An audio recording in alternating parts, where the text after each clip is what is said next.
et même si certains aspects n'ont pas besoin d'être approfondis, en tout cas en ce qui nous concerne, pour comprendre qu'ils sont inacceptables, en tout cas par rapport et à nos objectifs et au projet qui a été validé. Mais au-delà de ça, lorsqu'il y a des dimensions techniques importantes, c'est très difficile de mesurer, y compris les raisons pour lesquelles le Conseil d'État a préconisé un certain nombre d'évolutions lorsqu'on n'a pas le texte intégral de l'avis. Et nous n'avons pas eu le texte intégral de l'avis. Donc nous avons émis et cette réserve et cette demande, et j'anticipe un peu, nous avons demandé, les élus, j'ai demandé, la présidente de l'Assemblée de Corse, mais cette demande a ensuite été partagée par l'ensemble des élus participant à la discussion. Premièrement, bien sûr, que le texte intégral de l'avis du Conseil d'État nous soit communiqué.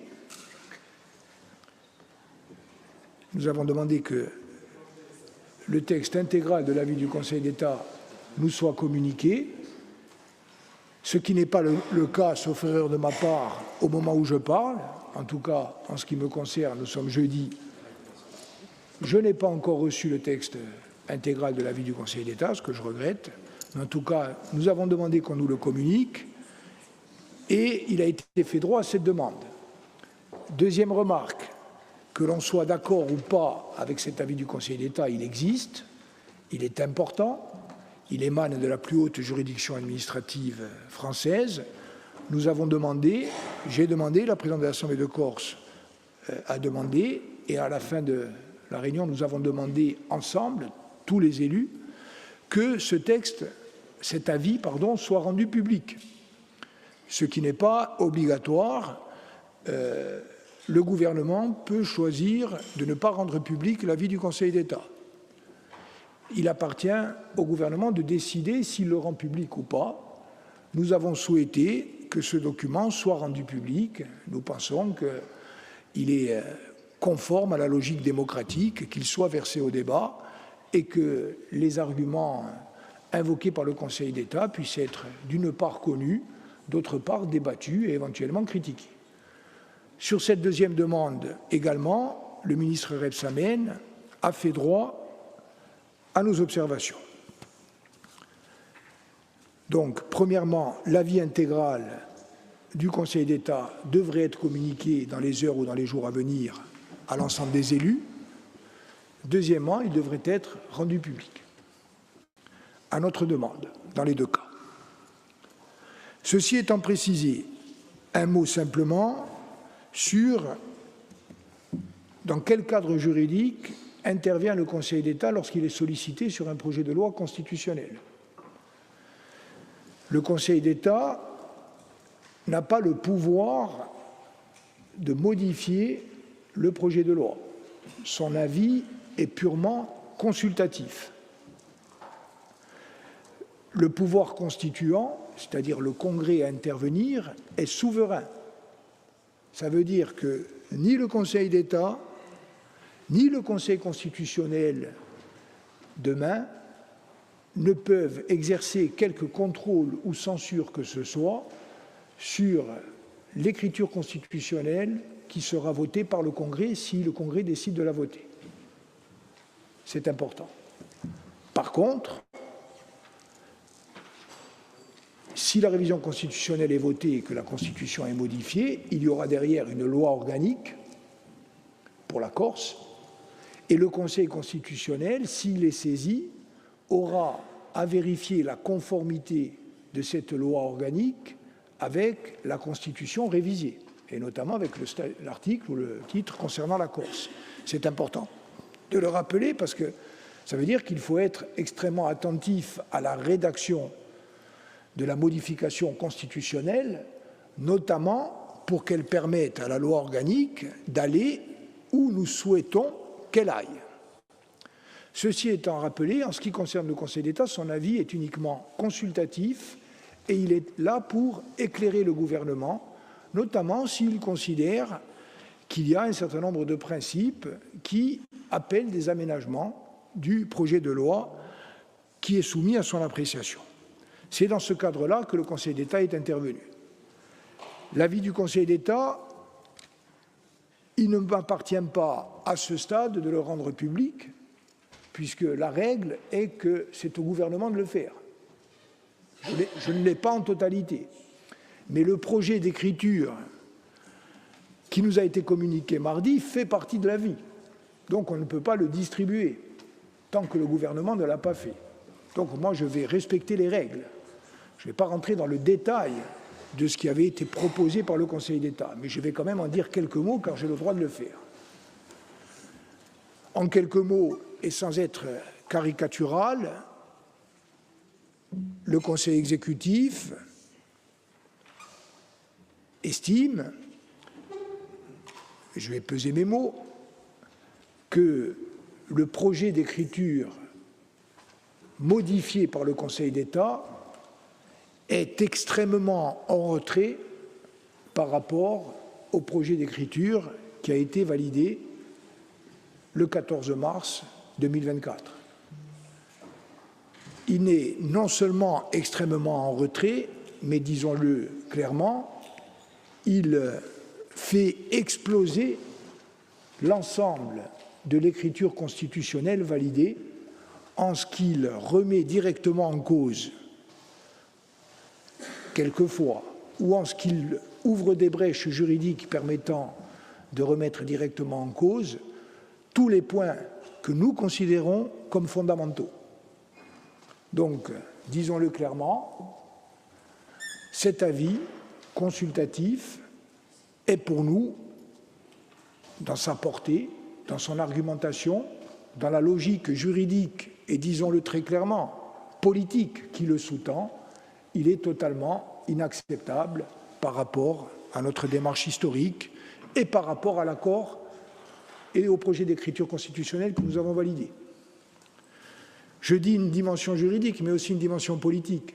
Très clairement, on connaît la qualité de juriste des membres du Conseil d'État, on connaît l'importance du Conseil d'État dans l'ordonnancement institutionnel français.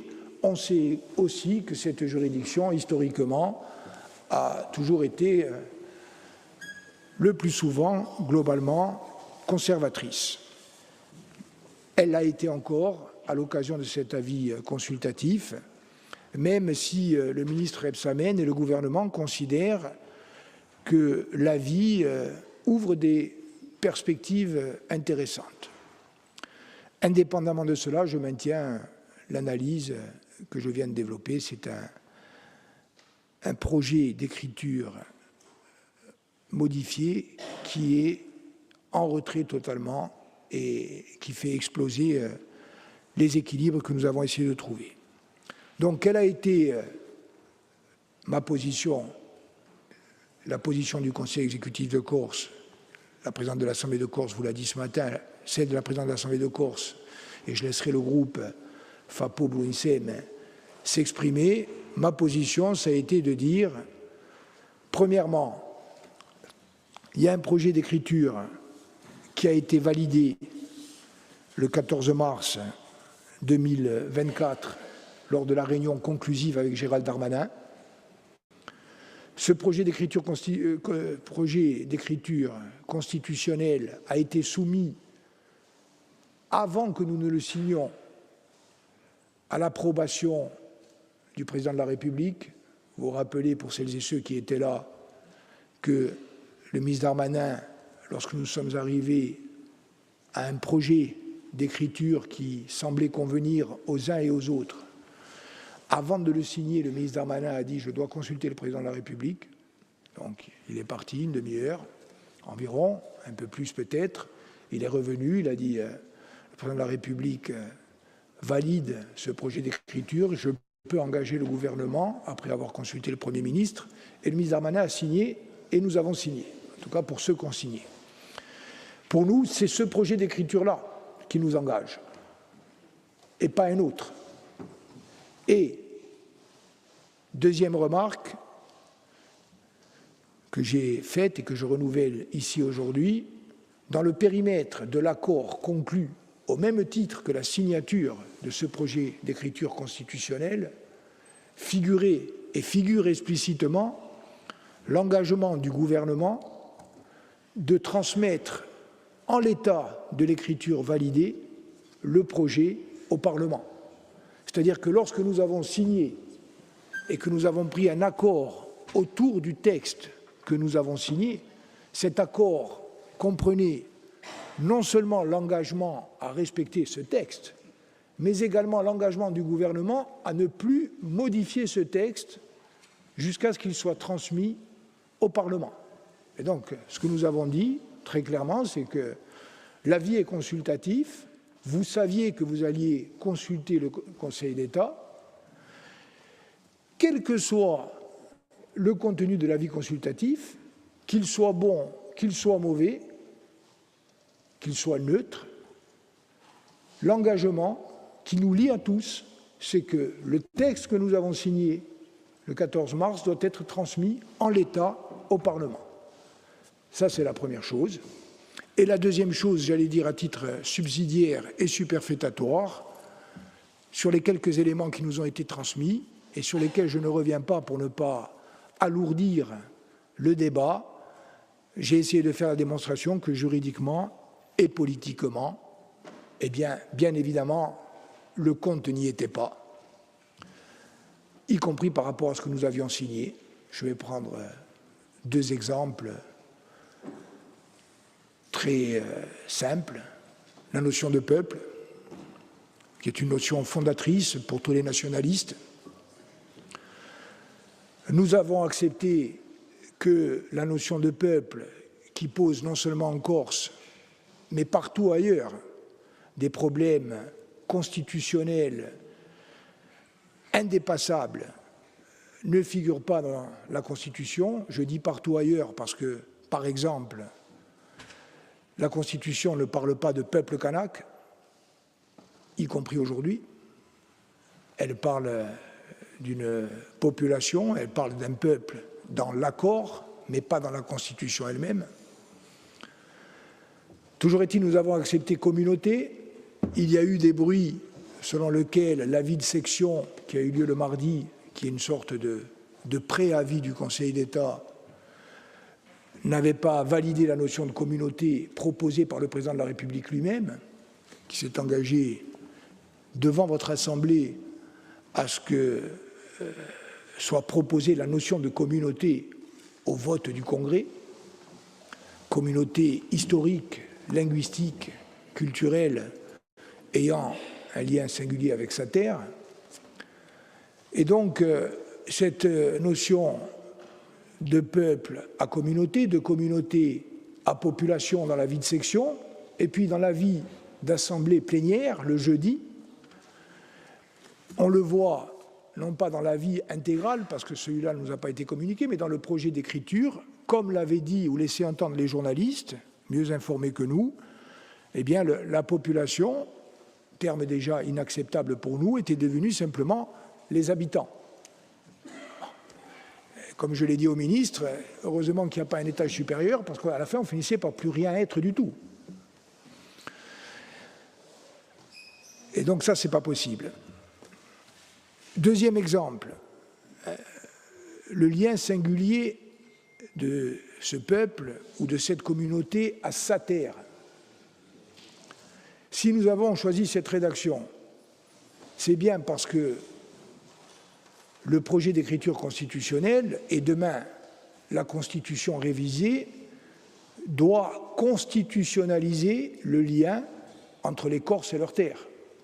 Et cela, nous l'avons validé, je le rappelle, pas les nationalistes et Pierre Jong, à part Josepha qui n'a pas voté. En tout cas, pas les nationalistes qui ont voté et Pierre Jong qui a voté, y compris la délibération du 5 juillet 2023. Cette notion de constitutionnalisation du lien entre les Corses et leurs terres a été votée à l'unanimité, y compris le groupe de droite. Et pourquoi l'avons-nous votée à l'unanimité?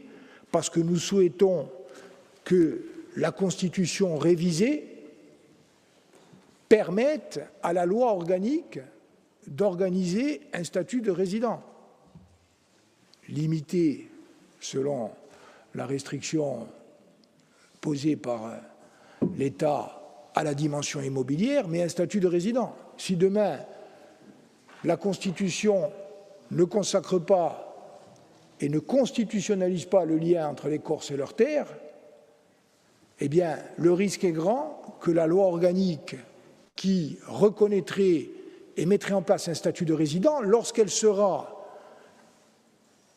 appréciée par le Conseil constitutionnel, et qui, lui, peut le faire, lorsqu'il va juger de la conformité de la loi organique à la Constitution, si la Constitution ne fait pas référence à un lien singulier entre les Corses et leurs terres, le statut de résident, qui organise une mise en œuvre particulière du droit de propriété, eh bien, risque d'être balayé. Donc, je ne prends que ces deux exemples, mais il y en a beaucoup d'autres. Nous avons dit, premièrement, l'accord, c'est la transmission en l'état.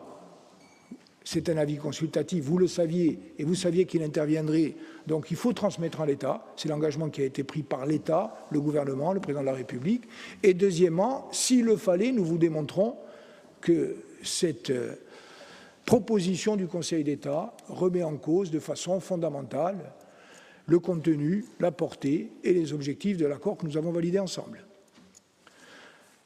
Autour de cette argumentation qui vaut pour la totalité de la proposition du Conseil d'État, il y a eu, de la part du ministre, pendant la négociation, deux phases distinctes, sous le contrôle des élus qui ont participé.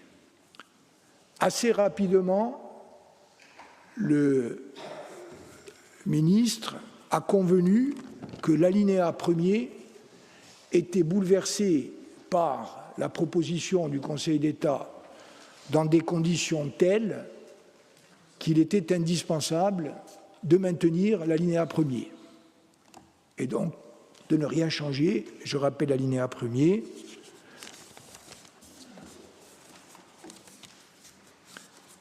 La Corse est dotée d'un statut d'autonomie au sein de la République qui tient compte de ses intérêts propres liés à son insularité méditerranéenne et à sa communauté historique, linguistique, culturelle, ayant développé un lien singulier à sa terre. Donc ça, rapidement, au bout d'une heure de discussion, chacun ayant avec sa sensibilité exprimé le caractère incompréhensible de la proposition du Conseil d'État, le ministre a convenu qu'il ne fallait pas modifier. Par contre, sur les alinéas 2, 3 et 4, qui sont les alinéas qui organisent, on va le dire de façon générique, le pouvoir normatif de la future collectivité autonome, le ministre était sur une position initiale de dire, premièrement, il faut intégrer un certain nombre de propositions du Conseil d'État pour deux catégories de raisons. D'abord, parce que si on garde le texte en l'état, il risque de ne pas passer au Parlement. Et nous, ça, vous en doutez, c'est un argument qu'on ne peut pas recevoir.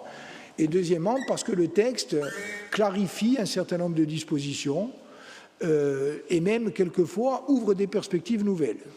Bon.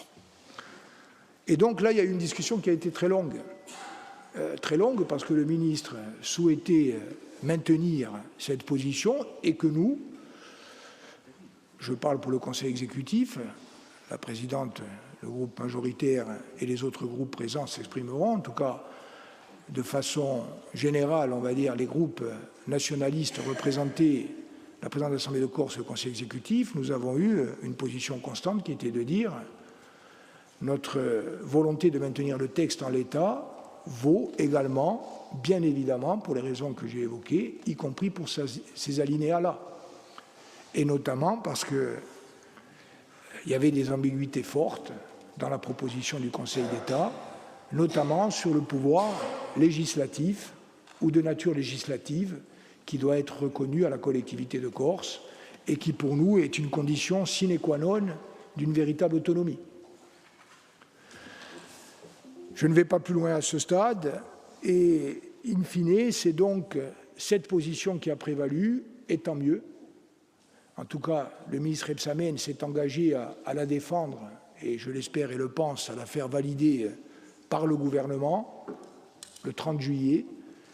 Et donc, normalement, sauf à ce qui a été acté à la fin de la réunion de mardi y compris par le ministre Rebsamen, avec le soutien du ministre Laurent Marcangeli, qui était présent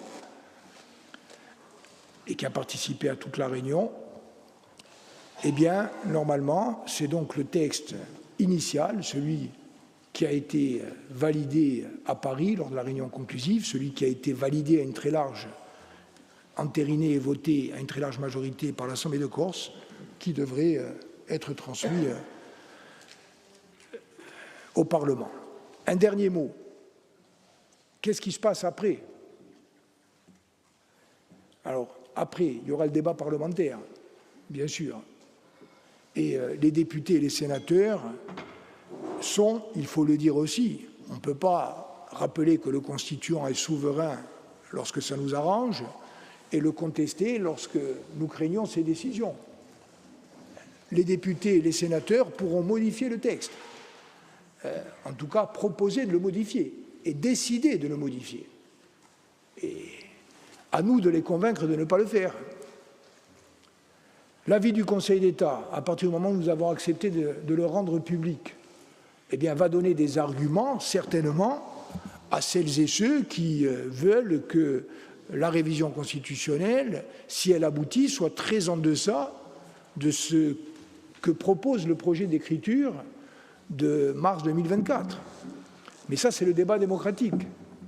Par contre, ce que j'ai rappelé au ministre Rebsamen, et ce que nous dirons aussi aux députés et sénateurs, et je propose que nous le disions ensemble, c'est que nous, l'accord et l'engagement et le soutien, il est sur le texte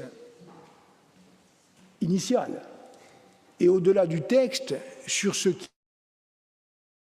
qu'il pèse et ouvre comme perspective. Et si demain, ce que je ne veux pas envisager, parce que je pense que les parlementaires français, députés et sénateurs, se mettront à la hauteur des enjeux, si demain le constituant devait décider de proposer un texte édulcoré et qui ne correspond pas à ce que nous avons accepté, y compris en termes d'équilibre et de concession, eh bien à ce moment-là, bien évidemment, nous reprendrons notre liberté et ne serons pas tenus de soutenir.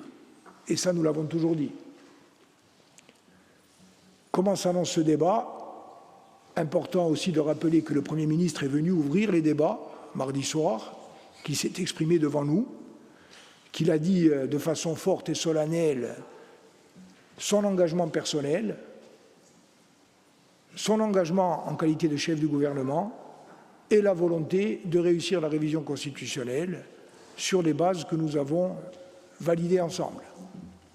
Et donc nous aurons à continuer. Le ministre Rebsamen, depuis le début de son intervention dans ce dossier, a été un interlocuteur loyal et engagé.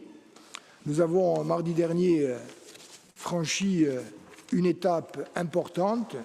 D'autres débats nous attendent, y compris d'ailleurs, je l'ai dit l'autre soir, mais ce n'est pas le moment sans doute de l'évoquer aujourd'hui, le projet d'exposé des motifs tel que transmis mardi dernier par le gouvernement ne nous semble pas à la hauteur des enjeux.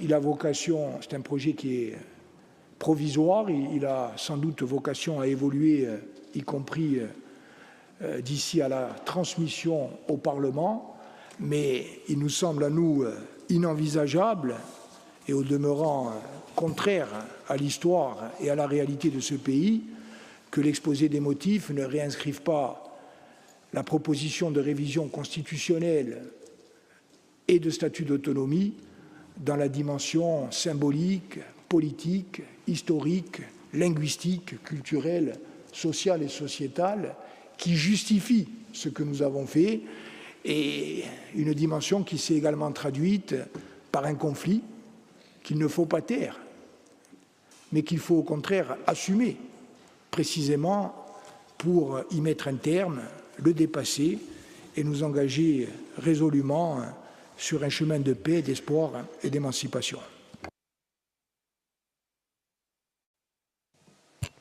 Ringraziabi ojo Presidente, a parole a chi a Olebia, scrivi devi e avete 5 minuti.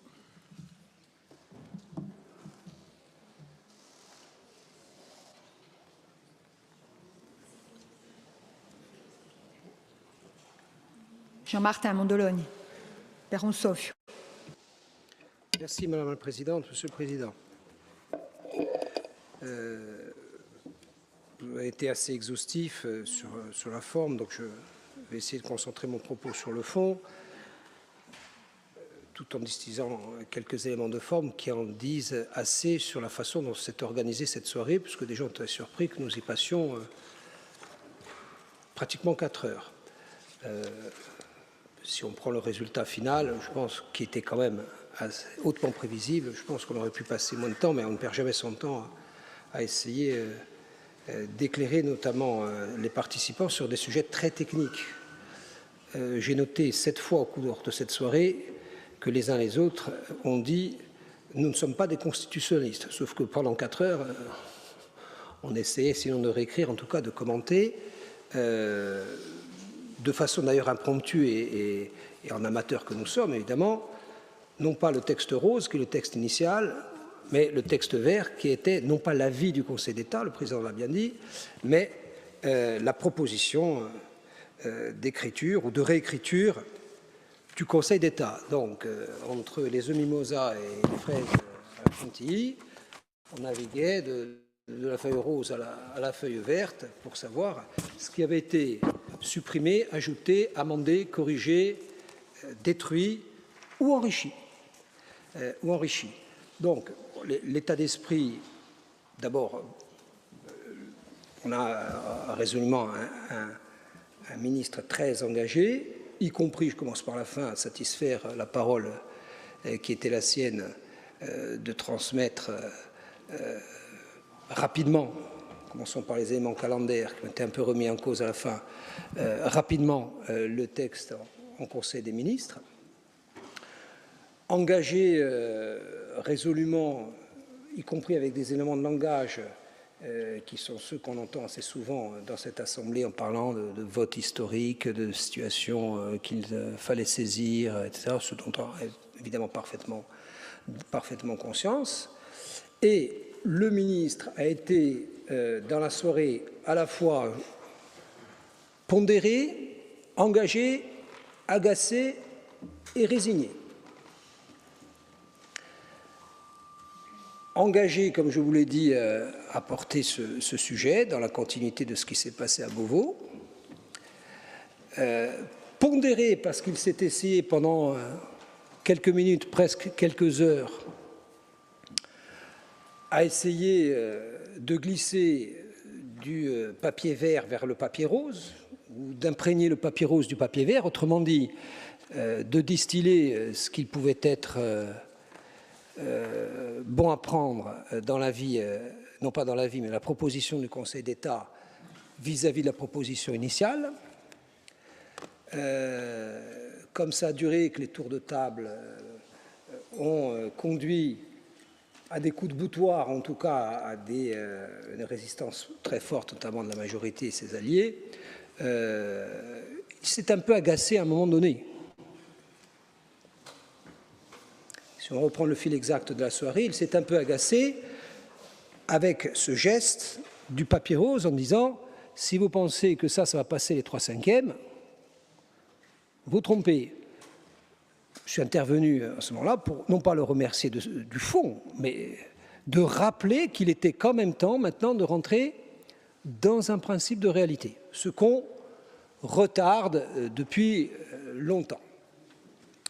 Et puis je l'ai trouvé résigné, car au terme de ces coups de boutoir, évidemment, et dans une approche, me semble-t-il, stratégique et de bonne aloi, en gros, il dit « moi j'ai fait mon job, maintenant il appartient », c'est une nuance qui est de taille, au président, au Premier ministre et au président de la République de prendre leurs responsabilités. Moi j'ai pris les miennes, je vous ai accompagné jusqu'au 23 juillet 0h12 de mémoire. Après, il y a une volonté, je pense que son cabinet a pris suffisamment de notes, de transmettre l'esprit de façon assez exhaustive et complète de cette soirée. Au Premier ministre ce jour, me semble-t-il, et demain au Président de la République. c'est le président de la République qui préside le Conseil des ministres, ce n'est pas M. Rebsamen. Donc, je pense qu'il va tenir son engagement. Moi, je ne sais pas entre mardi, aujourd'hui, demain et mercredi prochain, quelle est la version que retiendra le président de la République. Il faut l'avoir à l'esprit. Ça, c'est côté ministre. Après, ce que j'ai observé côté majorité, j'ai trouvé la majorité assez rivée, assez enchaînée au texte initial, avec la cohérence qui s'y attache. No comment, sauf que, mais à partir du moment où l'idée préalable était de dire on ne bouge pas d'un millimètre, l'affaire était entendue. Il y avait quand même, en tout cas ça nous a été expliqué comme tel, ça demande à être évidemment vérifié. En tout cas, il y a des choses qui ne demandent pas à être vérifiées. Il y avait des choses qui pouvaient enrichir, y compris l'article 1er sur lequel nous sommes, vous le rappeliez, Monsieur le Président, mais il n'est pas inutile de le dire et de le marteler, sur lequel nous sommes tous d'accord. Alors, l'avis du Conseil d'État dans son article 1er, évidemment, minorait la notion de peuple, de communauté pour en arriver à des habitants, et ça, ce n'est pas l'esprit qui s'est dégagé de l'accord. L'accord, c'était autour d'une communauté linguistique, culturelle et un lien singulier à sa terre, et ça, on est tous d'accord. En revanche, y rajouter que nous bénéficions d'une situation géophysique où est reconnu le relief montagneux, ça n'enlève rien à ça. Bon, la majorité a fait le choix de rester scotché à son texte. Alors, on a jeté l'encre là, on n'en bouge plus. Bon, on gagne quelques semaines dans cette histoire. Moi, j'aurais préféré que l'on saisisse dès à présent l'idée de l'enrichir, sans tourner le dos à l'esprit initial de ce qui a fondé l'accord, et je ne crois pas qu'il soit utile, opportun ou stratégique de sortir l'accord dès lors qu'on enrichissait l'accord. Il n'était pas question de l'appauvrir à ce moment-là. Bon, le film a tourné assez rapidement autour de l'idée qu'il fallait rester en l'état. Je suis parti de ceux, non pas qui le regrettent, mais de ceux qui pensent qu'on a manqué une occasion de l'enrichir. Maintenant, il faut qu'on ait les yeux grands ouverts sur la suite. La suite, c'est les 10 prochains jours. Et après, c'est le Parlement. Je crois que c'est un peu la volonté du ministre qu'il a voulu mettre sur la table en essayant, au cours de la soirée et en s'adossant à l'avis du Conseil d'État, que de rappeler que désormais, et c'est bon de le rappeler aux Corses en ce moment, en tout cas pour ceux qui nous suivent, ou en tout cas pour ceux qui s'intéressent à ce dossier, que l'évolution institutionnelle de la Corse ne dépend plus des élus de la Corse, sauf les parlementaires. C'est plus ici que ça se joue. Ça se joue au Parlement. Alors ça se joue dans les 10 jours qui viennent, dans la conviction profonde du président de la République de s'en tenir à un engagement qu'il avait pris de respecter ses écritures constitutionnelles. J'ajoute aussi qu'il a été utile de rappeler et de préciser, parce que l'histoire de retenir certains détails, que à l'occasion de la conclusion du processus Beauvau, nous n'étions pas d'accord. J'ai mis d'accord à Beauvau. Nous n'étions pas d'accord, mais ce n'est pas le sujet. Quand Gérald Darmanin, il est à peu près 1h30 du matin, sort de la pièce et appelle le président Macron et qu'il revient 5 minutes plus tard, il dit déjà que le président est satisfait, qu'on ait trouvé un point d'équilibre, mais que le sujet de la communauté poserait problème. Et on le dit d'autant plus pour notre part qu'on est à l'aise avec ce sujet. Donc, ne faisons pas comme si le texte qui a servi de point d'équilibre à nos travaux allait circuler en l'état sans être amendé, corrigé ou remis en cause par le Parlement. D'autant qu'il y a une règle que vous ne méconnaissez pas, qui n'est pas seulement une règle constitutionnelle, et j'allais dire consubstantielle du Parlement, qui est celle d'amender. Le Parlement ne va pas se gêner pour amender, c'est son métier. Ça, c'est la première chose. La deuxième chose, le Parlement va amender, infusé qu'il sera par la doctrine du Conseil d'État, c'est bien, c'est pas bien, mais c'est quand même une observation empirique des choses. L'avis du Conseil d'État ne va pas rester dans les corbeilles de l'Assemblée nationale et du Sénat. Il ne va pas servir forcément de repère ou de modèle, mais il va infuser. C'est la deuxième chose.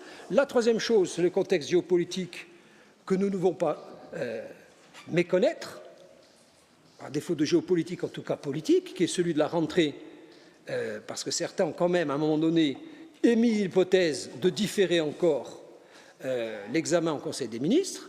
Je suis parti de ceux qui disent que si on a une chance de le faire évoluer, c'est maintenant. Pour le reste, le Parlement, sans la même conscience, va maintenant trancher. Mais ne fermons pas les yeux.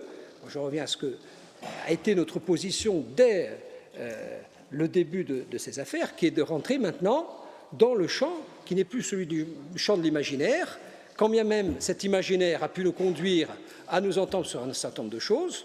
Maintenant, le Parlement va se saisir, comme prévu, de ce texte. Et, je le dis à majorité, évitons les indignations de façade qui conduiraient à être faussement surpris de ce que le Parlement, non pas étouffe le texte, mais en tout cas fasse son travail, la poutre va travailler, et le texte sera inévitablement, compte tenu de la composition politique du Parlement français, inévitablement en dessous de celui-là. Alors, quand j'entends dire il serait inacceptable que ce ne soit pas ce texte qui soit retenu in fine, on peut s'amuser à se mettre un ruban sur les yeux, à jouer avec la maillard. Ce n'est pas comme ça que ça va se passer. Donc, ce n'est pas une alerte, c'est un principe de réel politique qui doit maintenant nous imprégner. Ça ne nous interdit pas, et j'imagine que vous n'allez pas vous en priver, d'aller faire le lobbying qui s'impose au Parlement. Pour le reste, et pour ce que je représente, on ne va pas faire un contre-lobbying, on va essayer de convaincre qu'il y a réellement en Corse une singularité de nos territoires, de ce que nous sommes consensuellement, qui mérite d'être reconnu à ce niveau de l'État. Pour ce qui me concerne, je continuerai avec d'autres à prévaloir faire prévaloir mes réserves sur l'octroi d'un pouvoir législatif, et le Parlement va œuvrer. Et je dis, Madame la Présidente, ça ne fait pas de nous, je cite, des gens qui nous enlisons dans le conservatisme, et de vous, des audacieux qui auraient des formules magiques à faire défendre. Et nous ne serons sur ce sujet, je vous rassure, Madame la Présidente, ni endormis ni serviles. Vous vous êtes sensibilisé alors ce matin?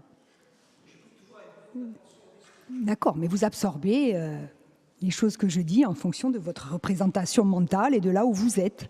Ça s'appelle de l'analyse transactionnelle. Tout à fait. Donc, et vous êtes sensibilisé. Très bien. Chacun comprendra ce qu'il en est. Très bien. Donc, qui d'autre souhaite s'exprimer? Paul-Félix Benedetti.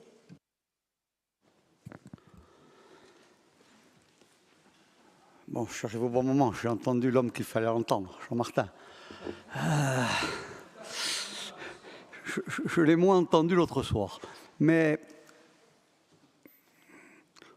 où on en est?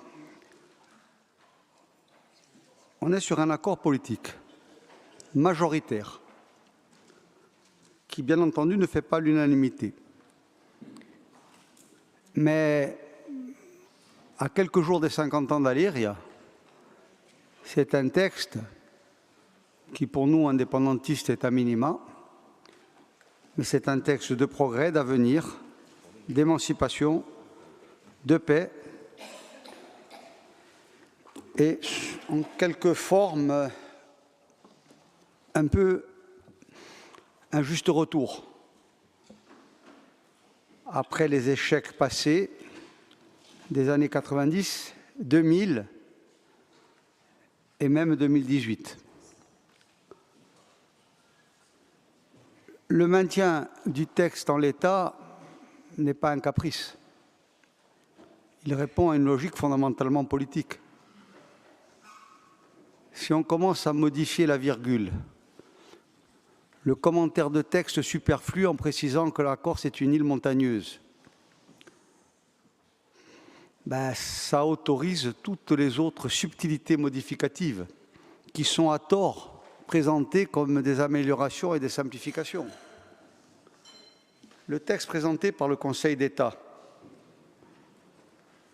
est un texte pernicieux et sournois qui transgresse sur le fond tous les principes qui nous ont amenés à susciter et à générer le texte originel. C'est un texte où on nous proposait un droit de tirage au cas par cas, avec la possibilité de faire des règles dans le domaine législatif ou réglementaire, mais avec aucune possibilité de faire du législatif. C'est-à-dire l'adaptation de la règle du côté législatif, ça sous-entendait faire un règlement séparé, puisque la seule tutelle de contrôle qui nous était proposée n'était plus que le Conseil d'État, et le Conseil constitutionnel avait disparu. Alors la manœuvre habile était bien entendu de désacraliser le peu de fondements politiques et historiques qu'il y a dans l'article 1, puisqu'il n'y a pas la notion de peuple corse, il y a des notions, je dirais, contiguës, connexes, voire parallèles, avec la communauté historique. Donc de le martyriser fortement, pour nous proposer in fine de le maintenir et de laisser passer la doctrine étatique qu'il n'y a qu'un seul espace pour la loi en France, à savoir le Parlement national, qu'il ne peut pas y avoir de loi secondaire, subalterne ou parallèle, que par définition, il n'y a donc pas de notion de compétence exclusive déléguée à un territoire, et donc de nier le principe même de l'autonomie, qui régit plus de 300 millions d'habitants en Europe et, entre autres, toutes nos îles voisines. Et je ne vais pas vous les citer parce que ça serait radoté. Donc, on n'a pas fait de caprice. On a fait au ministre de l'explication de texte avec des arguments politiques, à mon niveau, sans être trop technique, parce que ce n'est pas mon domaine essentiel de compétences. Mais le bon sens nous a dicté que la modification était impossible. Même l'architecture de l'organisation des textes, qui ramène la collectivité de Corse, qui aurait pu être un organe délibérant, après des notions de simple règlement, c'est quelque chose qui a un sens politique. Ça veut dire rester à votre place. Ça veut dire qu'il n'y a aucun parallélisme des formes et il n'y a aucun partage de compétences envisagé. Donc tout ça transgressait l'accord. Maintenant, si on n'avait pas fait partie de l'accord, si dès le début l'accord final avait été un accord de complément d'autonomie avec un espace réglementaire simple, je ne serais même pas allé à Paris pour défendre un état d'esprit. Donc, dans ce cadre-là, on n'a pas fait de chantage, on a imposé une réalité. Ensuite, la deuxième notion qui est évoquée, c'est que, sous-entendu, vous avez fait ça pour rien. D'ailleurs, ce n'est même pas sûr que le président de la République retienne la proposition du ministre Rebsamen que vous avez secoué toute la soirée pour lui arracher l'accord, ce qui est totalement faux. Je pense sincèrement qu'il a fait en bonne conscience et que c'est sa vision politique. Pensez que le texte peut être modifié parce qu'il y a le jeu parlementaire. C'est techniquement possible. C'est moralement et politiquement impossible. Il y a un accord politique. On ne règle pas un petit conflit de territoire en Auvergne. On traite d'un problème politique qui prend ses racines à plus de 50 ans. Le ministre a, au cours des débats, rappelé les drames, les morts. Et bien sûr, il le disait au nom pour essayer de nous convaincre d'accepter un consensus ce soir-là, à nouveau. On lui a dit non. Parce que justement, on était déjà, entre autres pour nous, un courant quand même indépendantiste connu, je dirais, au minimum, de l'accord.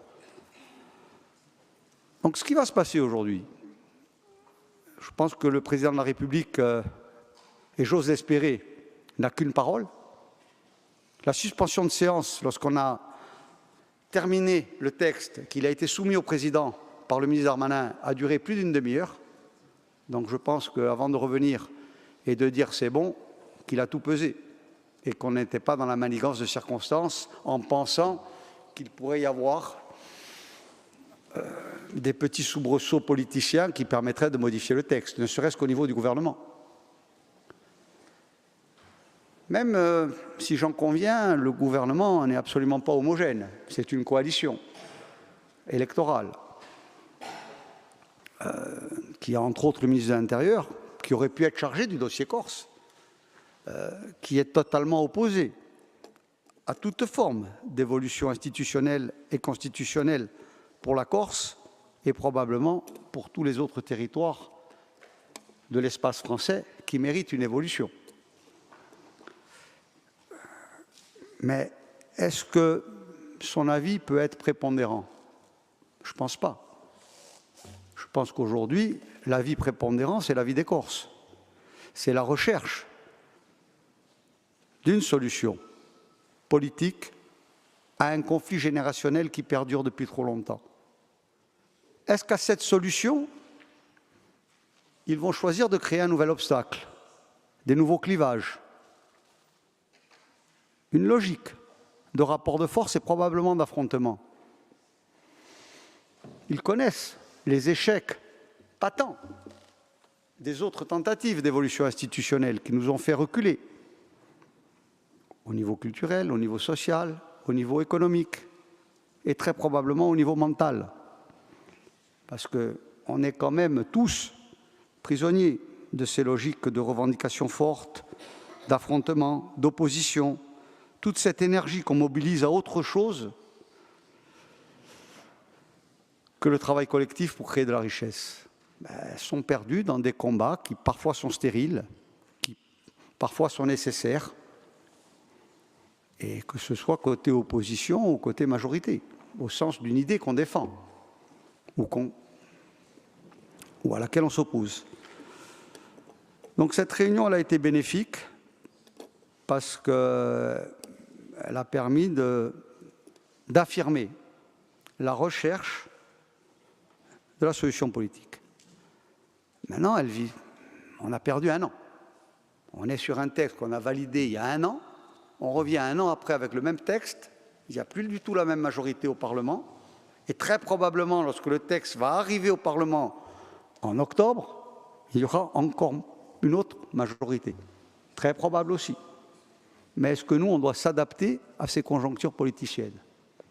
Moi, ce que je dis et le message que je donne à ceux qui ont des relais nationaux, qui sont probablement farouchement opposés par principe politique, que je peux comprendre, c'est de choisir le texte ou pas le texte, pour ou contre, mais de ne pas chercher à vouloir faire un accord par-dessus l'accord et qui contreviendrait à nos volontés d'apaisement ici en Corse.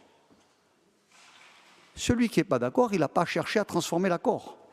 C'est la même chose lorsqu'on a ici, lorsqu'on fait des motions et qu'un autre groupe veut la transformer et la rendre à son idée. Non, mais souvent on retire la motion pour ne pas qu'elle soit transgressée. Et ça a d'ailleurs été le cas, Jean-Martin, pour vous, sur plusieurs motions. Parce que ce n'est pas le jeu de la démocratie que de modifier un texte lorsqu'on n'est pas à l'origine et dans l'esprit du texte. Donc, le message qu'on va passer, nous, ça ne va pas être un prosélytisme béat pour aller quémander des voix. Nous, on va demander que ceux qui sont contre se positionnent contre. On peut très probablement perdre, mais on peut très probablement aussi gagner une majorité consciente qui peut concevoir que la France a besoin d'évoluer et que ce qu'on demande, c'est le quart de ce qu'a la Sardaigne depuis 1948. Et que derrière, il y a la garantie de la loi organique, qui peut être une coquille vide. Et où l'Assemblée nationale et le Sénat, concomitamment et de manière totalement égalitaire, ont le pouvoir de sanctionner, de minorer ou de différer. Mais l'esprit du texte constitutionnel, c'est de laisser le champ du possible pour les générations futures d'une autonomie pleine et entière, calée sur le modèle latino-méditerranéen. Celui qui est contre ça, de manière frontale, il aura des problèmes, parce que politiquement, ce n'est pas acceptable, parce qu'il y a un état d'esprit. Et transgresser l'état d'esprit, c'est un parjure. Je le dis très sincèrement, je l'ai dit en réunion fermée en présence du ministre, je le dis aussi publiquement. Ce n'est pas une menace, c'est une manière d'exprimer un état d'esprit. On vient de loin, on a payé des lourds tributs, pour certains totalement injustes et pour d'autres très justement. Ça dépend de quel côté on se place. C'est l'histoire qui nous jugera. Mais c'est l'histoire qui vous jugera aussi. Et dans ces conditions-là, moi je dis attention, ne cherchons pas à faire de la politique française sur le dos de la Corse.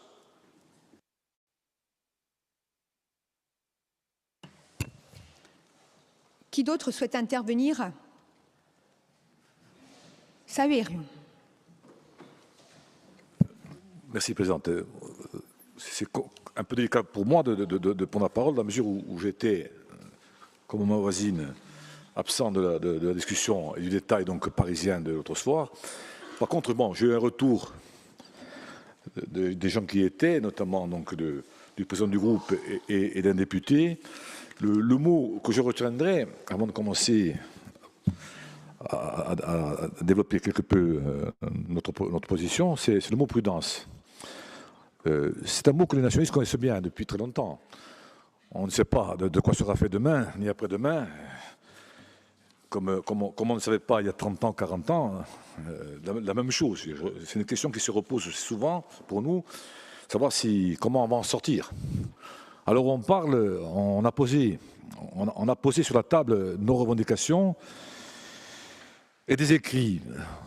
Paris, pour moi, vu de l'extérieur, ce que j'ai retenu, c'était un test. C'était d'un côté l'État, ou quelque part une part de l'État qui nous demandait des concessions, de reculer en quelque sorte, avec l'idée de dire, regardez, si vous ne faites pas ça, on va capoter, passez-moi l'expression. Et puis de l'autre, des gens qui étaient campés sur leur position, comme nous, majorité comme opposition nationaliste, sur un engagement pris, comme le disait Paul Félix, il y a plus d'1 an. Donc bon, un test, et je ne dirais pas une réunion pour rien, parce que c'est quelque part, ça a permis de préciser les choses, et notamment, j'espère pour tout le monde, du moins du côté nationaliste, de la détermination à ne pas reculer, parce que bon, quand j'ai entendu le soir même le mot habitant, j'avais dit la dernière fois, réfugié linguistique, il ne manque plus que de peuple, on passe à communauté et habitants, et après-demain à indien ou à indigénisation du statut de la Corse. On est quand même dans un recul manifeste de non-reconnaissance par Paris, ou en tous les cas par ce qu'il en reste, puisque là aussi, personne n'en a évoqué de manière, je dirais, très claire, mais l'instabilité ministérielle va peser aussi dans les débats. On ne sait pas encore si après Darmanin et Rebsamen, on n'aura pas un autre ministre pour traiter des affaires indiennes, pardon, des affaires corses. C'est ça que je veux dire.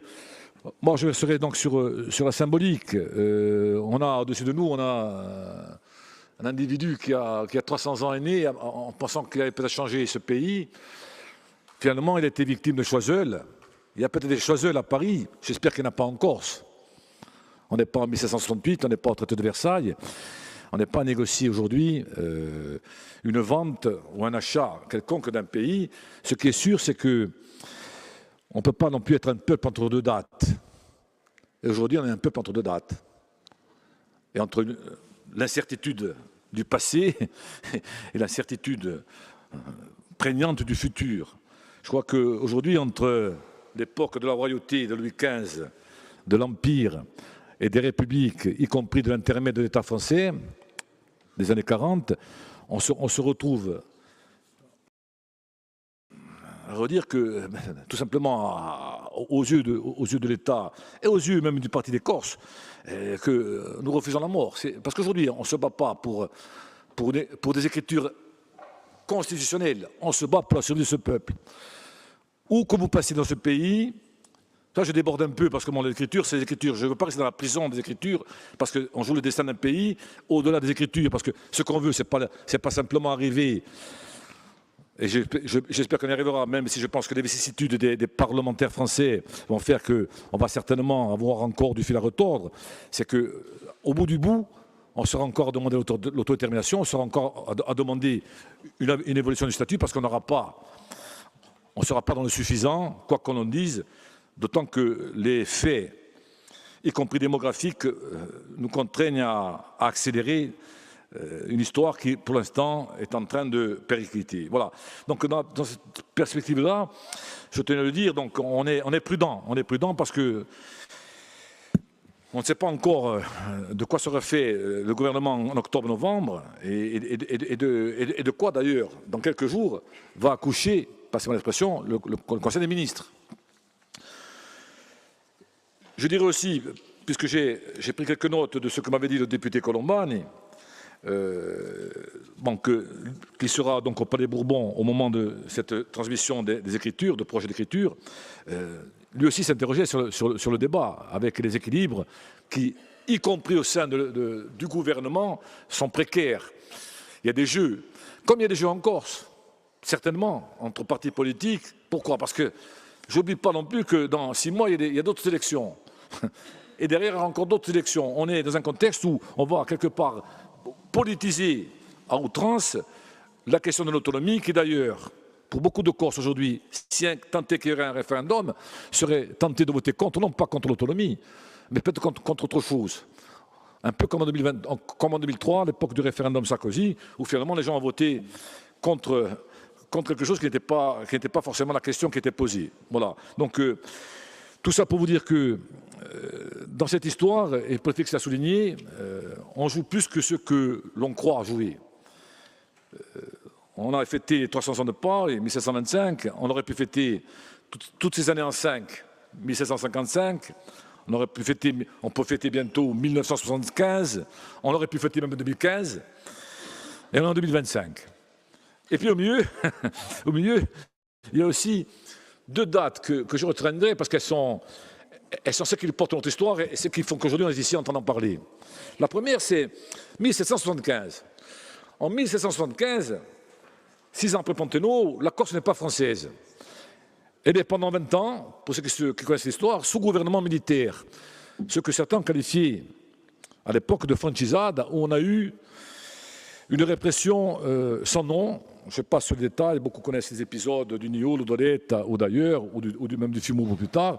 On est donc entre 2 dates là aussi, entre l'indépendance et 89, où on sera donc intégré à la République française.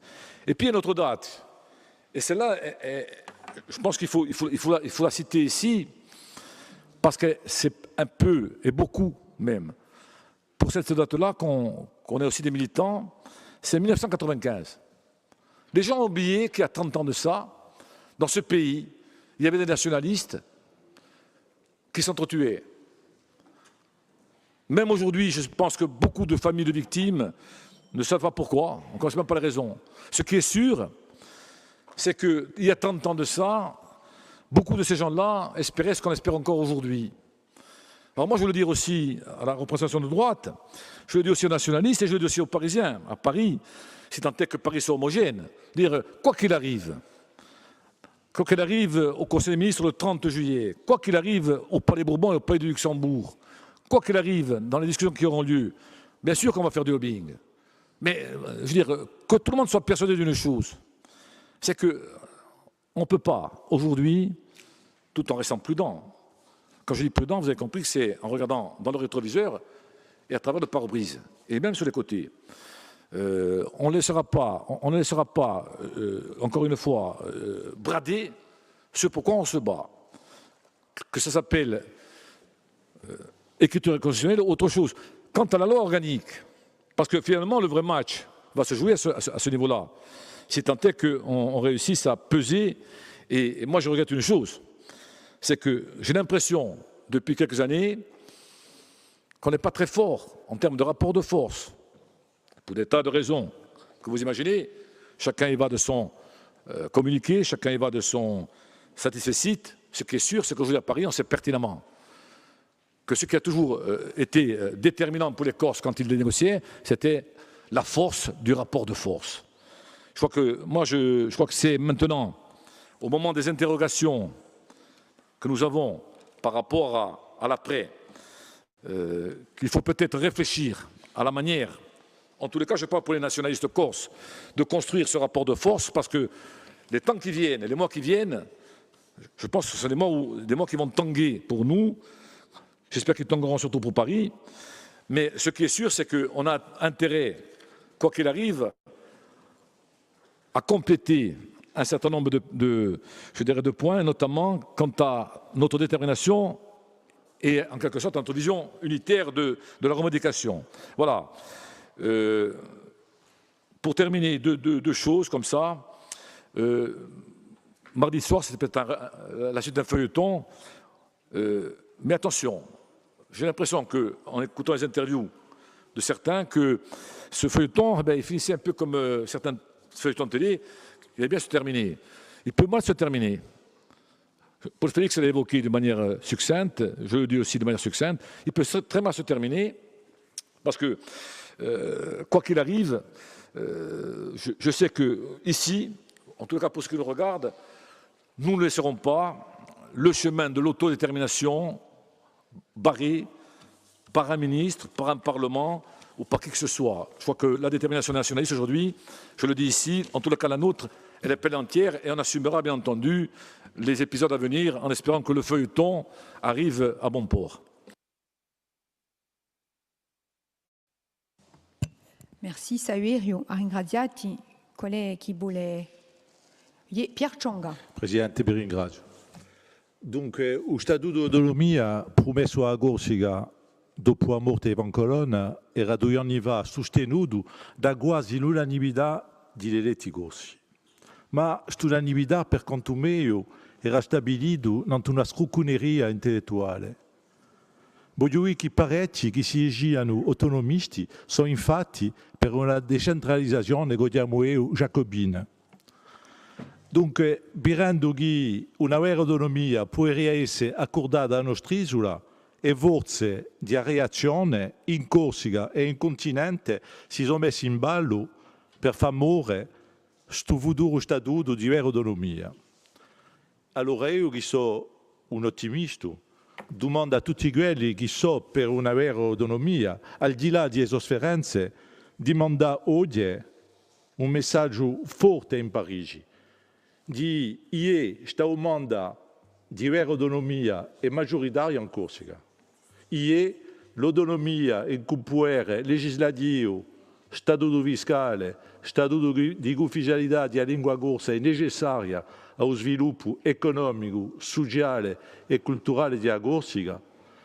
No a sparizione dell'anima corsa in cui risica di spammatura, di criminalità appuntellata a un'economia di sfruttare del nostro ambiente e risico di rinascita della violenza politica che sarebbe una catastrofe per il popolo corso. Vi ringrazio.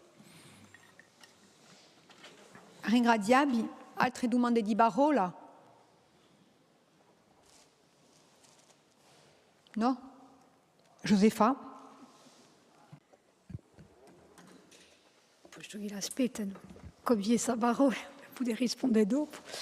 Donc, moi j'ai entendu beaucoup de choses. Bon, je n'étais pas au repas, comme l'a souligné mon voisin, pas pour les mêmes raisons, puisque j'avais rencontré le ministre lorsqu'il était venu ici dans le cadre du comité stratégique, et j'avais exprimé pourquoi, parce qu'il me semblait normal de le faire, pourquoi j'avais voté contre ces écritures constitutionnelles, et que donc ensuite la suite du chemin, je dirais, de ces écritures constitutionnelles ne requérait pas ma présence, puisque ma présence n'était pas requise pour défendre des écritures que je n'avais pas validées. Mais lorsque le ministre s'était rendu en Corse, je lui avais expliqué les raisons de ce vote lors du comité stratégique. Alors j'entends beaucoup de choses sur ce qui s'est passé dans ce dîner, lors de ce dîner, et j'ai entendu beaucoup d'expressions autour du fait qu'il avait fallu ferrailler dur, d'ailleurs c'est les journalistes qui l'ont exprimé de cette manière, afin de maintenir l'équilibre qui avait été obtenu dans les écritures constitutionnelles et de maintenir l'accord qui avait été pris de transmettre ces écritures constitutionnelles telles que validées au Conseil des ministres. Alors, si déjà il a fallu ferrailler pour ça, puisque moi-même, à l'occasion de ce comité stratégique, j'avais entendu que ça, c'était un engagement qui était pris. Donc, si déjà il a fallu ferrailler 5 heures pour qu'un engagement qui avait déjà été pris soit tenu, ben on voit que déjà l'avis du Conseil d'État traverse déjà et nourrit les arguments des détracteurs, et puis que d'un autre côté, les divergences, les différents courants qui traversent ce gouvernement et l'instabilité qui en découle, se sont déjà bien enracinés. Alors on sait comment ça va rentrer dans le Conseil des ministres, on ne sait pas bien comment ça va sortir, et puis surtout la suite qui sera donnée, je pense qu'on commence à avoir l'interprétation et les arguments qui seront usés au Parlement, et ensuite les interprétations qui seront faites par les juridictions, notamment celles du Conseil. On voit se dessiner un certain nombre de choses. Mais quelque part, et vous ne serez pas étonnés, moi, Monsieur le Président, je vous ai entendu dire, et vous l'avez fait à juste titre, que l'écriture constitutionnelle, elle était fondamentale puisqu'elle permettait, c'est d'elle que découlerait ensuite la loi organique. Je vous le répète, c'est bien pour ça que je n'ai pas voté ces écritures constitutionnelles. Parce que les conclusions, les propositions du ministre d'affaiblir, à ce que j'ai cru entendre, par rapport à la prise en compte d'un certain nombre de préconisations, notamment du Conseil d'État. Le texte constitutionnel tel que validé ici le permet déjà. C'est-à-dire que nous sommes dans des entraves qui sont déjà posées et dans des possibilités au plus petit dénominateur commun qui sont déjà ouvertes. Il a élargi, vous dites ça ouvre des brèches. Non, il a juste élargi les brèches qui sont déjà posées, notamment sur le pouvoir normatif. Je ne parle même pas de ce qui est essentiel, parce que vous savez que moi, la constitutionnalisation du lien à la terre, comme pouvant permettre de découler de véritables prérogatives sur la défense du peuple corse sur sa terre, j'y crois peu. Mais je ne vais pas revenir, on a eu ce débat.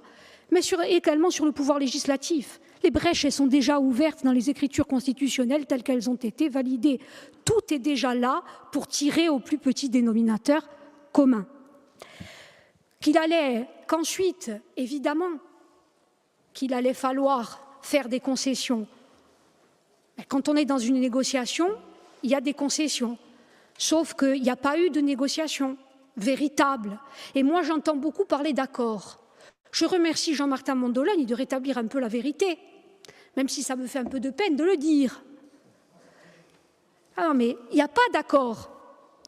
Il n'y a pas d'accord. Il y a une tentative d'écrire au plus précis ce qui peut convenir au camp d'en face et ce qui serait le plus acceptable de sa part, au plus petit dénominateur commun.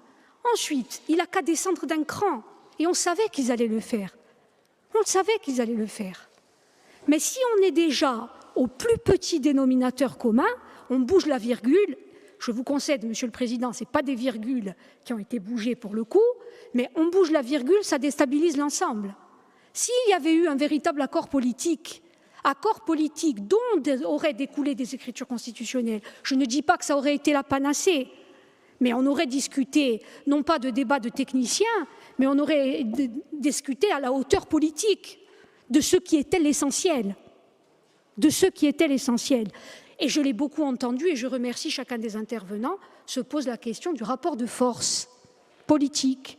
Vous avez rappelé à juste titre, Madame la Présidente, la genèse de après tant d'années de déni démocratique, de ces négociations.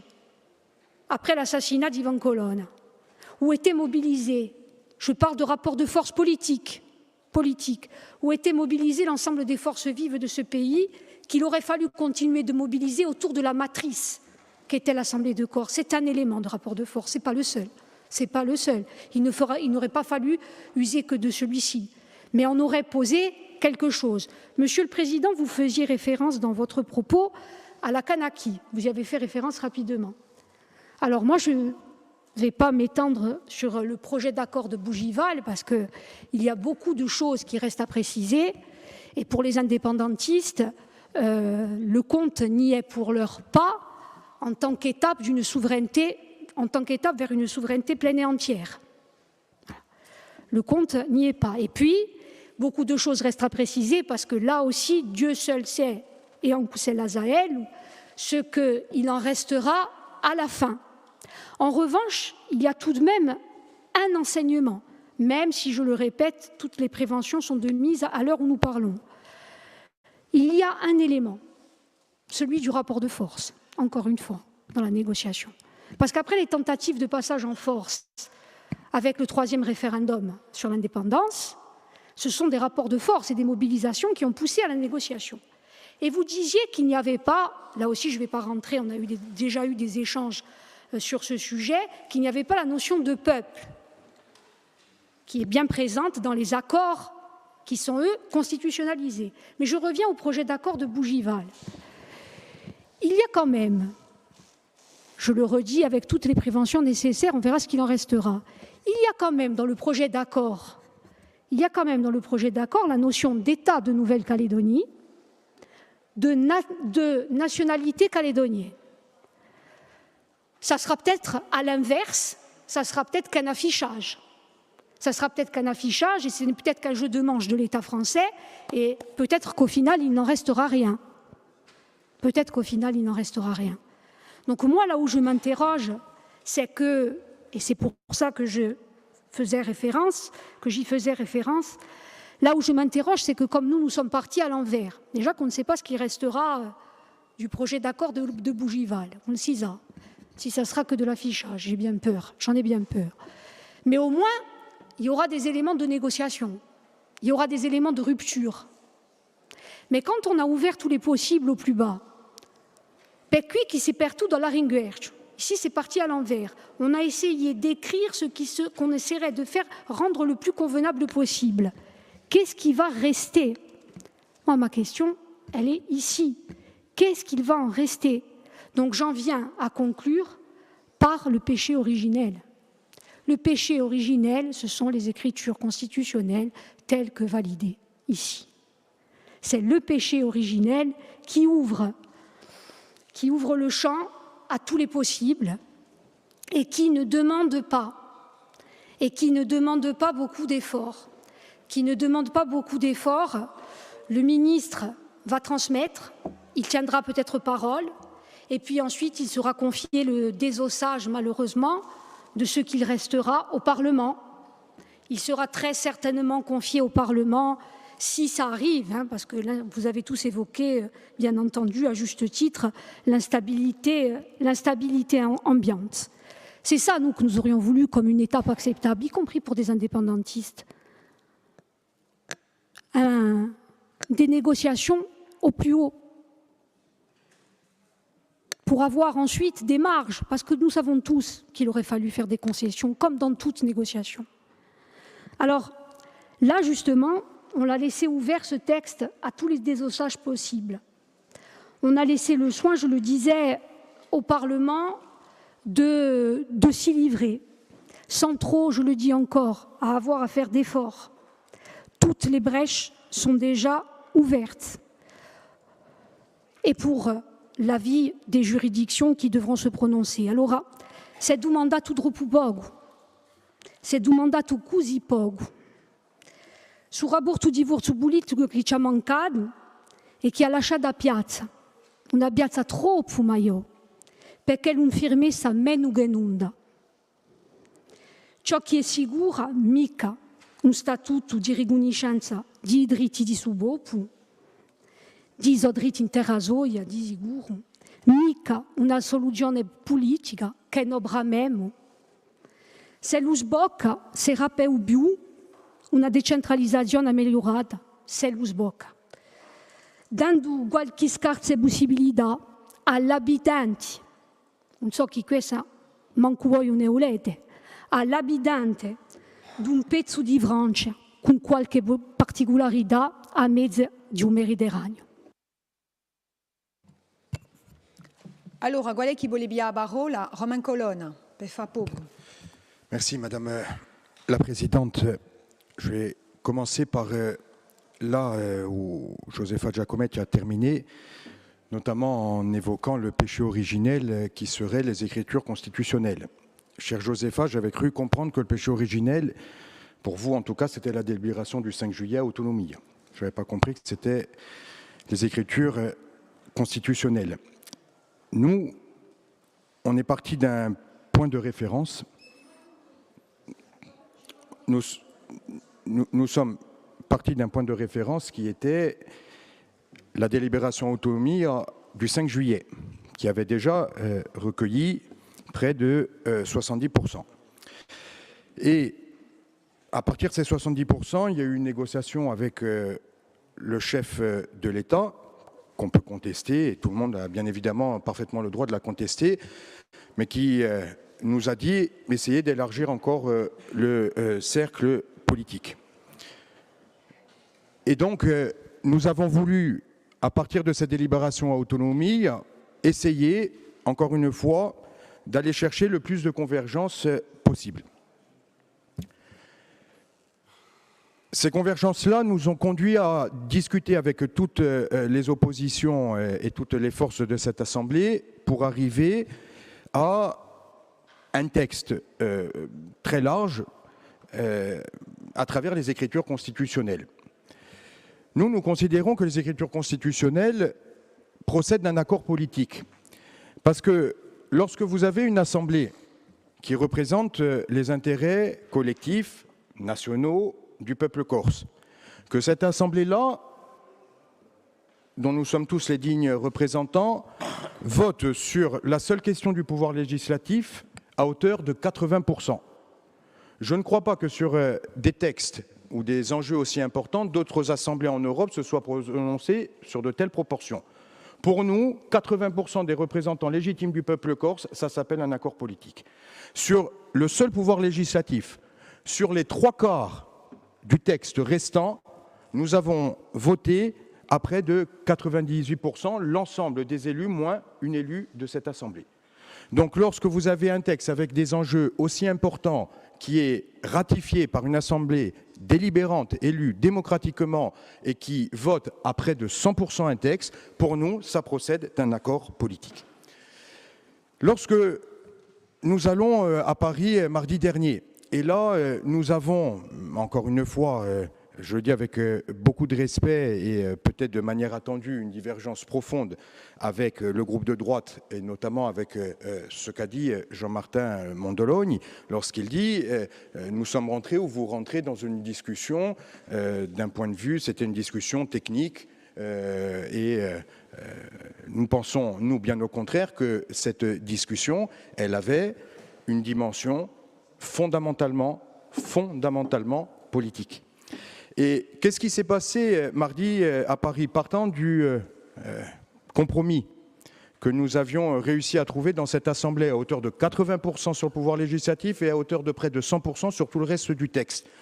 La question n'était pas, effectivement, en tant que constitutionnalistes, que nous ne sommes pas, de savoir si nous pouvions ajouter tel ou tel mot dans le texte des écritures constitutionnelles. La question était politiquement savoir si le gouvernement allait continuer à s'engager auprès du chef du gouvernement, auprès du chef de l'État, d'ici quelques jours, à proposer la version issue du compromis que nous avions patiemment élaboré pendant plusieurs mois. Et l'avantage d'un compromis, et je le dis très clairement, c'est qu'une fois que le compromis est intervenu et qu'il a été sanctionné par le vote, d'une assemblée délibérante. La question, elle est très simple. Soit on est pour, soit on est contre. Soit on est pour, soit on est contre. Jusqu'au compromis, on peut tenter d'infléchir, on peut tenter d'influencer à la marge, on peut tenter d'accroître, de réduire la portée du texte. Mais une fois que le compromis a été validé démocratiquement cette assemblée délibérante, soit on est pour, soit on est contre. Et nous, la position qui était la nôtre, c'était de défendre, non pas de manière figée le texte, mais de défendre le vote de cette assemblée, d'autant plus que moi, ma qualité de président de groupe, nous avions parlé avec les élus du groupe que j'ai l'honneur de présider, l'immense honneur de présider, les 31 élus, plus moi, les 32 élus de ce groupe, m'avaient donné mandat, clairement, et je parle sous le contrôle de tous les élus, pour maintenir le vote tel qu'il avait été sanctionné démocratiquement par cette assemblée. Quelques jours avant, nous étions à Corti, parce que nous appartenons pour la plupart d'entre nous à une formation politique, dont je salue la présence du secrétaire national, François Martinetti. Nous étions à Corti. Femagur, Siga, des militants, nous étions réunis en Consiglio Nacional, qui est l'une des instances de ce parti. Les militants de Femagur, Siga, des hommes et des femmes venus de toute la Corse un dimanche, auxquels nous avions dit que nous allions monter à Paris, quel était l'enjeu de la réunion, nous avaient donné mandat pour nous dire « n'allez pas en dessous du texte que vous avez validé à l'Assemblée de Corse ». Et nous, pas plus que quiconque dans cet hémicycle, mais pas moins, nous ne faisons pas de la politique pour nous. Nous faisons de la politique parce que nous avons été mandatés par un corps électoral, par le peuple corse et par des militants qui nous font confiance. Donc lorsque nous montons à Paris, nous montons dans ces conditions. Et l'une des interventions que nous avons eu à assumer devant le ministre à Paris était de dire, et je la refais très volontiers à ce micro, de dire que mardi à Paris, devant le ministre, nous n'étions pas devant le Parlement français. Nous n'étions même pas à l'Assemblée de Corse. Nous étions les représentants de l'Assemblée de Corse dans notre diversité face au gouvernement et avec l'ensemble des élus de la Corse. Pourquoi je dis ça? Parce que vouloir mardi, face au ministre, commencer au prétexte que ce que nous avons voté à l'Assemblée relèverait, je reprends votre mot, très cher Jean-Martin, de l'imaginaire. Moi, ça ne relève pas de l'imaginaire. Ça relève de vote démocratique de cette Assemblée. Ça ne relève pas de l'imaginaire. Ça relève de votes démocratiques de cette Assemblée qui ont été patiemment élaborés après des décennies d'histoire institutionnelle, politique, sociale, économique, culturelle, linguistique et souvent très conflictuelle, trop conflictuelle. Donc lorsque nous montons à Paris, nous essayons de faire valoir ces intérêts-là auprès du gouvernement pour maintenir un accord, non pas technique, non pas ni même un accord constitutionnel, exclusivement un accord politique. Exclusivement un accord politique, et il s'agissait pour nous de parachever à Paris la première phase qui a duré longtemps, trop longtemps à notre goût, de négociation avec le gouvernement. Si le ministre Rebsamen, dont je voudrais saluer la position à ce micro, au nom du groupe, transmet, et nous savons qu'il va le faire puisqu'il s'est engagé à le faire, l'intégralité de la proposition telle qu'elle a été sanctionnée démocratiquement dans cet hémicycle, en accord avec le ministre Darmanin qui parlait au nom du chef de l'État. Que le chef de l'État et le chef du gouvernement retiennent cette position. Va s'engager alors une seconde phase qui, celle-ci, et seulement celle-ci, concernera parfaitement le Parlement. Et je voudrais dire, et nous le disons très sereinement, très tranquillement, le Parlement français est parfaitement souverain pour juger et voter, voire amender ce projet de loi qui sera déposé dans quelques jours. Mais dire cela et dire que le Parlement est souverain, cela fait-il de nous ou du Parlement des ennemis de fait de la Corse ou de ce Parlement-là? Bien évidemment que non. Nous disons simplement que dans la seconde phase de négociation, dans la mesure où nous avons réussi à convaincre sur un texte de compromis le ministre Darmanin, qui n'était pas le plus partisan de l'autonomie, où nous avons réussi à convaincre le chef de l'État, où nous avons réussi à convaincre François Bayrou, où nous avons déjà réussi à convaincre une partie de la représentation parlementaire. Pourquoi devrions-nous aujourd'hui partir défaitistes, partir perdants, partir dans le doute le plus absolu, en disant de toute façon nous n'allons pas réussir à avoir les 3/5, donc il faut encore abaisser notre niveau de revendication, puisque ce qui est acceptable ne correspond pas aux écritures constitutionnelles. nous disons très clairement, et Monsieur le Président de l'Exécutif, nous tenons, je ne peux pas le dire plus clairement, à votre entière disposition avec le groupe FABO pour l'ONSEM, pour vous accompagner dans la négociation, pour aller rencontrer les parlementaires, pour essayer de les convaincre et dire qu'il y a un enjeu politique fondamental pour régler les affaires de ce pays, pour améliorer la vie des Corses et pour assurer la pérennité du peuple corse sur sa terre. Donc le but n'est pas de dire, et je terminerai là-dessus, le but n'est pas de dire qu'on va de fait être pragmatique et revenir à une position qui serait la position initiale de la droite. Parce que, Jean-Martin, vous dites, et je respecte parfaitement votre propos, que notre proposition n'est pas acceptable en l'état pour le Parlement. Mais réfléchissons à l'inverse. Est-ce que vous pensez que votre position, telle que vous l'avez défendue avec beaucoup de conviction jusqu'à présent, qui n'a pas été validée majoritairement et démocratiquement dans cet hémicycle, est-ce que vous pensez sincèrement que si c'est la position qui est retenue par le Parlement français, est-ce que vous pensez qu'encore ça sera acceptable? Démocratiquement, ça ne le sera pas. Démocratiquement, ça ne le sera pas. Et Jean-Martin, vous le savez très bien, donc ce qui vaut dans un sens, ce que vous présumez valoir dans un sens, Jean-Martin, moi je vous dis très clairement, il faut aussi s'interroger dans le sens inverse. Il y a une démocratie qui s'est exprimée dans les urnes avec beaucoup de force depuis maintenant 10 ans. Nous avons fait des efforts considérables dans cet hémicycle. Nous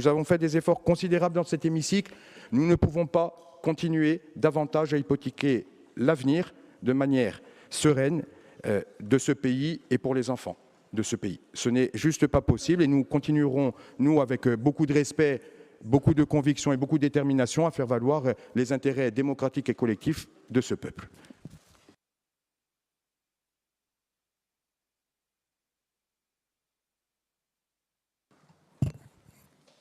Ringraziabi altre domande di parola, penso che tutti i gruppi si sono esprimati. Josefa Dino, no. Allora, direi veramente due parole, posto che mi sono esprimata stamane Dino, una parola popolare, un proverbio che dice che gli affari lunghi diventano serpi. Ma non è mica colpa nostra. Parce que bientôt, on va même nous reprocher qu'il y ait eu une dissolution, de nouvelles élections, 2 gouvernements nommés en 6 mois, un passage du dossier Corse entre 3 ministres au total. Et là, on n'y est strictement pour rien, bien évidemment. Moi, ce que je veux souligner, c'est d'abord la qualité de la relation avec le ministre Ereb Zamen, qui est venu jusqu'à nous, souvenez-vous, Josefa y a fait référence, elle a pu s'entretenir avec lui. Son écoute, sa clairvoyance, sa connaissance de la Corse, puisqu'il avait travaillé dans d'autres fonctions sur le statut de 82, et puis son engagement aussi. Il nous fait part, l'autre soir, de l'avis du Conseil d'État. Il est dans son rôle d'abord de responsable de ce COSTRAT, de ce comité stratégique. Il est dans son rôle de ministre, et dans son rôle de ministre aussi, il a à transmettre cela et les derniers résultats de nos échanges au Conseil des ministres, qui aurait lieu donc le 30. Ça, il est dans son rôle, et je trouve que dans ce rôle-là, il a été plutôt à notre égard, en décentralisateur convaincu qu'il est, il a été très positif.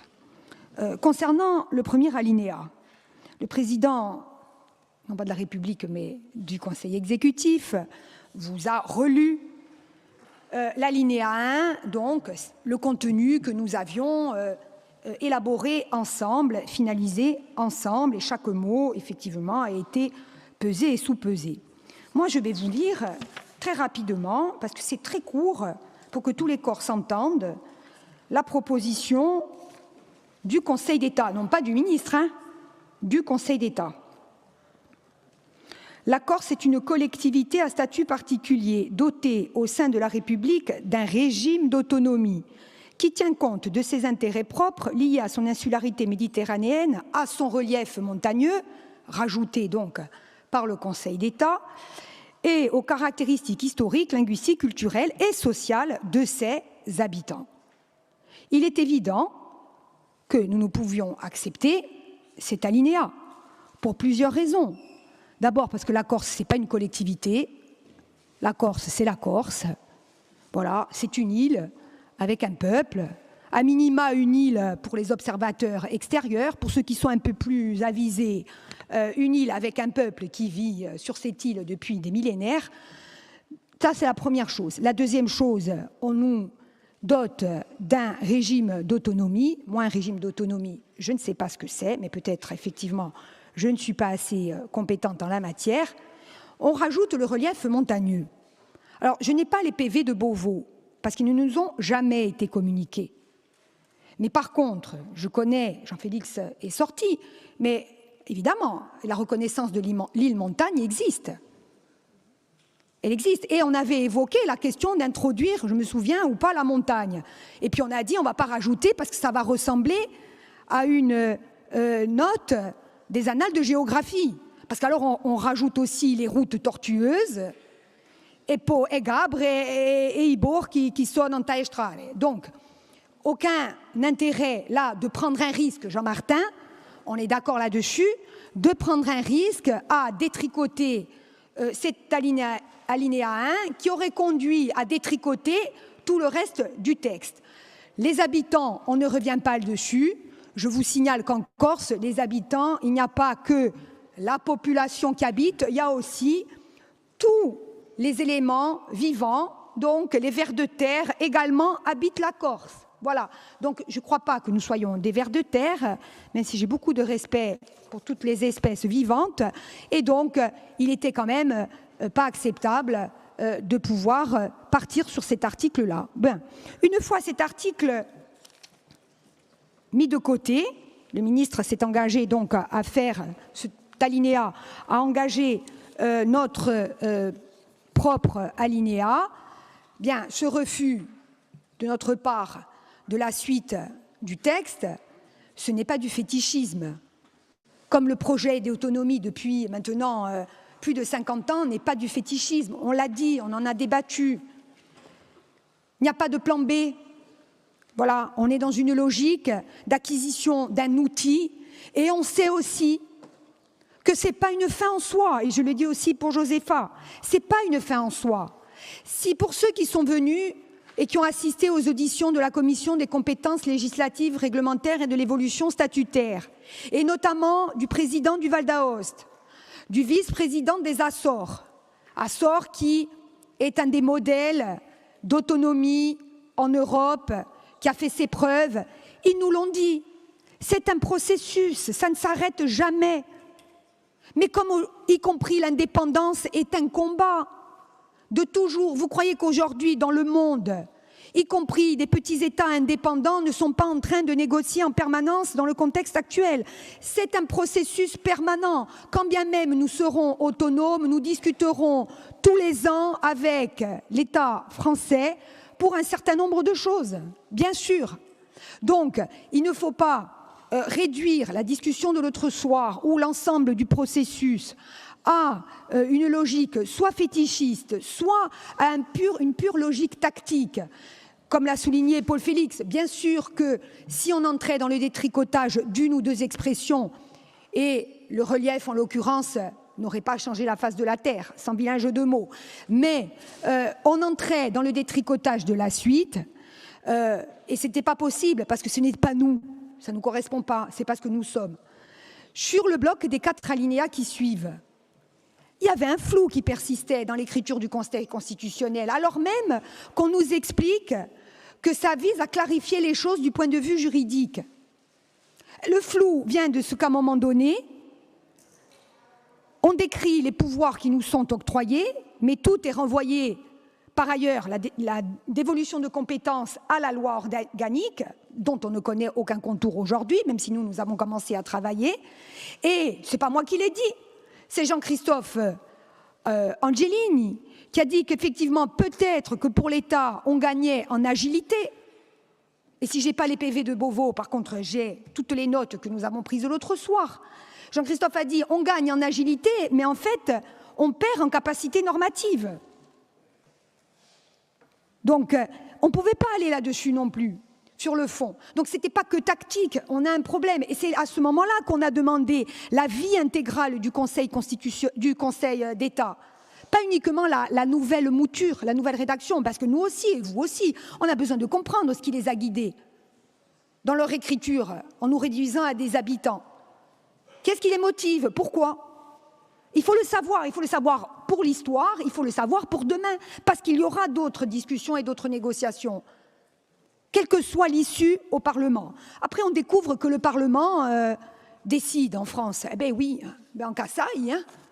D'accord, le Parlement va décider, le Parlement va trancher, bien évidemment, c'est à nous à faire ce qu'il faut, ce qu'on peut faire, bien évidemment, avec la force de nos convictions, et tous ceux qui ont voté la délibération, en tout cas qui étaient d'accord pour, tous ceux en plus parce qu'il y a plusieurs groupes là, plusieurs cercles, tous ceux qui étaient pour l'alinéa 1 et le dernier alinéa, j'espère que vous défendrez cela aussi devant le Parlement.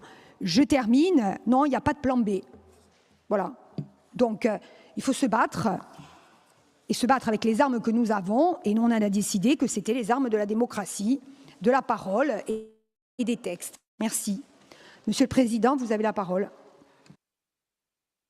Merci, Madame la Présidente de l'Assemblée de Corse. Moi, je vais reprendre la parole, non pas sur les aspects techniques, juridiques ou de chronologie, mais être vraiment, cette fois-ci, concentré sur l'essentiel. L'essentiel, c'est la politique, surtout au moment où s'ouvre la deuxième phase, celle qui va nous conduire devant le Parlement pour savoir si, oui ou non, il va y avoir une révision constitutionnelle et un statut d'autonomie conforme à ce qui a été voté à une très grande majorité par les élus de la Corse.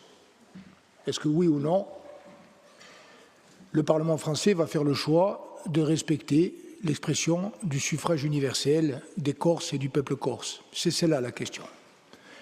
Et à ce stade-là, je voudrais dire deux choses. D'abord, réinscrire notre discussion d'aujourd'hui dans l'histoire. Pas l'histoire de ces quelques mois ou de ces quelques années, même si elle a été dramatique, douloureuse, complexe et importante. Je vais, comme les autres intervenants nationalistes, mais je sais que le rapport à l'histoire est tout aussi important dans le groupe de droite, réinscrire dans l'histoire contemporaine ce qui nous attend dans les semaines et dans les mois à venir et qui concerne aussi les députés et sénateurs français, même si beaucoup d'eux ne connaissent pas la Corse ou mal, ne connaissent pas la question corse ou mal, et ne connaissent pas l'histoire de la Corse ou mal. Je voudrais dire simplement que le rendez-vous avec le Parlement, c'est un rendez-vous qui convoque l'histoire.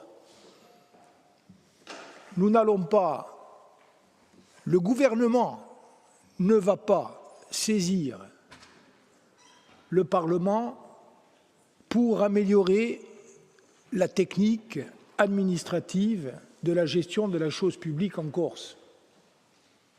En tout cas, ce n'est pas ça l'enjeu fondamental de la saisine du Parlement. L'enjeu fondamental de la saisine du Parlement, c'est de savoir si oui ou non,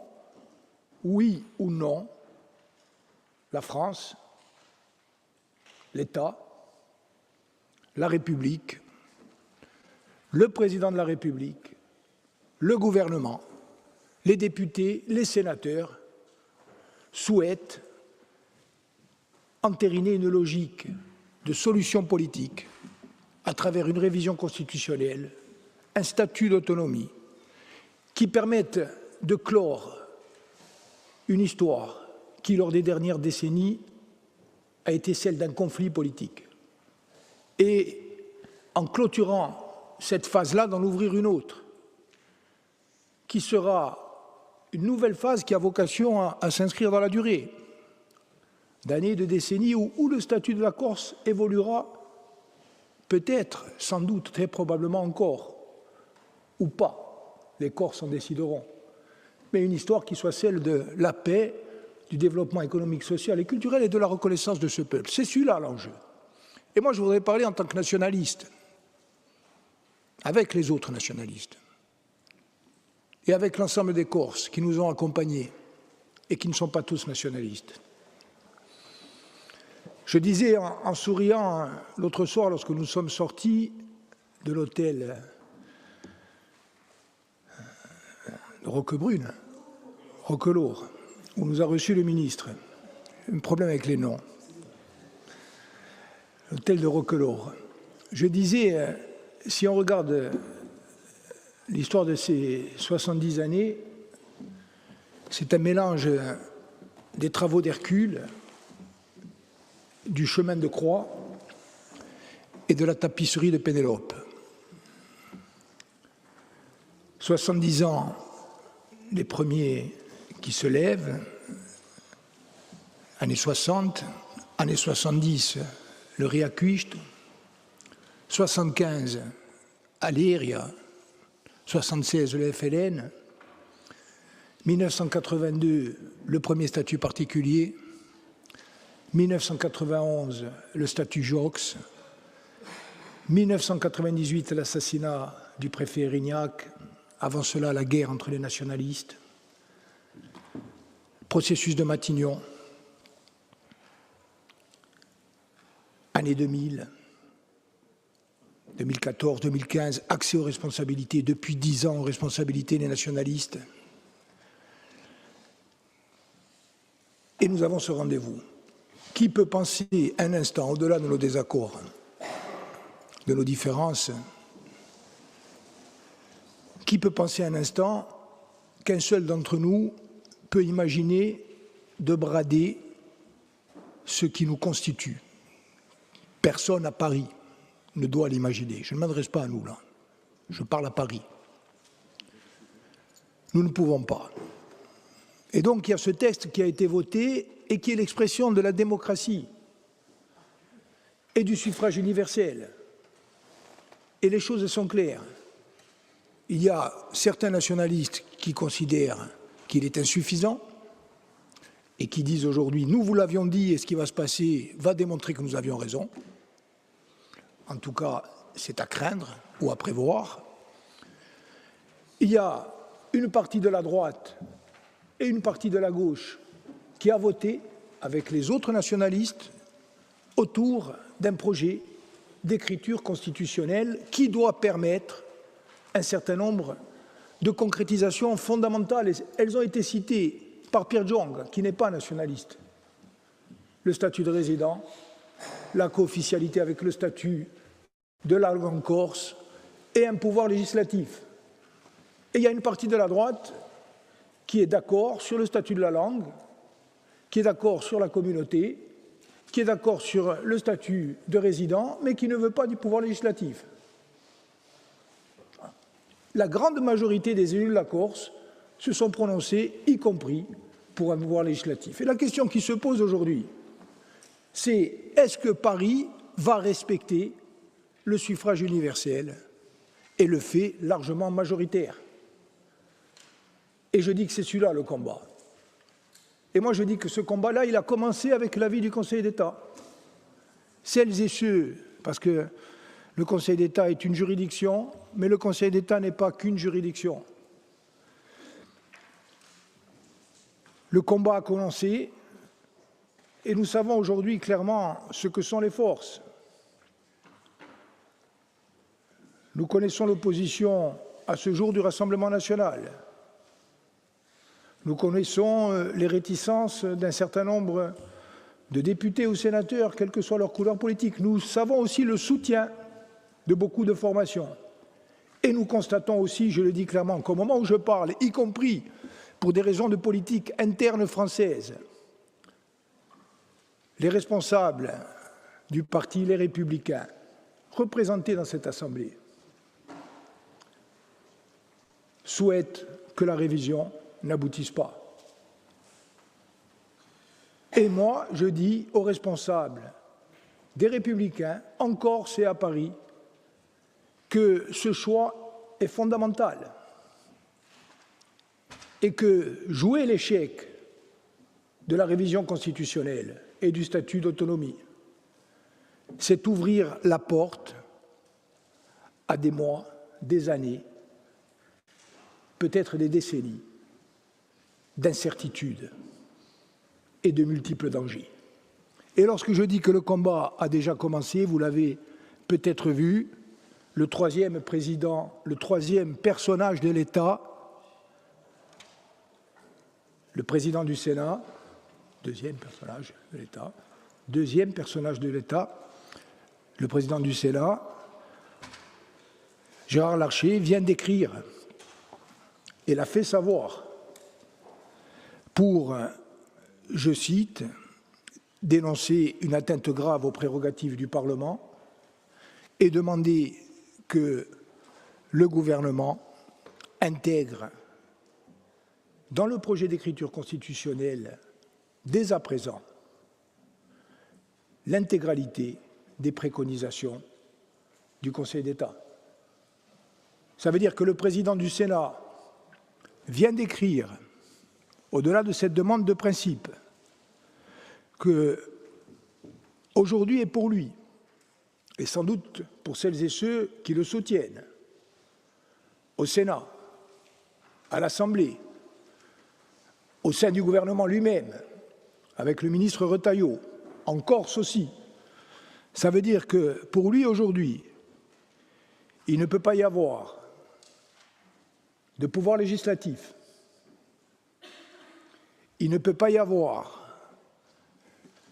de peuple ou de communauté corse, il ne peut pas y avoir de lien singulier à notre terre, il ne peut pas y avoir de statut de résident, il ne peut pas y avoir de statut de la langue corse, dans les proportions que vous aussi vous avez votées. Et donc, je dis que maintenant, nos débats d'hier sont derrière nous. Le débat qui commence aujourd'hui, c'est est-ce que le Parlement, c'est-à-dire le Sénat et l'Assemblée nationale, vont accepter, ils ont totale liberté de leur choix, vont accepter ou pas de voter non seulement le texte dans sa lettre, mais au-delà de sa lettre, l'accord que nous avons passé, au-delà des modifications, est-ce qu'ils vont accepter la substance de ce texte? Parce que le texte, nous n'avons pas voulu le modifier, pourquoi? Parce que nous avons l'accord politique que la substance sera rendue possible. Ce qui nous rend des défenseurs aujourd'hui, qu'il s'agisse de Corinne Front, qu'il s'agisse d'Awansem, qu'il s'agisse de Pierre Jong, qu'il s'agisse de Charlotte, ou qu'il s'agisse de Fapo Boulou, Insem, qu'il s'agisse du Conseil exécutif de la présidente de l'Assemblée de Corse, ce qui fait que nous sommes des défenseurs intraitables de ce texte. C'est parce que nous avons l'accord politique qu'il permettra derrière, y compris à travers la loi organique, d'instituer une reconnaissance de ce que nous sommes collectivement, de mettre en place un statut d'officialité de la langue corse, de mettre en place un statut de résident, d'exercer un pouvoir législatif ou de nature législative qui sera conforme aux principes fondamentaux de la République française, contrôlé par le Conseil constitutionnel, mais un véritable pouvoir législatif. Et à tout cela, nous ne renoncerons pas. Et moi, je parle pour moi. Nous n'y renoncerons pas parce qu'y renoncer, ça serait renoncer à ce que nous sommes. À la raison essentielle qui fait que nous nous sommes engagés en politique, à ce que nous sommes au-delà de la politique. Qu'on ne nous demande pas de renoncer à ce que nous sommes. C'est comme ça que le débat se pose. Et moi je dis à celles et ceux qui croient déjà en l'accord, ou même à ceux qui n'y croient pas parce qu'ils considèrent qu'il est insuffisant, ou qu'ils craignent qu'il le soit, ne nous trompons pas. Le rendez-vous, là, à partir de mercredi prochain, Conseil des ministres, jusqu'à la fin de l'année, date prévue pour le Congrès, c'est un rendez-vous essentiel pour la Corse. Vous le savez. À Paris, ils ne le savent peut-être pas tous. Vous le savez ce qui va se passer si nous ne loupons ce rendez-vous. Nous ne le savons pas dans le détail. Nous ne savons pas comment ça va commencer. Nous ne savons pas où ça va éclater. Nous ne savons pas comment ça va se passer. Mais vous le savez ce qui va se passer si nous loupons ce rendez-vous. Et vous savez aussi ce qui va se passer si nous le réussissons. Si nous le réussissons, nous construirons ensemble. Ce ne sera pas un grand soir. Il y aura des problèmes encore, des problèmes sociaux, des problèmes économiques, des problèmes de spéculation, des problèmes de voyous. Il y en aura des problèmes. On aura 10 ans, 20 ans, 30 ans, peut-être plus de travail. Mais on aura offert la paix à nos enfants. Et on leur a offert le droit de croire et d'espérer. Alors moi, je dis à celles et ceux qui croient à ce texte, et au-delà de ce texte, qui croient à ce que nous avons fait ensemble, que maintenant, le moment est venu de monter ensemble, pas séparément, en prenant notre bâton de pèlerin, pour expliquer et pour convaincre, et pour dire aux députés et aux sénateurs ce qu'est l'enjeu de la révision et du statut d'autonomie, tels que nous les avons identifiés, posés et cristallisés dans le projet d'écriture. Là où il y a une volonté politique, il y a un chemin juridique et constitutionnel. Chacun prend et doit prendre ses responsabilités. Nous avons pris les nôtres, nous continuerons à les prendre et nous ferons tout pour que le rendez-vous avec l'histoire soit réussi. Ringraziabile, Presidente. Ecco, dunque, il dibattito non sta l'appuntamento di martedì a Nanta il progetto di evoluzione istituzionale e compio. Allora, badiamento all'approvazione del progetto verbale di sessione dell'Assemblea di un mese di giugno, qual è chi è contro, qual è chi è un po' nemica, astensione, qual è chi vota pro? Tutto il mondo è d'accordo, ringraziabile.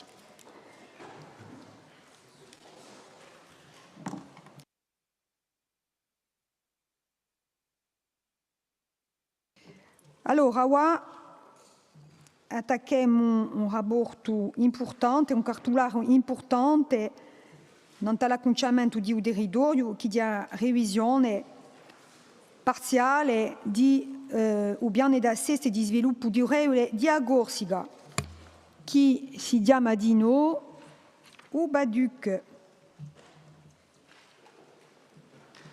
Allora, penso che il Presidente di l'Agenzia d'Urbanismo che dava la sua presentazione. Ringraziabile. Avete la parola. Merci, Madame la Présidente. Je me présente, bien sûr, en qualité de président de l'Agence d'urbanisme et d'énergie, mais je le présente surtout en qualité de conseiller exécutif en charge du PADUC, puisque, vous le savez, hein, aujourd'hui, cette charge, ce travail a été confié à une mission, hein, dans le cadre de l'organigramme de la collectivité de Corse, sous le directeur général des services, dédié à ce travail sur le périmètre de la révision du PADUC. En préambule, je souhaite revenir tout d'abord sur le fondement du PADUC. Il est issu de la loi de 2002 relative à la Corse et, comme vous le savez, il a été approuvé en 2015 par l'Assemblée de Corse et a été voulu par les élus, non seulement comme le projet d'aménagement et de développement de la Corse à l'horizon 2040, mais il a également été voulu par les élus comme un projet de société pour le territoire corse et les Corses. Le PADUC est donc un document de planification qui va bien au-delà de la seule dimension urbanistique et des obligations législatives et réglementaires qui en découlent. En novembre 2024, conformément au Code général des collectivités territoriales et conformément à la méthodologie validée par l'Assemblée de Corse en novembre 2021, nous avions présenté devant cet hémicycle l'analyse des résultats de l'application du PADUC en s'attachant plus particulièrement aux politiques publiques conduites par la collectivité de Corse, ses agences et ses offices. C'est sur la base de ce bilan et conformément au texte que nous avons décidé d'engager une révision partielle en prenant l'engagement de revenir devant vous pour débattre du périmètre, de la méthode et du calendrier de cette révision. C'est donc l'objet essentiel de ce rapport À ce sujet, sur la délibération donc de novembre 2024, je voudrais revenir sur un point qui me semble important. On a régulièrement entendu par nos opposants politiques, c'est le jeu, à la fois dans les médias, mais dans d'autres cercles également, que nous serions en retard dans la révision du PADUC. Cette affirmation, elle est en grande partie fausse. Dire 100 fois un mensonge, vous le savez, n'en fait pas une vérité. À ce titre, je rappellerai simplement l'article du Code général des collectivités territoriales qui est clair. L'Assemblée, au terme de l'analyse, délibère sur le maintien en vigueur du PADUC, sur sa modification ou sur sa révision complète ou partielle. En novembre dernier, l'Assemblée de Corse a donc fait le choix d'une révision partielle, mais elle aurait très bien pu faire le choix du statu quo, du maintien du PADUC de 2015 ou bien d'une simple modification qui ne permettait pas de modifier l'économie générale du document. Alors, ceci étant dit, je dis c'est en partie faux, puisque, bien sûr, l'environnement législatif et réglementaire, notamment en matière d'urbanisme, a considérablement évolué depuis 2015, et la révision doit prendre en compte ces évolutions législatives et réglementaires, notamment en ce qui concerne l'intégration des dispositions de la loi Elan, l'obligation de réduction de l'artificialisation des sols relatifs à la loi ZAN, ou encore les outils encore plus récents de la loi Lemeur et Tchaniz sur la régulation des meublés de tourisme. Mais au-delà de ces ajustements, je dirais techniques, juridiques, qui sont importants, cette révision est aussi une opportunité politique. Une opportunité politique pour rendre le PADUC plus lisible, plus accessible et plus opérationnel. Une opportunité pour questionner à nouveau les orientations stratégiques de 2015 et une opportunité également pour mieux articuler notre document de planification avec les schémas sectoriels existants. J'en rappelle quelques-uns.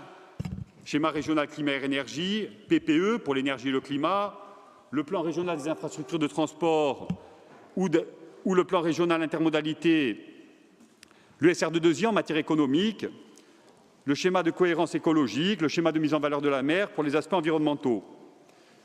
Vous voyez qu'avec tous ces schémas, j'aurais pu en citer d'autres, il n'est pas nécessaire d'avoir un PADUC de 3000 pages lorsqu'on a des outils spécialisés qui existent déjà pour approfondir chaque thématique.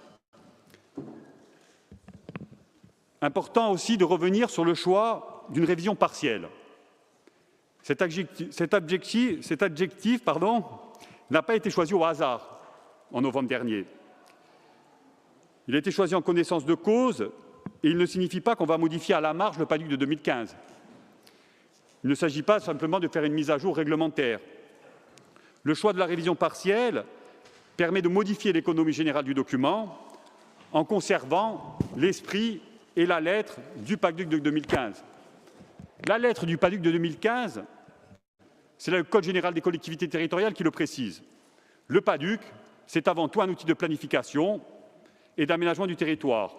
Il fixe des objectifs, notamment en matière de développement économique et de préservation de l'environnement, en essayant de trouver le juste équilibre.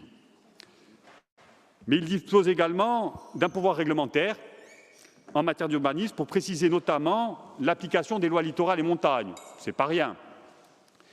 Et aussi pour déterminer la vocation des espaces. Alors les plus connus, les espaces stratégiques agricoles, bien sûr, mais beaucoup d'autres espaces sont définis dans le PADUC, ce qu'on peut faire et aussi ce qu'on ne peut pas faire. Des espaces remarquables caractéristiques, des espaces proches du rivage, les extensions des zones urbaines, les secteurs d'enjeux régionaux, etc., etc. Donc il y a la lettre et puis il y a l'esprit. L'esprit du PADUC de 2015, ce n'est pas l'esprit du PADUC de 2009, celui qui avait été porté par la droite sous la mandature Santigny et Rocazert entre 2004 et 2010, un PADUC qui prenait notamment un allègement de la loi littorale pour désanctuariser la Corse, un PADUC finalement, certains s'en souviennent, et fort heureusement, retiré face aux oppositions et faute de consensus. L'esprit du PADUC de 2015, je l'ai rappelé précédemment, c'est un projet de société pour le territoire corse et les Corses. C'est aussi celui d'une affirmation culturelle comme socle de la cohésion sociale et sociétale. C'est un PADUC social, humaniste, mais l'esprit de 2015, c'est enfin et surtout l'engagement d'une famille politique, notre famille politique, qui, je le rappelle, en 2015, s'est battue, notamment par voie d'amendement, puisqu'elle siégeait dans l'opposition, pour que, on en parlait précédemment, la référence au peuple corse soit présente dans le préambule du PADUC. Elle s'est battue, notre famille politique, pour prôner la co-officialité de la langue, pour protéger les espaces stratégiques agricoles. Beaucoup d'entre vous, siégeant aujourd'hui dans cet hémicycle, siégeaient déjà à l'époque. Ils se souviennent donc très certainement de cet engagement collectif. Donc aujourd'hui, au-delà du maintien de l'esprit et de la lettre du PADUC de 2015, à travers cette révision partielle, nous avons l'occasion de réaffirmer nos fondamentaux politiques, qui parfois ont été dilués dans le texte actuel. Notamment 3 enjeux qui sont absents ou peu présents dans le PADUC de 2015, qui apparaissent comme des enjeux essentiels à intégrer. Premièrement, la lutte contre la criminalité organisée et les pratiques mafieuses. La session extraordinaire du 28 février 2025 a été un moment fort, unique en Europe, ou quasiment unique en Europe. L'article qui est issu de cette session extraordinaire de la délibération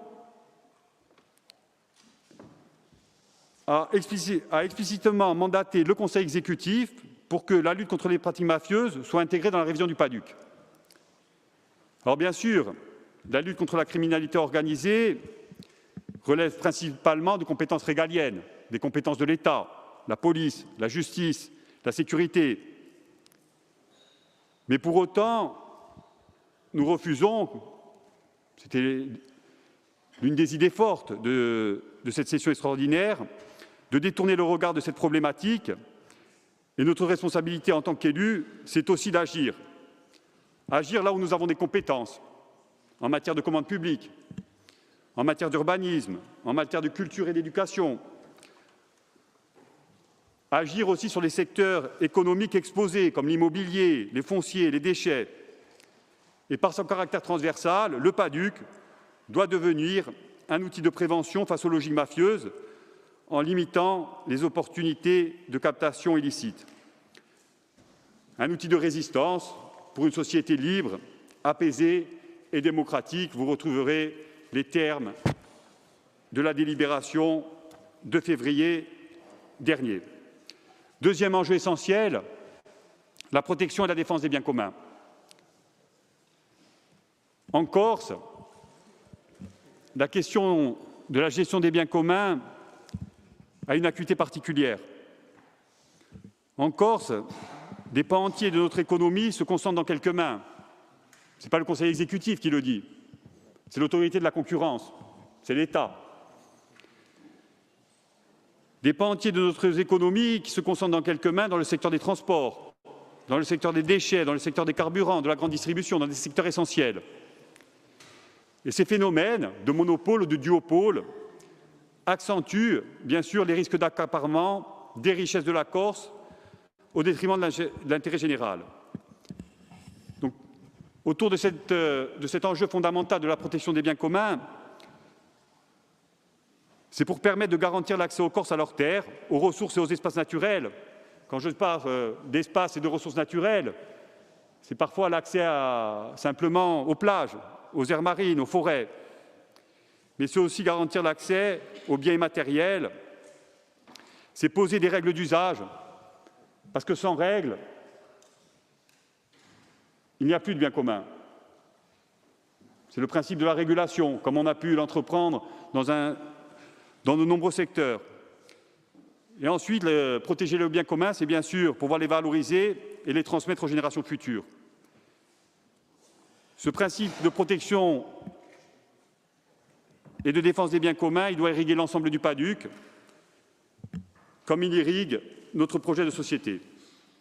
Troisième et dernier enjeu fondamental, absent du PADUC de 2015, celui du combat contre la spéculation foncière et immobilière.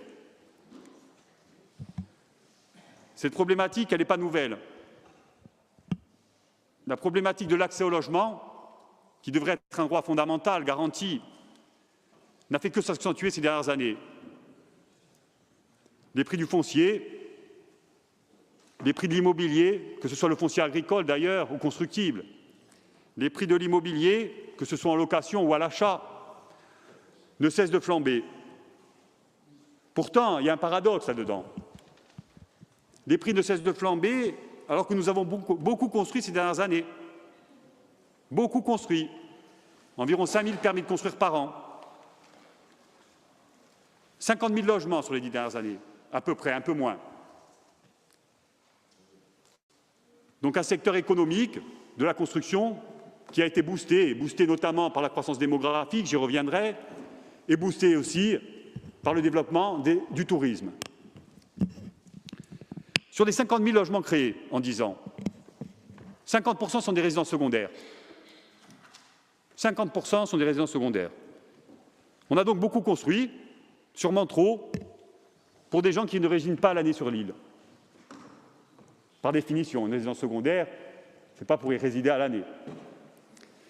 Pire encore, ces logements se sont convertis massivement, ces résidences secondaires, en meublés de tourisme, alimentant aussi une concurrence déloyale avec le secteur de l'hôtellerie traditionnelle. Et puis raréfiant l'offre, bien sûr, pour les habitants à l'année.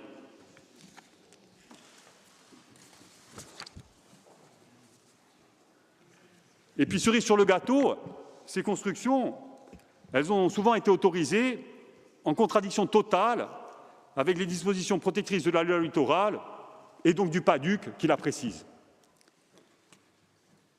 Un développement, finalement, qui a certainement profité, on a eu l'occasion d'en débattre avec la présidente de l'Assemblée de Corse dans le cadre de l'Assemblée d'Iaduantou, un développement qui a certainement profité à quelques Corses, il faut qu'on se le dise, mais qui a exclu la majorité d'entre eux, notamment les jeunes et les ménages modestes, exclus de l'accès au logement dans de nombreuses zones de l'île, pour ne pas dire aujourd'hui dans la quasi-totalité de l'île.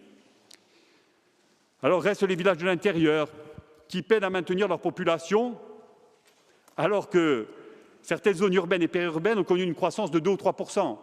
Une croissance de 2 ou 3 %. Je vous donnerai tout à l'heure les chiffres de la croissance démographique comparée à la France. 2 ou 3 %, c'est énorme. Alors j'ai dit des villages de l'intérieur qui résistent encore. Mais simplement pour le... Je vais essayer de retrouver mon...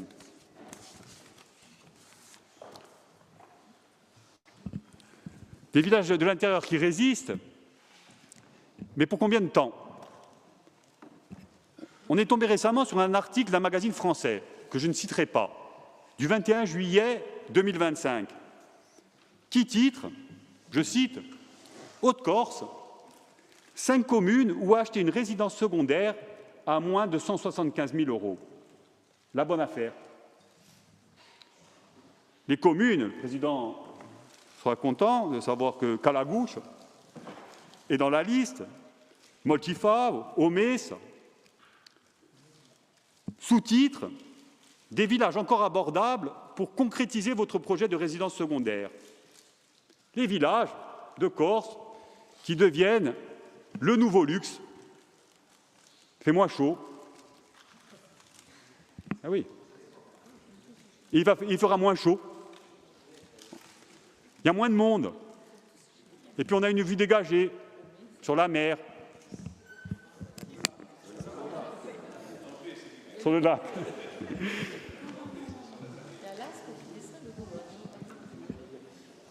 Un appel à la spéculation.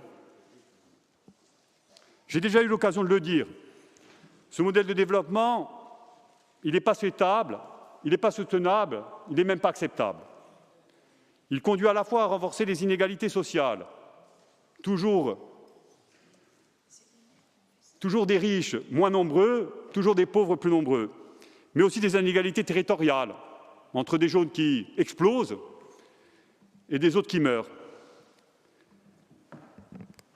Cette ubérisation de la Corse, elle renforce aussi, et c'est plus grave encore, le sentiment de dépossession, d'injustice ou de déclassement.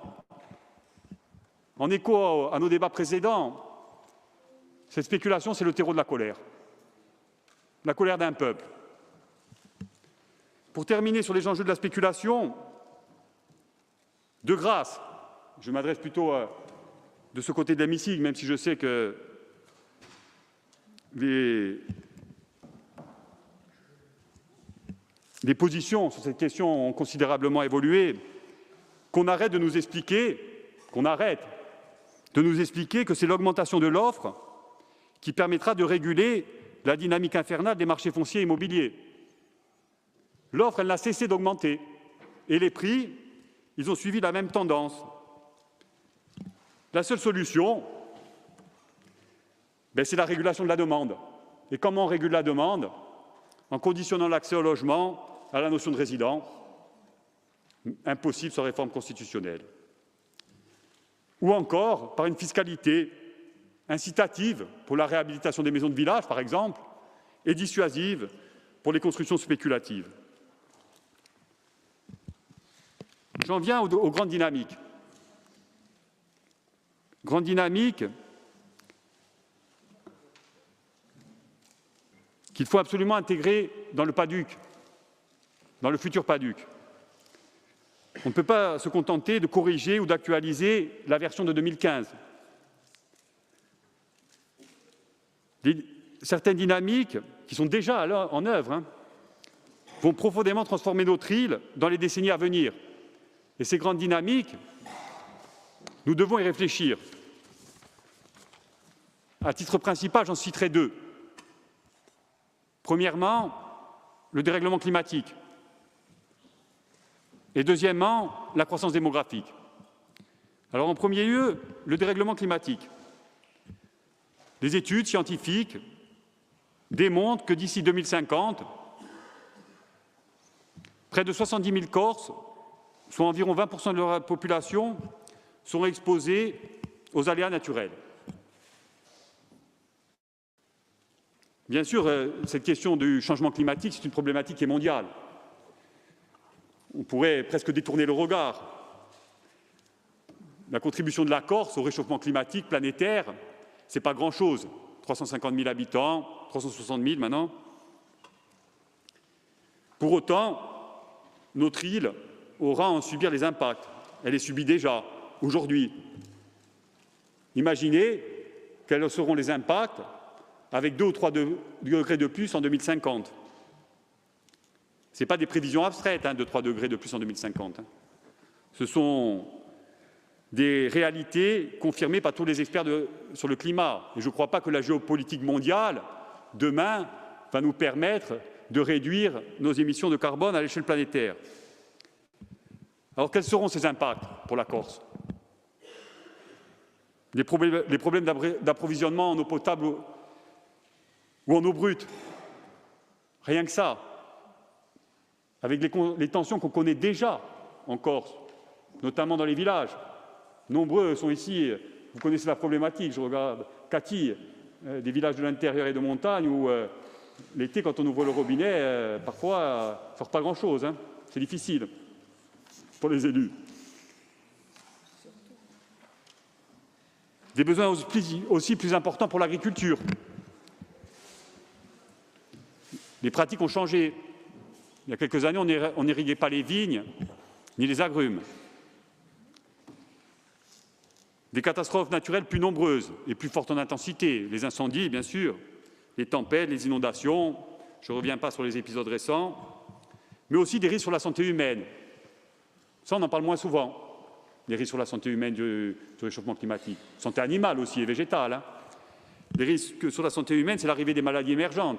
On a eu le Covid, je ne sais pas s'il est lié au changement climatique, peu importe. Mais ce qui est certain, c'est quand on a des cas autochtones de chikungunya en Corse, ça c'est dû au réchauffement climatique. Parce que le chikungunya, la dengue ou le palu, c'était jusque-là réservé à des pays un peu plus au sud. C'est ça les risques qui sont devant nous. Et au-delà du coût humain, il y a un coût économique à assumer. La prévention, la réparation, l'adaptation, on le voit dans le domaine des incendies. Des charges que les collectivités auront de plus en plus de mal à assumer seules, notamment dans le contexte budgétaire actuel et prévisible. Je parle du contexte budgétaire, pas de la collectivité de Corse, mais celui de l'État, voire de l'Europe. Alors la révision du PADUC doit permettre de réfléchir à une politique d'oblate de prévention et d'adaptation aux risques. Alors, peut-être pas dans les détails, pour ça on aura des schémas sectoriels comme le schéma climat-air-énergie qui date de 2013, qu'il faut mettre à jour, grâce au travail aussi de la présidente de l'Assemblée de Corse, dans le cadre de Corsica Prospective. J'ai cité l'enjeu climatique, mais on aurait pu aussi citer l'enjeu du numérique comme une dynamique importante aussi. La présidente a réuni récemment un groupe de travail dans le cadre de Corsica Prospective sur l'intelligence artificielle. Ce sont des mutations auxquelles il faut qu'on se prépare. Dernier enjeu, dernière dynamique, et je terminerai avec celle-là, l'enjeu démographique. Je bois un coup avant.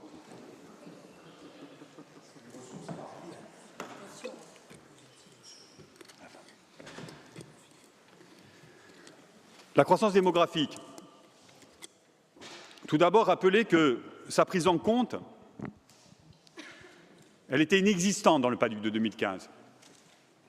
On ne parlait pas de démographie. Aujourd'hui, ce débat-là, on ne peut pas l'éviter. On ne peut plus l'esquiver. Depuis 1975,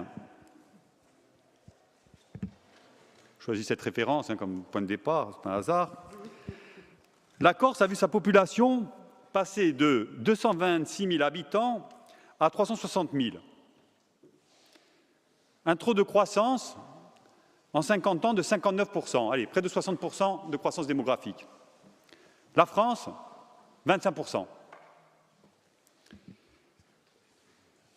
À l'échelle française, c'est comme si la France était passée de 54 millions d'habitants en 1975, c'était les chiffres de la population française en 1975, à 86 millions d'habitants aujourd'hui, au lieu de 66 millions. 66 millions, c'est la population française actuelle. Si elle avait suivi la même croissance démographique que nous, elle serait à 86 millions, 20 millions d'habitants de plus. Je vous laisse imaginer la situation de la France avec 20 millions d'habitants supplémentaires. De quoi déstabiliser un pays qui est déjà relativement fragile actuellement. Donc ce rythme démographique, il est inédit. C'est considérable. Dans une échelle de temps aussi réduite, d'autant plus dans une île. Alors d'un point de vue économique, j'avais eu l'occasion de le dire lors d'autres interventions, d'un point de vue purement économique, cette croissance démographique, elle peut être vue de manière positive. Elle a contribué au développement économique rapide de l'île, peut-être trop rapide, l'augmentation du PIB, le dynamisme du secteur du BTP ou du tourisme, l'augmentation de la consommation. Mais d'un point de vue sociétal, ça a été un choc pour la Corse. En 50 ans, nous sommes passés d'une société en grande partie agro-pastorale à la modernité. Un choc à la fois économique, mais aussi social et culturel, qui a en grande partie fragilisé la cohésion de notre société. Derrière la problématique de la croissance démographique se cache aussi celle de l'attractivité du territoire. Et puisque l'objet de ce rapport, c'est de poser les termes du débat, on n'est pas encore à arrêter un PADUC, on débat du périmètre. Donc puisque l'objet, c'est de poser les termes du débat, permettez-moi, Madame la Vice-présidente, une fois n'est pas coutume, d'interroger les élus de l'Assemblée de Corse sur la question centrale de l'attractivité du territoire. Est-ce qu'on souhaite avoir 500 000 habitants dans 50 ans? Si oui, vous pourrez répondre par oui. Si oui, est-ce qu'on peut parler encore d'autonomie alimentaire, énergétique, hydraulique?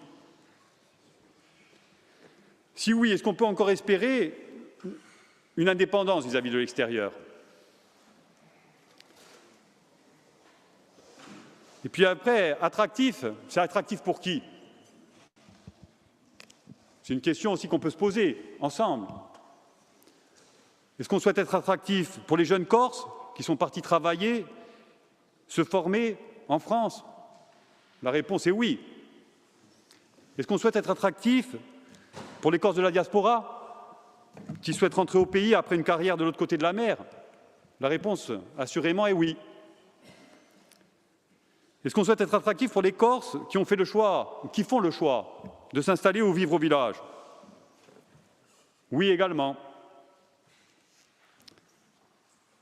En revanche, la réponse est non.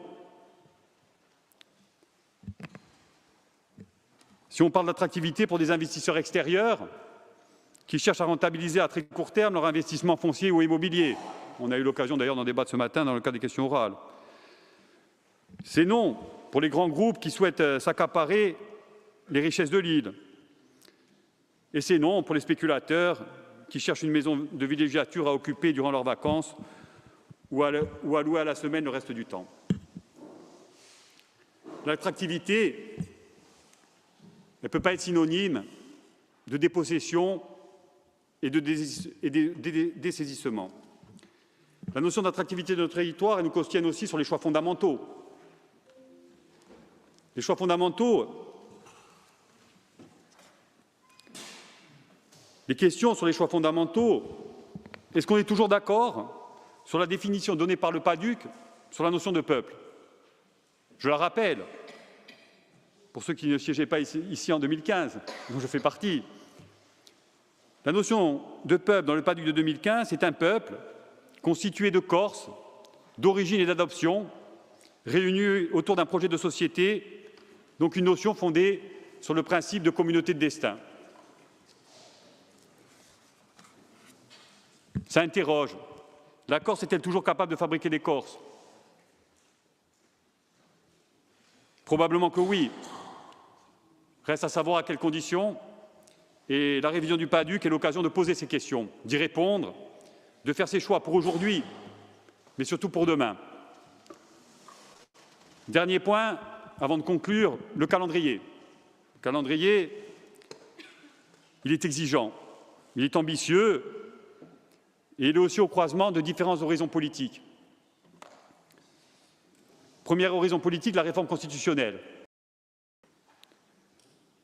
qui pourrait voir conférer à la Corse un pouvoir normatif, législatif, de nature législative.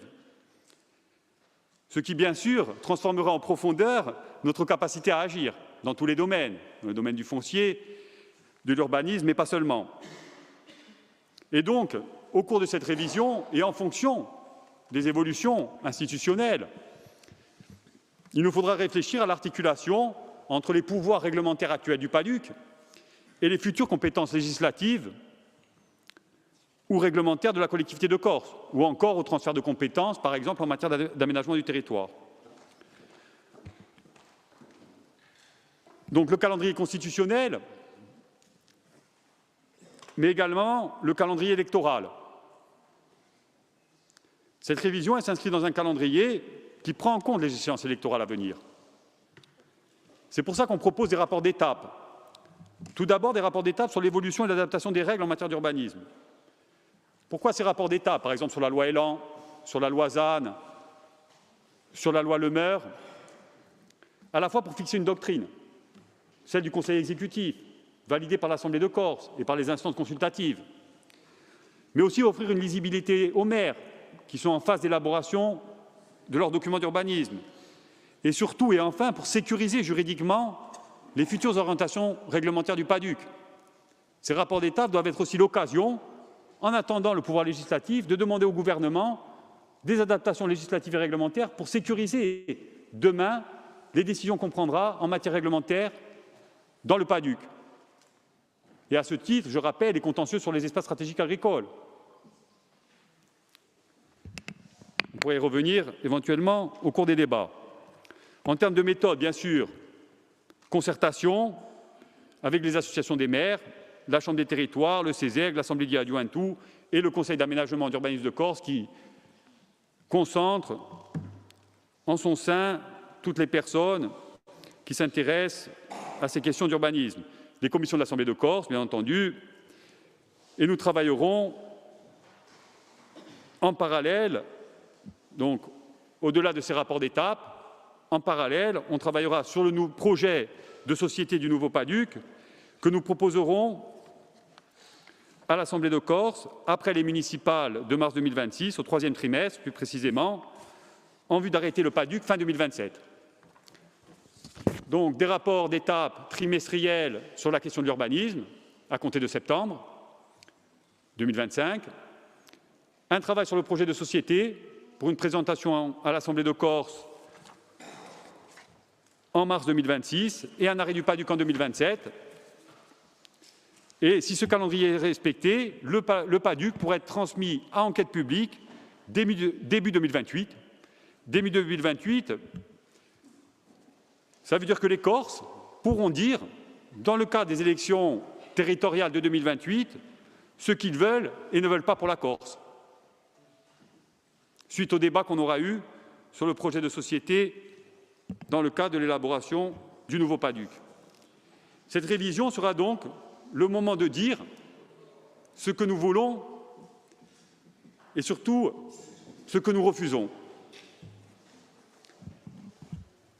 Pour notre part, ce que nous voulons, de manière très pragmatique, parce que c'est une réalité aujourd'hui, c'est que les Corses n'aient plus à choisir en fin de mois entre remplir le caddie et faire le plein. C'est que les Corses puissent se loger à des prix abordables. Ça paraît une évidence. Ce n'est pas le cas. Que les Corses puissent se soigner ou se former sans avoir à prendre l'avion. Ce que nous refusons, c'est une terre abîmée par la spéculation foncière et immobilière. Une terre exposée aux quatre vents, notamment à la spéculation. Une terre fragmentée et bétonnée. Ce que nous voulons, c'est une Corse qui résiste face aux défis du XXIe siècle, notamment les défis climatiques, mais pas seulement. Et ce que nous refusons, c'est une terre fragilisée face aux menaces des chocs climatiques, économiques et sociaux. Ce que nous voulons aussi, c'est une terre qui ne tue plus ses enfants. Ce que nous refusons, c'est une terre meurtrie par la menace mafieuse où les outils de travail brûlent régulièrement. Enfin, ce que nous voulons, c'est une Corse qui fait vivre ses villages, sa langue, sa culture. Et ce que nous refusons, c'est une terre qui subit un modèle de développement importé qui tend à uniformiser, à nier les spécificités, à diluer les identités et à renforcer les dépendances. Vous l'avez compris, cette révision, c'est celle d'un combat pour l'émancipation. Un combat qui rentre dans une phase décisive. Le président l'a dit précédemment. Un combat qui va bien au-delà de la seule révision du PADUC. Ce combat, c'est le combat pour garder l'espoir. Un espoir qui est né déjà il y a un demi-siècle. L'espoir d'un peuple, tout simplement, qui aspire à vivre dignement sur sa terre, à travailler et produire librement, à décider ici de son avenir. Tout peuple a le droit de choisir son destin. Tout peuple a le droit d'écrire son histoire. Per i diritti di un popolo corso di campana in tasoder. Ringraziavi. Merci, Monsieur le Président. Donc, il y a un avis favorable du CESEC concernant cette révision partielle du plan du PADUC. Le CESEC donc reconnaît le caractère structurant du PADUC aujourd'hui, mais aussi à l'avenir. Il souligne votre volonté, vous l'avez évoqué il y a un instant, de le voir participer aux travaux, de l'associer à travers une méthode participative. Il préconise une vigilance accrue tout au long du processus sur les dynamiques à l'œuvre, que ce soit en matière de tourisme, en matière de contraintes introduites par la loi ZAN, la loi montagne, littoral, élan, etc. Il estime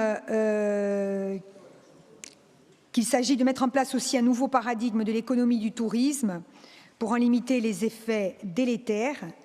Il relève les critiques qui ont été soulevées par certains acteurs économiques il y a quelques semaines, mois, relativement au PADUC, mais il rappelle que la préservation du foncier, de la lutte contre la spéculation et le développement durable sont des impératifs. Il préconise un renforcement de l'action coordonnée avec les services de l'État pour que le PADUC l'application du PADUC soit effective et respectée. Et il recommande à la collectivité de faire valoir ses droits en justice lorsque le respect des orientations du PADUC est remis en cause. Il attire l'attention sur quelques défis que je ne vais pas lire dans le détail, les dynamiques démographiques et les déséquilibres territoriaux, le dérèglement climatique, la nécessité de défendre les biens communs, la lutte contre la spéculation foncière et l'artificialisation, la nécessité de renforcer la priorisation sur l'agriculture, qui a été un peu oubliée dans le PADUC sous sa mouture actuelle, et de faire également, puisque vous avez parlé d'un projet de société, de la culture comme levier de cohésion et de développement. Donc il insiste, et j'en termine, sur la nécessité de renforcer aussi les capacités locales en matière d'urbanisme et de planification, notamment pour un accompagnement technique et financier, adapté. Donc il salue, pour terminer, l'ouverture d'un débat d'orientation sur le sujet et il réaffirme sa volonté de contribuer activement aux travaux futurs. Avis favorable. Il y a un rapport également de la CEDENAT. Qui lit le rapport? Oui. Oui, je lise les observations des commissaires ou juste l'avis? Je pense les observations, si tout le monde en est d'accord. Vous avez été destinataire du rapport. On ne lit que les conclusions. L'avis, oui. Okay. S'il vous plaît. Donc la Commission a mis un avis favorable sur ce rapport. Non-participation des groupes Unso Fiuno ou Avancem et de Mme Josefa Giacometti Pireda. Absence du groupe Corim Front et de Mme Charlotte Terrighi. Bien. Merci.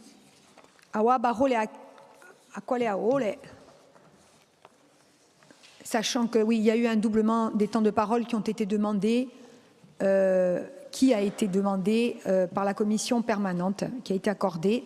Vous n'êtes pas obligé d'utiliser le doublement de temps de parole.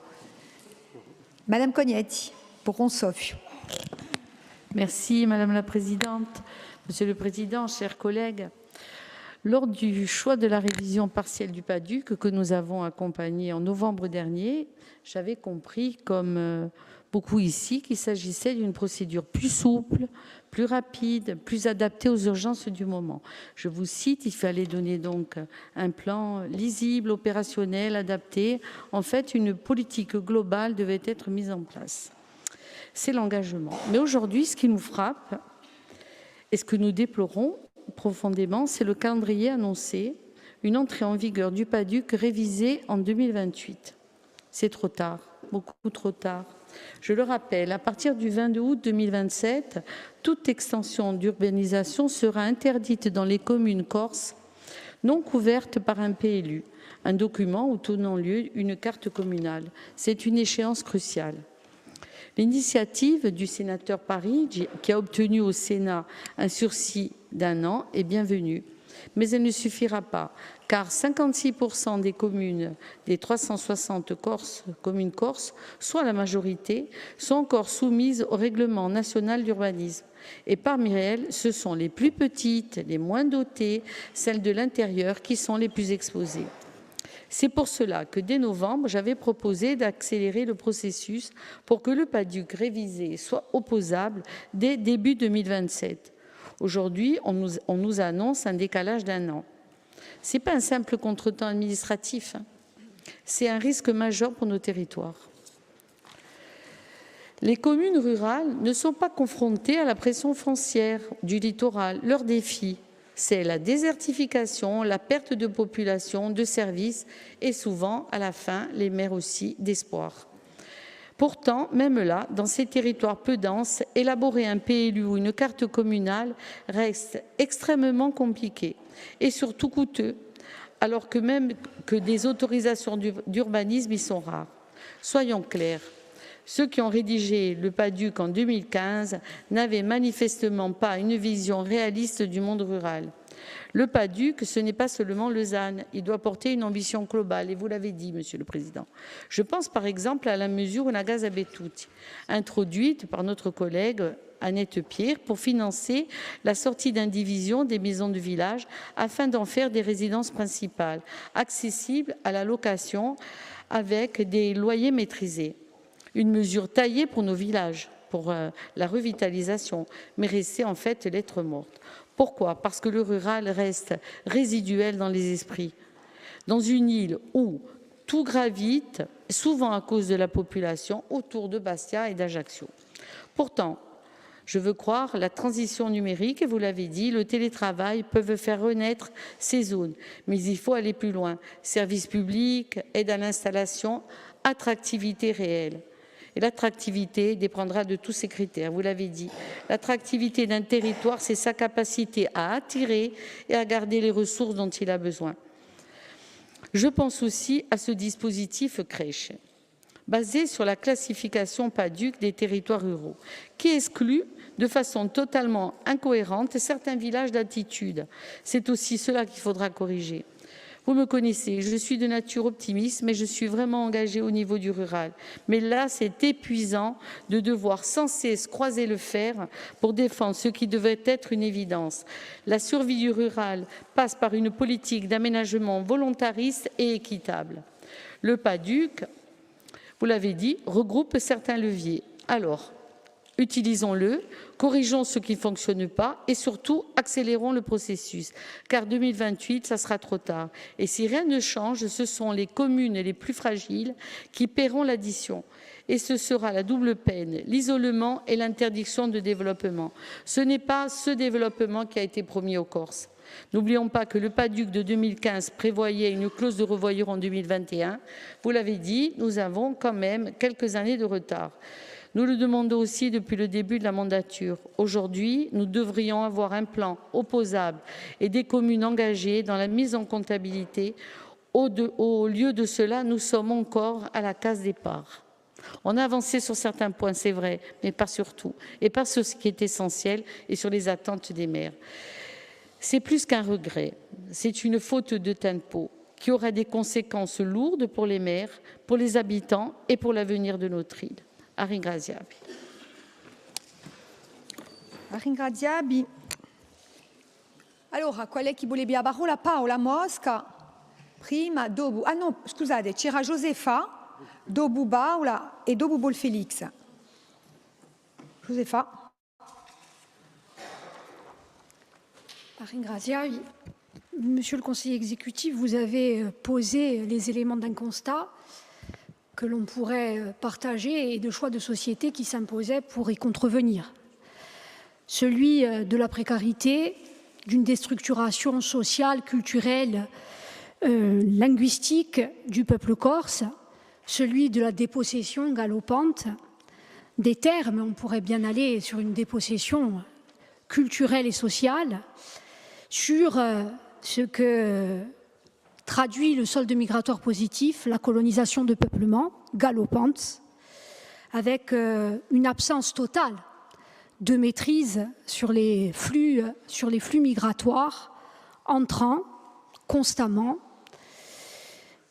des plus riches, de ceux qui peuvent avoir la maîtrise, mais aussi des plus en difficulté, puisqu'aujourd'hui nous avons des arrivées, toutes catégories, si je m'exprime ainsi, toutes catégories sociales confondues. Vous nous avez interrogés, et vous avez eu raison, c'est la bonne question, sur le pour qui et le pourquoi, en quelque sorte. Pour qui cette attractivité? Vous répondrons sans que cela vous étonne. Pour les Corses, bien évidemment, pas pour une population hors sol, arrivée, comme je le disais, soit pour chercher un peu de soleil, soit pour s'enrichir et capter, aller sur de la prédation de richesses. Pas, il faut le dire aussi, sur les logiques de l'argent roi, de l'enrichissement de quelques-uns, corses ou non corses, et de l'affranchissement de toute règle jusqu'à épuiser la ressource qui est la nôtre. Il y a la question du pour qui, donc, et il y a la question du pourquoi pour ce modèle de société que nous préconisons, que nous avons défendu à l'époque du PADUC, que nous défendons en tant que, bien sûr, composante du mouvement national, qui nous fait dire que ce pays, si nous faisions les bons choix, serait riche de ses ressources culturelles, naturelles, patrimoniales, agricoles, au bénéfice des Corses. Et que, bien sûr, c'est de cette attractivité-là que nous parlons. Moi, je vais vous retourner une question, justement. Pour qui, pourquoi siamo da consanti? Per i gorti, mica per quelli che giungono da uvore, mica per quelli che hanno le logiche di uso du re, mica per quelli che vogliono impuarisce sul paese. Moi, je vous pose la question du comment. Comment maintenant? Comment maintenant? Parce que le PADUC, vous en avez rappelé les grands principes, vous en avez ajouté quelques-uns, là aussi nous pouvons les partager. Lutte contre la spéculation, lutte contre les dérives mafieuses, obligation de prendre en compte les changements climatiques, nécessité de préserver les biens communs. Comment? Comment d'abord dans un calendrier qui me semble, mais pas tout à fait pour les mêmes raisons peut-être que mes voisins de droite, qui me semble très extensif. Même si vous l'avez dit resserré, et je vous le concède, mais je vous posais la dernière fois une question en commission, calendrier, méthode. La méthode aussi, c'est celle de la concertation, non pas seulement pour dire on concerte et on copilote et on co-dirige, mais pour véritablement associer l'ensemble des acteurs, et notamment les communes. Il va arriver des échéances dans quelques mois. Et je crois que l'enjeu de quel modèle de société nous voulons, il est déjà prégnant. Il y a des maires, quelques pistes. Il y a déjà des maires dans certaines communes qui essaient avec tous les outils qui sont à leur disposition de freiner les processus, d'inverser la machine, d'essayer de mettre en œuvre des statuts de résidents de fait, avec toutes les limites juridiques.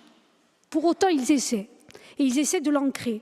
Je crois que cette collectivité, elle doit les accompagner maintenant, ici, maintenant. Et il nous faut trouver les outils véritablement pour rendre ce PADUC applicable. Parce qu'un autre écueil du PADUC, et vous l'avez dit un peu dans vos propos, c'est qu'il a été une machine qui, quelque part, n'a pas été rendue opérationnelle. Et il est devenu presque artificiel.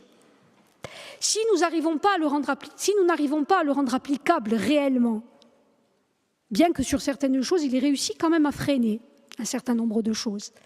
Mais si nous n'arrivons pas à le rendre applicable réellement, ce qui va devenir artificiel, c'est ce que nous voterons en 2028. C'est trop tard.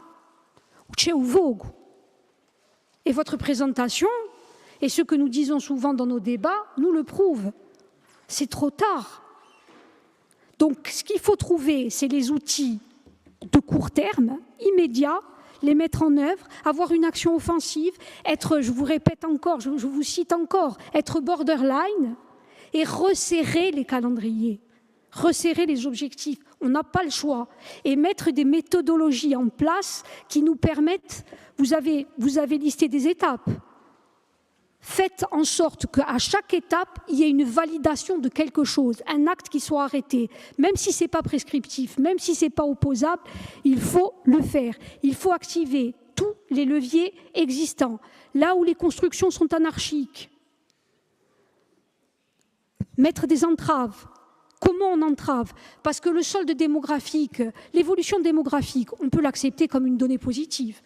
On peut l'intégrer, courir après en continuant d'autoriser la construction. Attention, qu'on soit clair. Ci volerà costruire dino per i gorti.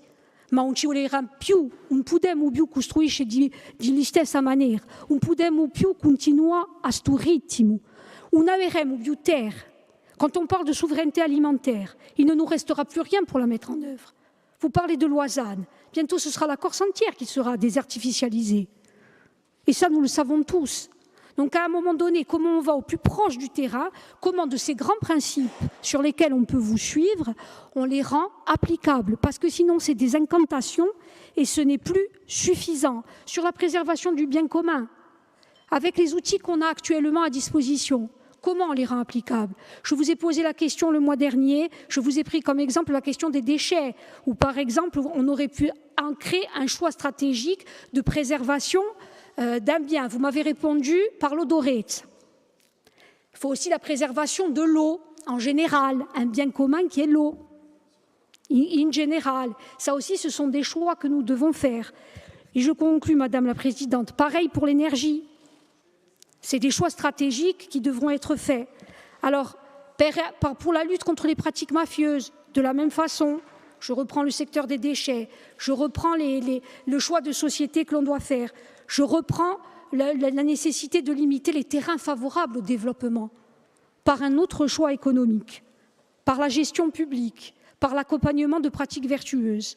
Allora ne volta o calendario e a metodologia in una parola, c'è un voga mezza gas.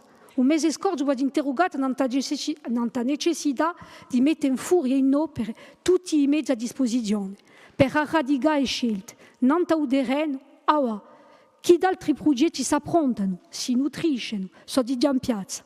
Così noi saremo all'ora di voto di revisione di UPADUC a una situazione che si sarà imposta e non ci lascerà più scelte.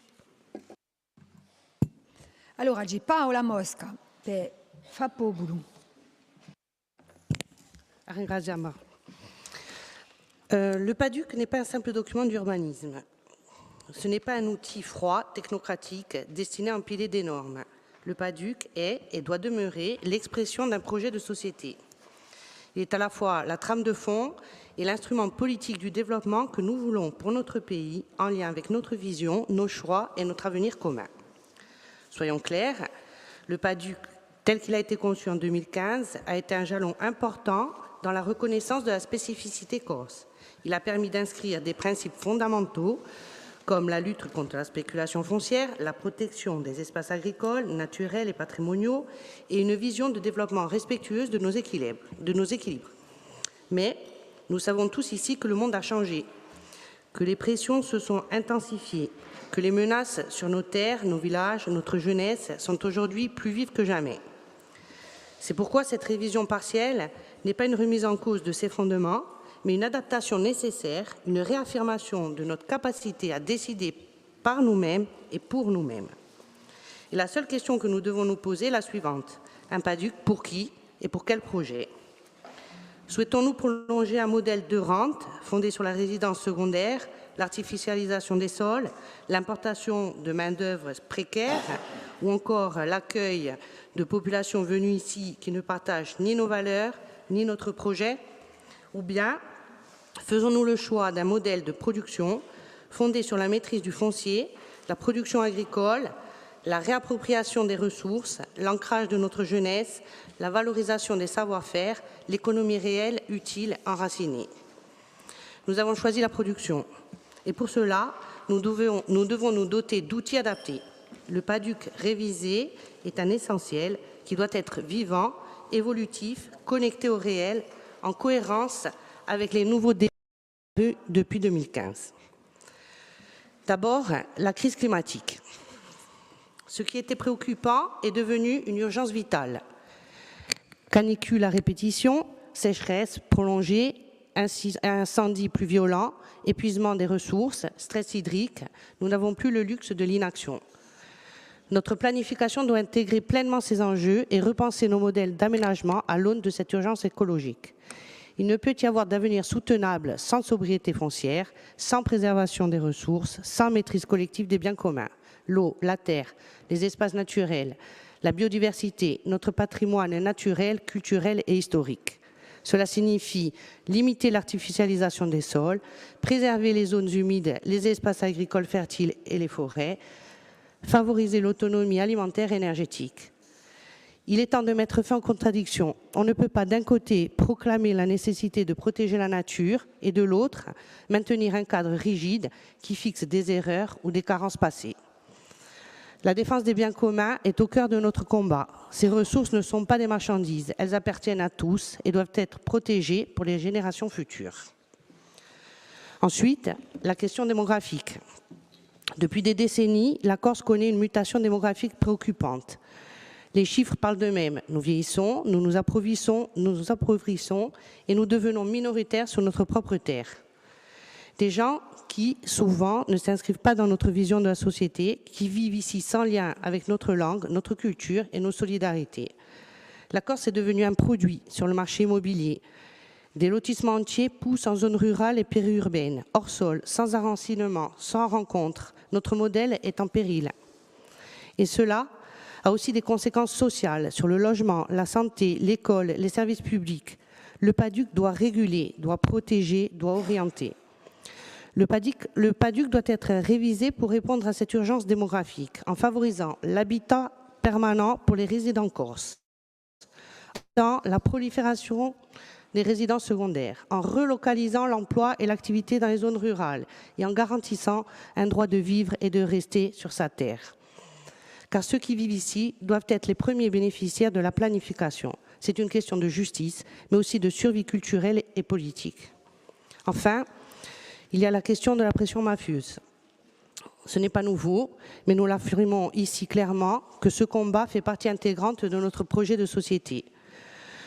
Nous ne bâtirons pas une société libre et apaisée tant que des logiques de prédation, de clientélisme ou d'intimidation continueront à gangréner nos institutions, voire l'économie ou notre foncier.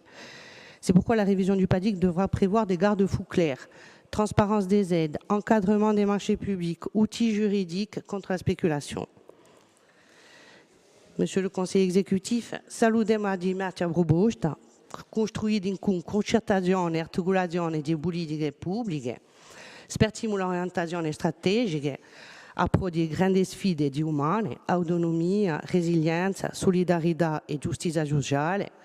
Siamo d'accordo con un calendario che inizia una strada chiara e ambiziosa. Buderemo sto cartolare in convinzione che contribuisce a costruire un bene scelto, pensato e in adequazione con i fondamenti di una nostra andatura politica. A ringraziarvi. A ringraziarvi. No, c'era François, ma François è... Doba Paola Gera. Ah, Paul Félix, scusa Paul Félix. Je vais essayer d'être assez court parce que je vais rester que sur la forme. Le fond, chacun a ses convictions, elles sont connues depuis des décennies pour certains. On ne va pas épiloguer sur nos ambitions ou nos contradictions et sur notre volonté. On a acté le principe politique d'une révision simple et le président de l'agence de l'urbanisme l'a soulevé, c'était pour garder l'état d'esprit initial d'un PADUC protectionniste élaboré en 2015, et je le rappelle, à l'initiative d'une majorité politique élargie aux nationalistes qui ont accompagné le document, qui n'était pas parfait et qui est perfectible. Donc, sur le contenu et les propositions de révision, nous y sommes favorables. L'élargissement à 3 thèmes nouveaux, tels que, de manière générique, la défense des biens communs, la lutte contre la spéculation et la lutte contre la dérive mafieuse, bien entendu, sont à intégrer dans le document avec des chapitres entiers dont il faudra apprécier la position et la méthode d'implication au niveau réglementaire des attendus de ces champs de travail. Il y a 2 points que l'on voudrait améliorer. C'est la transversalité des échanges, la pluralité des débats et le travail en amont. Lorsque nous étions dans l'opposition, nous l'avions exigé. C'est pour ça que j'ai déposé un amendement qui demande un copil officiel et pas informel. Un copil qui associe tout ce que la société politique et sociale et économique de Corse représente.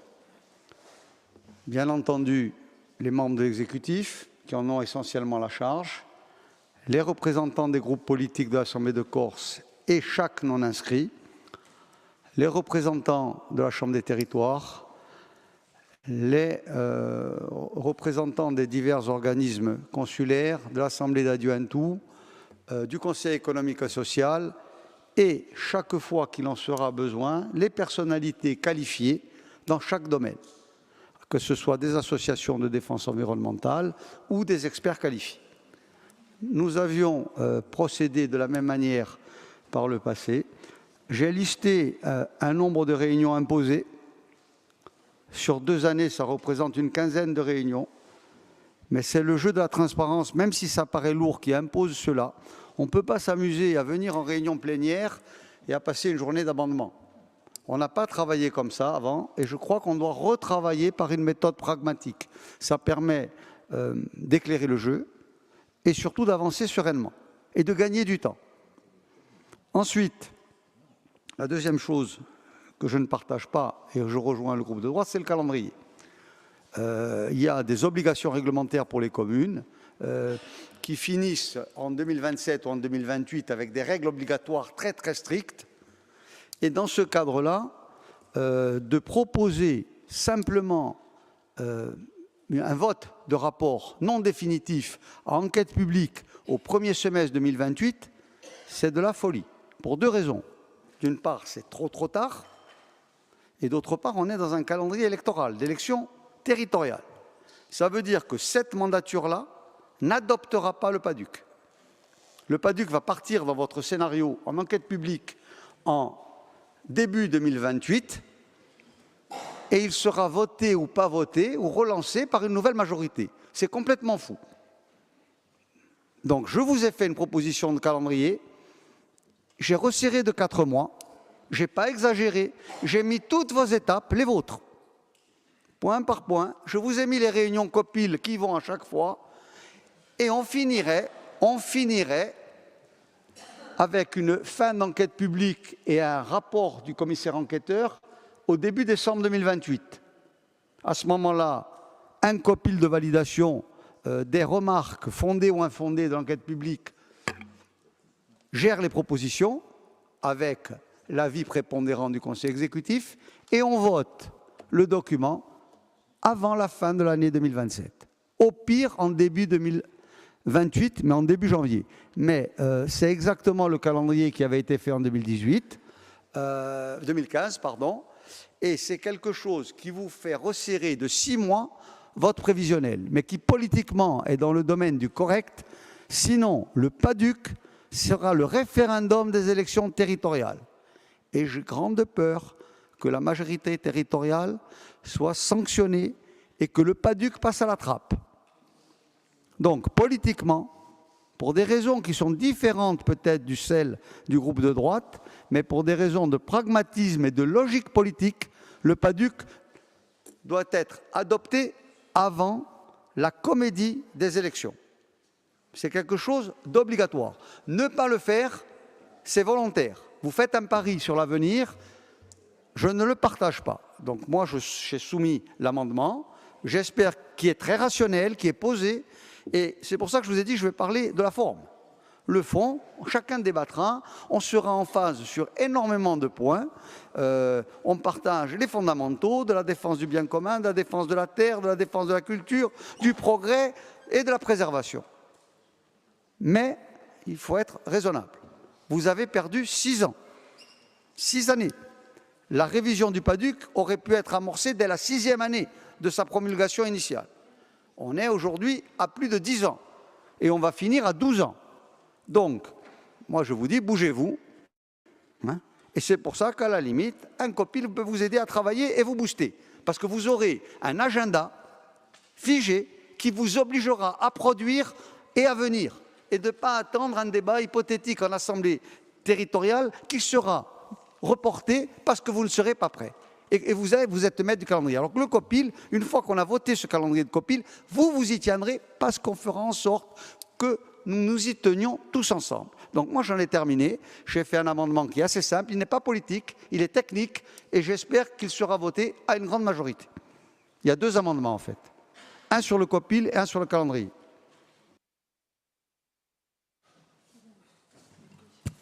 Oui.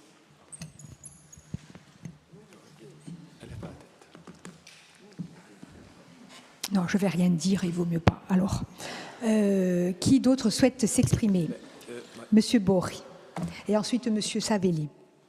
Et après Jean-Martin Mondologne. Ringrazia, Signor Presidente. Moi, je veux intervenir, bien entendu, en tant que maire, et plus particulièrement en tant que maire du rural, avec toutes les problématiques qui sont afférentes et qui ont été évoquées, qui sont évoquées dans ce rapport et qui participent malheureusement à la désertification, accès aux services publics, accès au logement, accès aux soins, problèmes liés à l'autonomie des personnes âgées, malades ou en situation de handicap, accès aux activités sportives ou culturelles, etc., etc. Et donc, la question de l'urbanisme fait partie des préoccupations premières, comme pour les communes du littoral, certes, au-delà du fait que nous représentons peut-être davantage, quand même, la Corse profonde, garante encore des composantes qui font notre richesse et notre identité, à savoir notre langue, notre culture, notre patrimoine bâti ou non bâti, matériel ou immatériel, notre agriculture.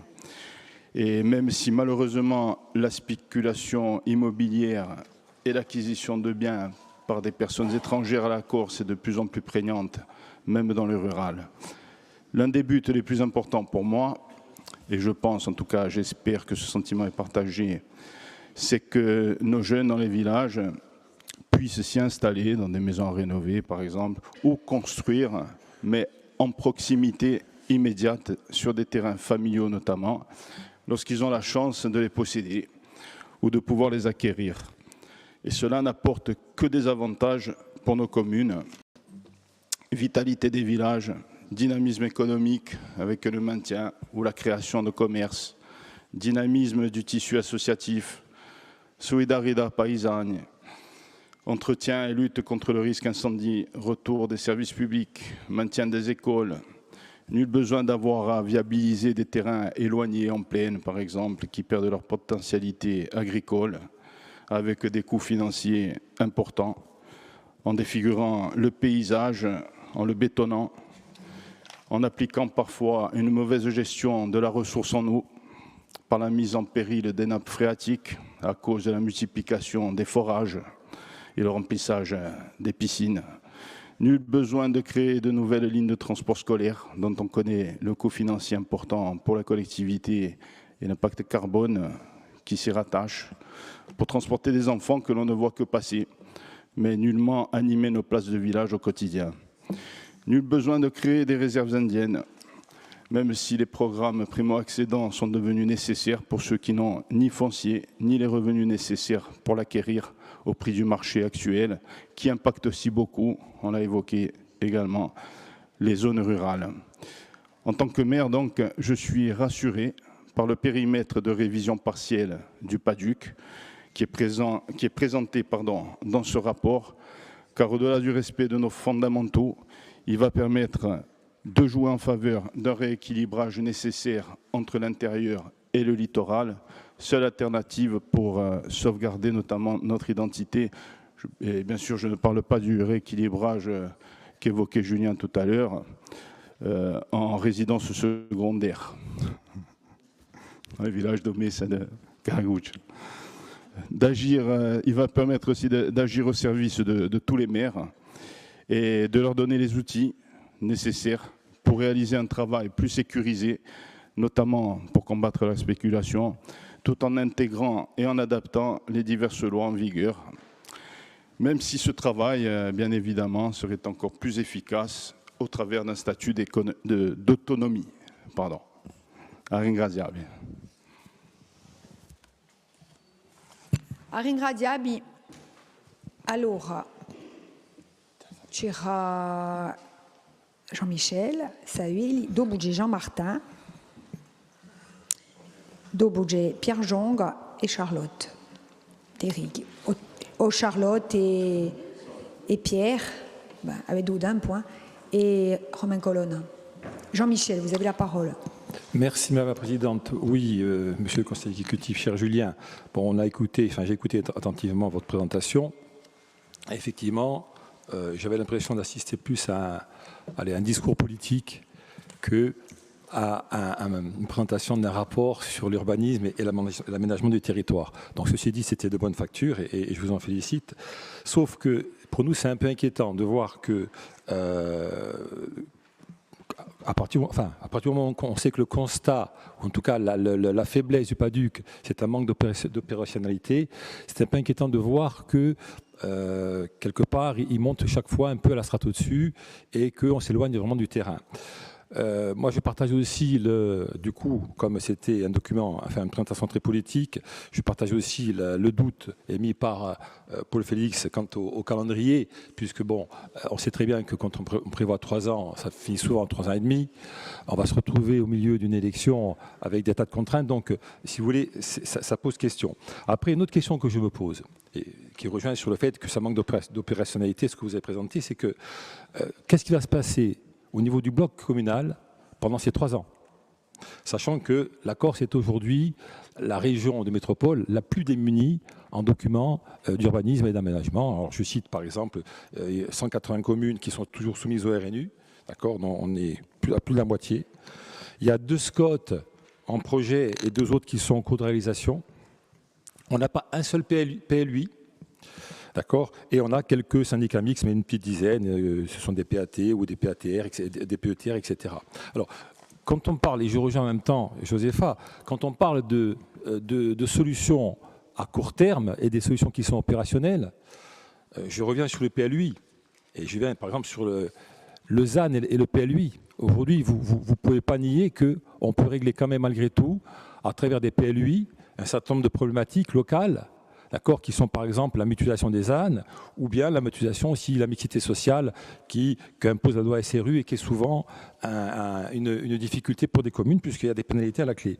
Donc moi, ce que je vous incite à faire, puisque vous êtes aux manettes et de la UE, je dirais, normalement, sauf remaniement, jusqu'à la mi-2028, mais ce que vous incite à faire aussi, c'est à travailler vraiment, d'accord, sur le bloc communal et d'anticiper le transfert, la délégation qu'il va y avoir auprès du bloc communal de toute cette politique d'aménagement. Aujourd'hui, on ne la voit pas. Paul Nicolas, ce matin, moi j'ai écouté en voiture, donc a évoqué ce sujet-là. Quel découpage administratif? Il y a des SCOT qui se créent, qui s'initient sans aller très loin parfois, etc. Mais vous le disiez d'ailleurs que c'était aussi de votre responsabilité, d'accord, de définir ces périmètres de SCOT. Il faut les définir. Ou si vous n'arrivez pas à les définir, à la limite, je vous conseille même peut-être de faire un SCOT régional avec des schémas de secteur qui serait beaucoup plus simple et beaucoup plus adapté à notre strate administrative. Donc, moi, je pense que ne vous focalisez pas uniquement sur la refonte ou la révision du PADUC, surtout que si vous ne faites rien au niveau du bloc communal, à la fin, ce ne sera pas opérationnel une fois de plus. Voilà, je vous remercie. Merci. Jean-Martin Mondologne. Oui, merci Madame la Présidente. Une fois n'est pas coutume, je me réjouis d'être en partie en thèse, pour des raisons peut-être aux antipodes, avec la proposition de Paul Félix, mais j'y reviendrai. Pourquoi le PADUC, aujourd'hui le PADUC, il est, on va dire, globalement mal perçu? Ça ne tient pas au fait majoritaire, que les choses soient claires, ça tient à la composition de ce document, dont il faut rappeler qu'en gros, il est constitué de 2 blocs. Un bloc qui a valeur de directive territoriale d'aménagement, et puis un bloc qui peut se transformer rapidement en un catalogue de bonnes intentions. Et vous avez listé 2 types d'intentions, celle qui serait le creuset de votre politique, l'ADN de votre engagement. Bon, pourquoi pas. Et puis, vous y agrégez ce qui transforme le monde, le numérique, la démographie, les changements climatiques, que vous souhaitez intégrer. Bon, pour le moment, on ne peut pas manifester de réserve sur cette dimension politique. On verra lorsque vous positionnerez sur ces sujets, même si on a bien compris, par exemple, que sur la dérive mafieuse, il y avait un consensus et que probablement nous évoluerions vers des points de convergence possibles. Donc, premier risque, il faut être très attentif à ça, à ne pas rendre le nouveau document aussi illisible, aussi indigeste et aussi peu inappropriable par l'opinion que l'était le précédent. Évitons de retomber dans le même piège. Et évitons, ce faisant, de laisser croire que sur des politiques, pour l'heure, régaliennes, le PADUC aurait vocation à apporter aux citoyens de Corse des solutions.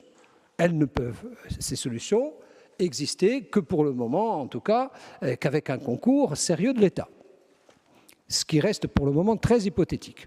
On en vient au premier bloc, ce pourquoi a été pensé de façon générique et historique le PADUC, le PAD, c'est-à-dire un plan d'aménagement.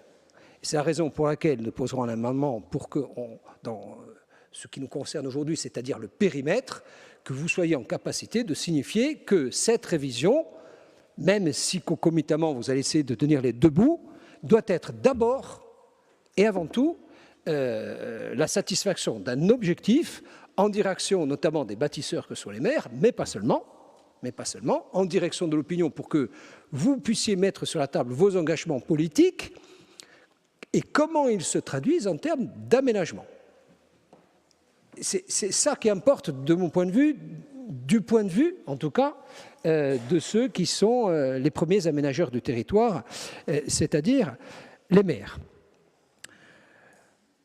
Pour le reste, on va être embêté si vous n'acceptez pas la proposition qui vous sera faite de voter par article. Pourquoi ? Parce que l'article 3 et l'article 4 correspondent à ce qu'on vous a demandé, c'est-à-dire évidemment l'intégration des dispositifs réglementaires et législatifs qui existent.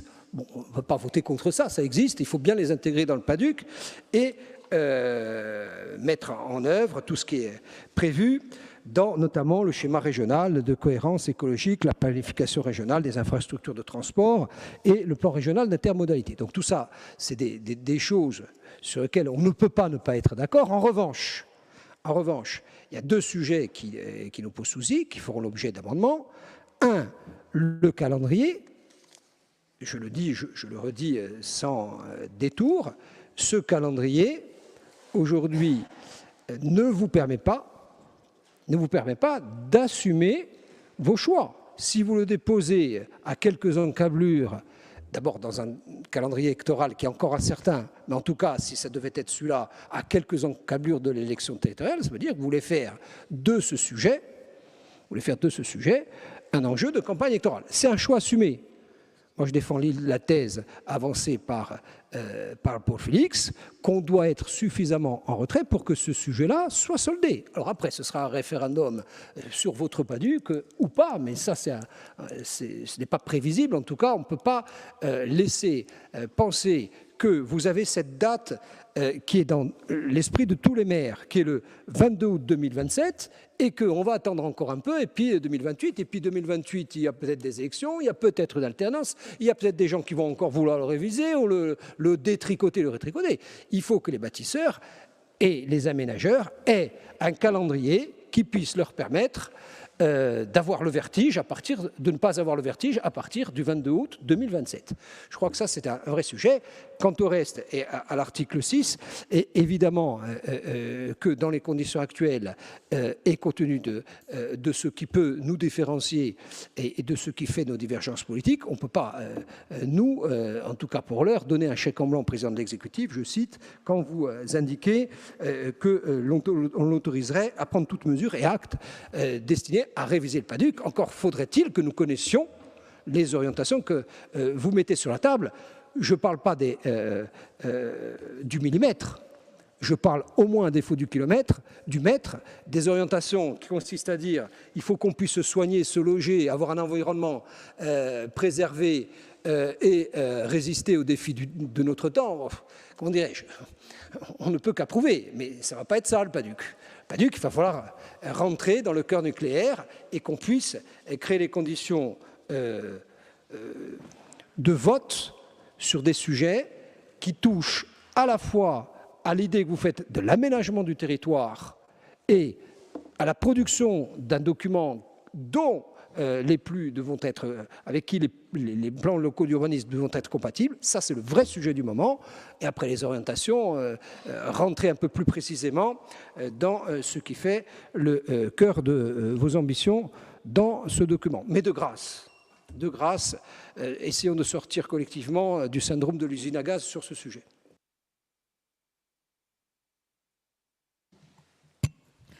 Pierre Giunga. Presidente, vi ringrazio.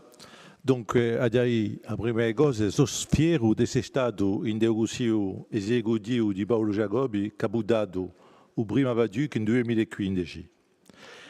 Non è mica perfetto su PADUC, ma è sicuramente assai meglio che quello che non è stato dato nel 2010, per esempio. Ma ha comunque una qualità, ha messo in ballo le fondazioni di un sviluppo a lunga andata a Corsica, in cui ha orientato di mantenere un ambiente di qualità e una società corsa strinta da sua lingua e del suo senso aspertera. Dunque, oggi la revisione di questo PADUC deve iscriversi in questa filosofia, deve prendere in conto 3 punti che mi paiono importantissimi: il cambiamento di più rapido del clima, a crescita maggiore della popolazione e a differenza di sviluppo tra i nostri regioni. Deve essere dunque più primorose delle nostre risorse naturali, in particolare l'acqua, più primoroso del nostro ambiente, più l'esempio da riserva di Scandola, per esempio, di Arestonica. Faccio parte del PADUC, mica... promuovendo un'agricoltura che permetterà di far mangiare 300.000 persone senza anni per la salute, un nostro sviluppo economico e sociale non deve mica essere senza bastogne, perché la libertà totale in questo dominio fa nascere inequalità, acculturazione e crescita della criminalità. 2 pilastri dovranno essere messi sia a riforma costituzionale si pace, in questo di ufficialità della lingua corsa e lo statuto di residente, che sono strumenti maggiori per la coesione sociale e la possibilità per tutti i corsi di comprarsi un pezzo di terra. Per compiere, ripeto, come sempre, che il PADUC non deve mica essere una semplice cartografia, ma un vero progetto politico di protezione ambientale e di promozione di un sviluppo economico e sociale a lunga andata, al servizio di un popolo corso. A dire che sono d'accordo che le proposte di Paolo Felice e di Radio. Vi ringrazio.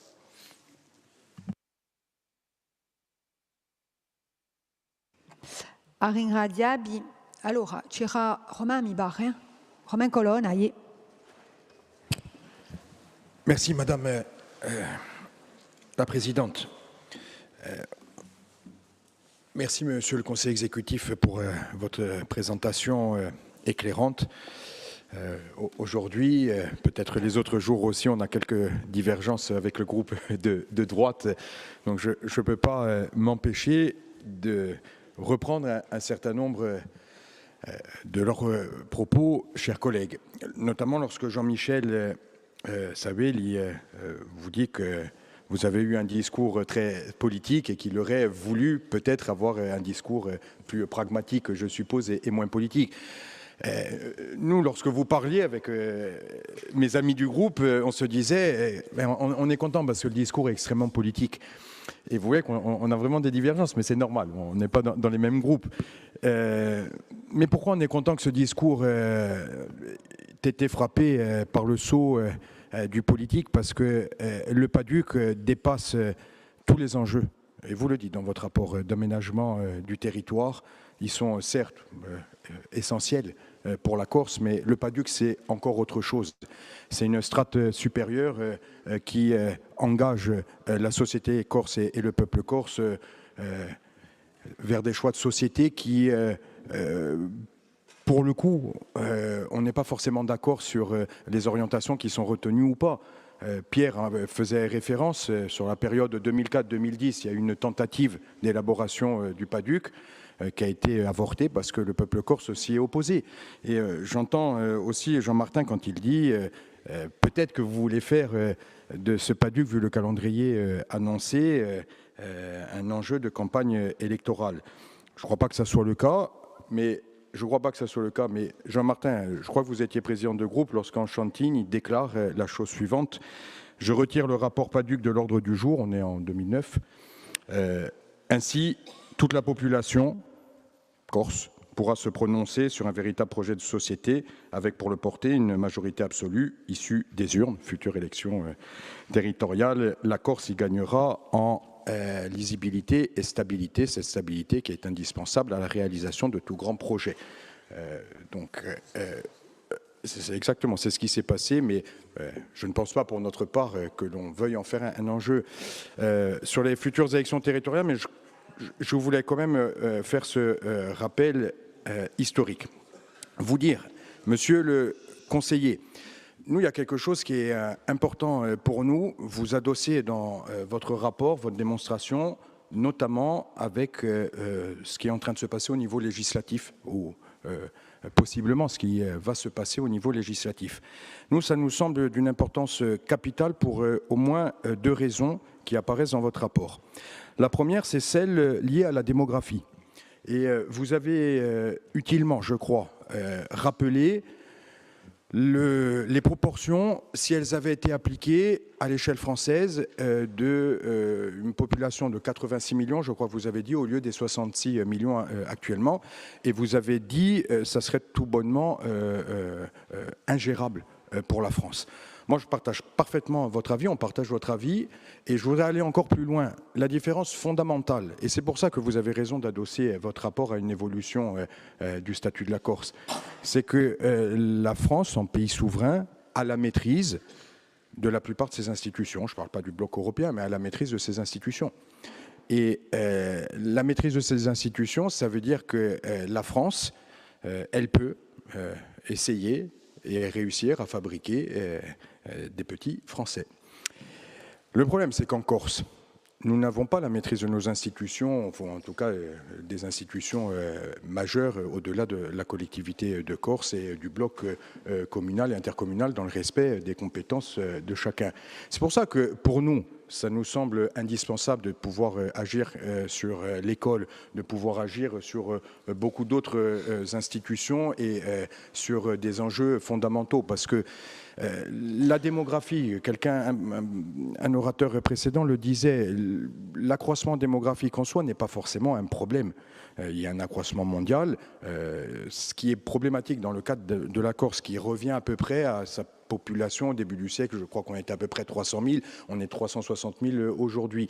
Le problème, c'est la nature de cet accroissement démographique. Et cet accroissement démographique, de par sa nature, du fait que l'on ne maîtrise aucunement les institutions qui nous permettent, vous l'avez dit, de fabriquer du Corse, elles ont une conséquence que vous évoquez dans votre rapport, qui est celle de l'acculturation totale, où on a l'impression véritablement, je ne vais pas revenir sur l'ensemble des problématiques, il y a celle de l'accès au logement, il y a celle de la spéculation, mais il y a celle aussi, vous le savez, on est plusieurs sur les bancs de cet hémicycle à être particulièrement attachés, d'un sentiment de dépossession culturelle, de sens collectif qui est en train de se perdre et qui n'est pas quelque chose exclusivement de la préoccupation des nationalistes. Je pense que ça traverse tous les bancs de cet hémicycle et plus largement de la société, et c'est quelque chose de terrible.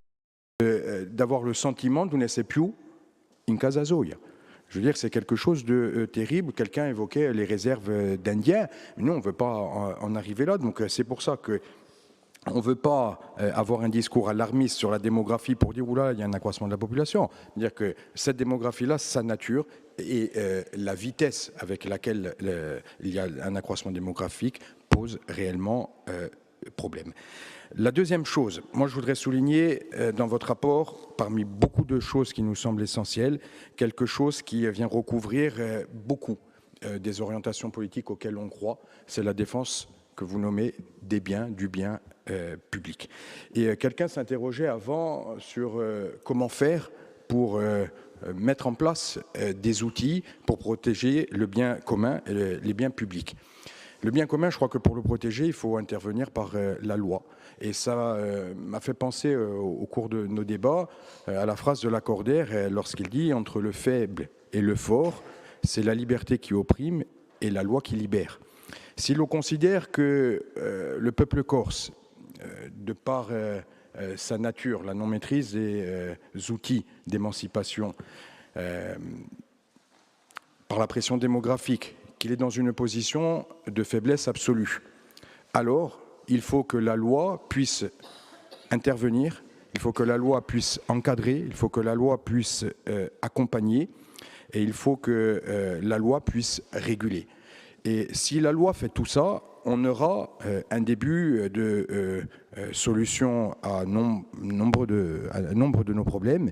Et c'est pour ça, et je termine, Monsieur le Conseiller exécutif, que nous sommes particulièrement attachés avec l'une des parties de votre rapport, lorsque vous dites que cela doit être absolument, le PADUC, adossé dans le périmètre de la révision partielle aux discussions en cours. J'ai essayé de vous prendre l'exemple de la démographie, de la maîtrise des institutions et l'exemple de l'intervention par la loi pour réguler ce qui se passe en Corse, qui met le peuple corse au banc de sa propre société, et ça, forcément, on ne peut pas l'accepter.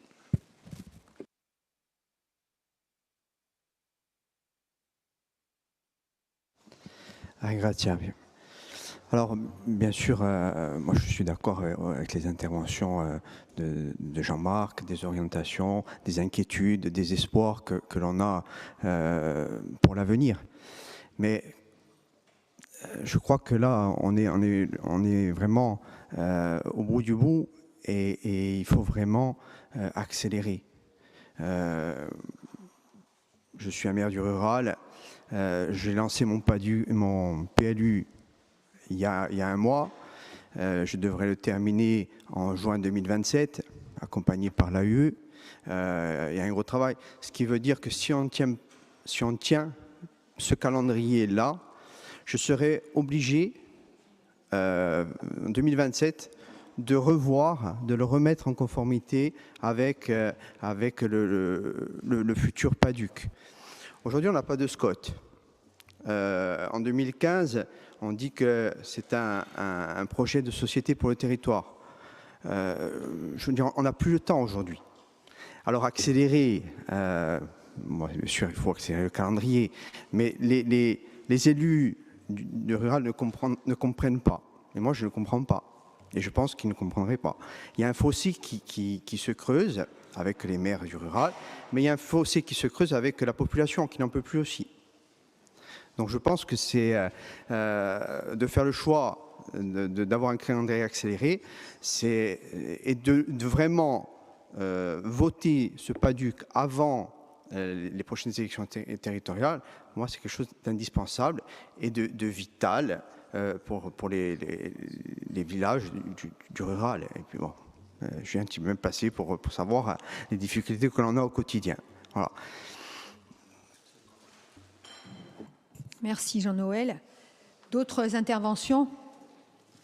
Oui, alors, attendez. Oriente. Levez bien le bras. 1. Lucchini. Après, il y aura Hyacinthe Vagne et Pierre Poli. Merci Madame la Présidente. Moi, je voudrais juste venir en complément, c'est beaucoup plus technique par rapport à l'intervention de Jean-Marc, notre ami. Moi, je pense que ce rapport qui nous est proposé, il a le mérite d'être ouvert et équilibré.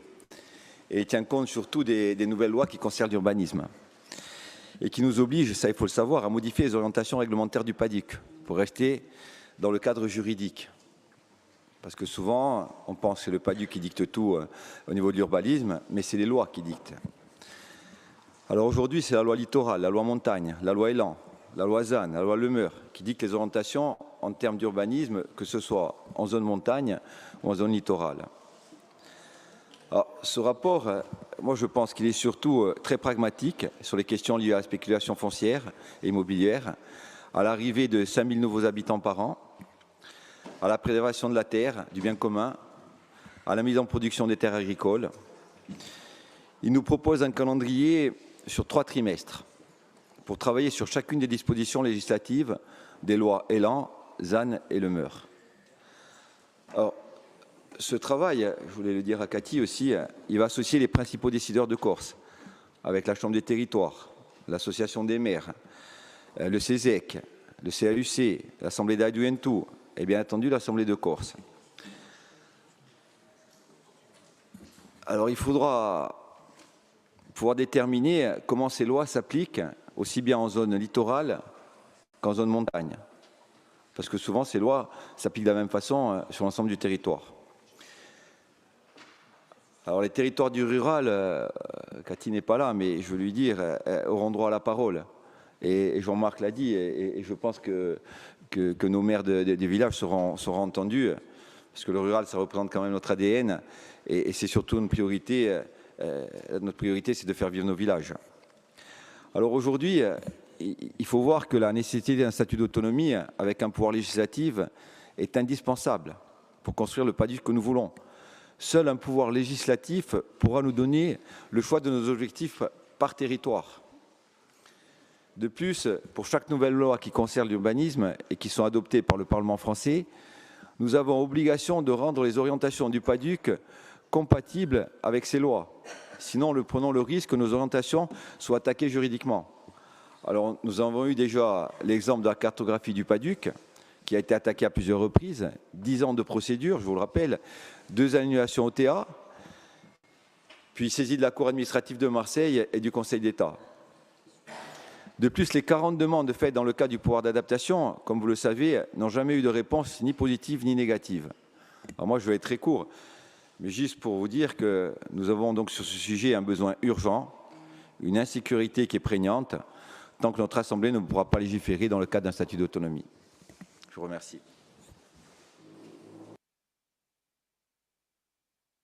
Donc il y a Saint ou Pierre. Pierre, vas-y alors, allez. Merci Madame la Présidente. Non, juste quelques mots avant de passer la parole à Yacine Tavan et ensuite à mon ami Saverio Luciani qui approfondira le rapport. Même si ce rapport arrive un peu tard, je pense qu'il a le mérite d'exister. Aujourd'hui, le PADUC a vécu, je pense, avec les bons côtés et les moins bons. S'il y a des gens qui étaient en première ligne par rapport au PADUC, vous devez le savoir, c'est bien les maires. On a souvent essuyé les plâtres. Alors, de bonnes choses en sont sorties, d'autres un peu moins bonnes.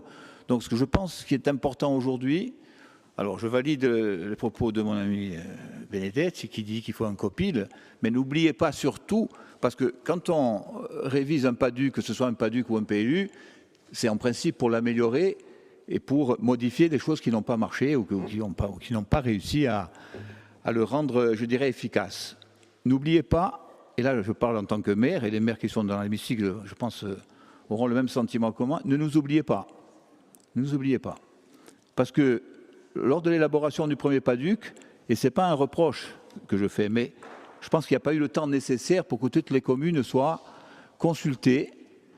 Et je pense qu'il n'y a rien de mieux qu'un maire et son conseil municipal pour connaître son territoire. Donc à ce niveau-là, je pense qu'il va falloir que les maires soient consultés.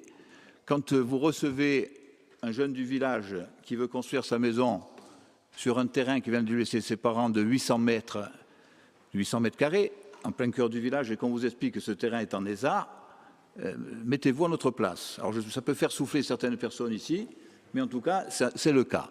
Et ça, il n'y a que nous qui savons ce que nous vivons à ce moment-là, parce que la réponse, elle est plus que délicate, si tant est qu'il y ait une réponse. Parce que moi, honnêtement, j'ai beaucoup de mal à en trouver. Donc à ce niveau-là, je pense qu'il va falloir être très vigilant, intégrer les communes, que les communes puissent apporter ce qu'elles doivent apporter à cette révision du PADUC. Vous nous avez posé une question tout à l'heure. Vous nous avez demandé si nous voulions que dans quelques années, la Corse, il y ait 500 000 habitants en Corse. Non. Alors je vous réponds non. Mais après, je vais vous poser une autre question. Qu'avons-nous fait pendant toutes ces années pour endiguer cette démographie? Qu'est-ce qu'on a fait? Oui, je ne dis pas qu'est-ce que vous avez fait. Je dis qu'est-ce qu'on a fait. Je ne fais pas de politique, là. Qu'est-ce qu'on a fait pour endiguer cette démographie? Et donc, à partir de maintenant, qu'est-ce qu'on va faire et quels sont les moyens qu'on va se donner pour qu'il n'y ait pas tant de milliers de personnes qui débarquent tous les ans? Voilà. Je vous remercie. Hyacinthe. Giusto due parole alla corta, accusato con Pierre, giusto per dire a un collega e un amico Julien, felicitarlo, perché le prime parole che abbiamo scambiato quando lui ci ha annunciato che lei ha lavorato nel Paduc, l'ha detto, e se ne ricorda, ma un Paduc per quale? Vuole arrivare au Paduc per quale? Et Julien m'a répondu clairement, un Paduc pour les Corses. J'ai dit, c'est la réponse qu'on attendait, et je tenais quand même à te remercier, à te féliciter, parce que c'est vraiment le dossier qu'on attendait, personnellement bien sûr, mais qui reprend nos fondamentaux et qui reprend aussi ce qu'on veut être et ce qu'on veut faire. Nous, le Paduc qu'on veut, c'est pas pour accueillir tous ceux qui viennent nous déposséder, c'est pas le Paduc des résidences secondaires, c'est pas le Paduc aujourd'hui des lotissements non c'è mica un corso, et c'est pas le Paduc où les immeubles éteints l'hiver et où il n'y a pas un corse. C'est pas ça qu'on veut comme développement. C'est un choix. Et Cathy n'est pas là, mais le rural qu'on veut aussi, c'est pas le rural des gens qui arrivent de je ne sais où, qui ne s'intègrent pas et qui déséquilibrent aujourd'hui un certain nombre de choses. Pas ça le rural qu'on veut. Le rural qu'on veut, c'est le rural où on installe des jeunes. L'exemple du maire d'Oumougal, par exemple. Ça, c'est le rural qu'on veut. Ça, c'est les villages qu'on veut, où on permet aux jeunes de s'installer, de rester là, de travailler et pouvoir s'acheter un petit terrain pour faire au gaz. C'est pas le rural où on arrive avec un pouvoir d'achat et qu'on s'achète toutes les maisons qui se vendent et où les jeunes sont exclus, sont dehors, où il n'y a plus aucune âme dans le village. Parce que ces gens-là, ils ne s'intègrent pas. Ils sont là, ils arrivent avec leurs prétentions, avec leur façon de vivre, etc. Vous le connaissez comme moi, ces phénomènes. Je ne vous apprends rien. Ça, c'est pas ce qu'on veut. Ce qu'on veut aujourd'hui, c'est installer nos jeunes. Et là, ce que disait Pierre, moi, ça ne me choque pas. Même si on doit déclasser un ESA pour installer un jeune dans un village. Ça ne me choque pas. Pourtant, je suis très attaché, vous le savez, aux ESA et à la préservation de... Ça ne me choque pas du tout. Si demain on doit déclasser pour installer des gens d'ici, vous vous trouverez à vos côtés. Et là-dessus, il faut évoluer, c'est vrai. Les maires, aujourd'hui, ils ont des difficultés à installer dans leur village les gens des villages. Et ça, il faut le gommer. Par contre, pour le reste, il faut aller plus loin. Il faut un statut de résident. Il faut aller plus loin. On ne peut plus accueillir tout ce qu'on accueille aujourd'hui. C'est plus possible.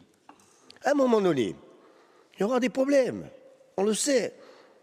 Donc, comme on le sait, il vaut mieux prévoir et dire non, l'annonce que vous avez citée me réjouit. Oui, mais je crois qu'il y a ma région, c'est Ponte-Novo.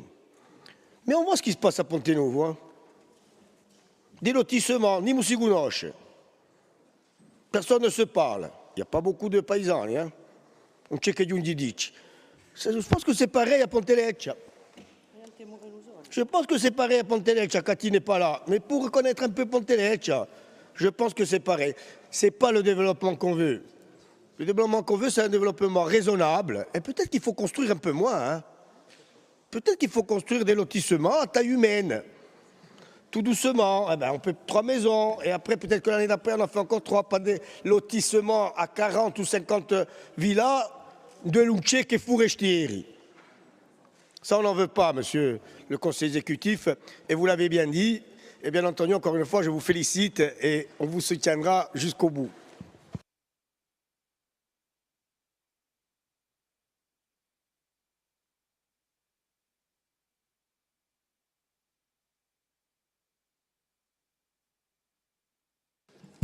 Alors, il y a Sahuériou qui veut prendre la parole. Qui? Non, non. Il s'est exprimé, Pierre. Vas-y. Ah, Georges. Alors, Georges, vas-y. Pardon, je ne t'avais pas vu. Après Annette et Pierre et Sahuériou. Oui, merci Madame la Présidente. Je reviendrai sur l'historique parce que lors de son adoption par l'Assemblée de Corse, en octobre 2015, le PADUC a été vu et voulu par les élus comme un véritable document stratégique, ça a été rappelé, fixant des objectifs pour un développement durable du territoire. Il a été élaboré dans des conditions particulières, même si 2 ans de concertation, puisque j'en ai fait partie avec les maires, de nombreux ont été oubliés, et Pierre-Paul il le rappelait tout à l'heure, ont été nécessaires. Et le PADUC devait aussi faciliter, c'était l'objectif, l'élaboration des documents d'urbanisme.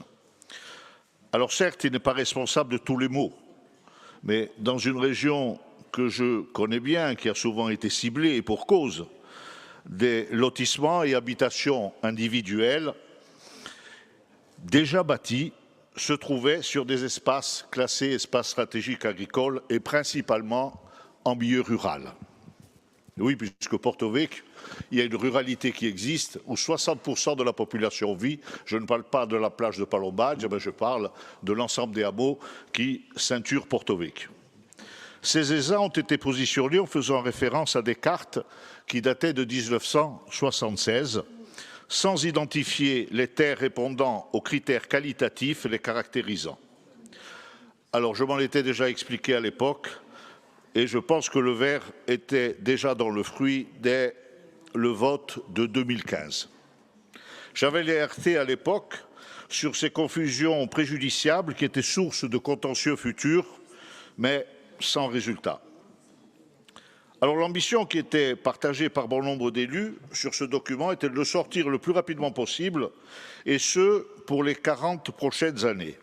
Je rappelle quand même que 3000 pages étaient nécessaires, quand celui de la région PACA en faisait à peine 40.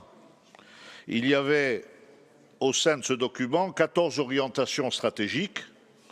Qu'en est-il aujourd'hui après ces 10 années d'existence? Alors vous nous direz que certaines ont été atteintes,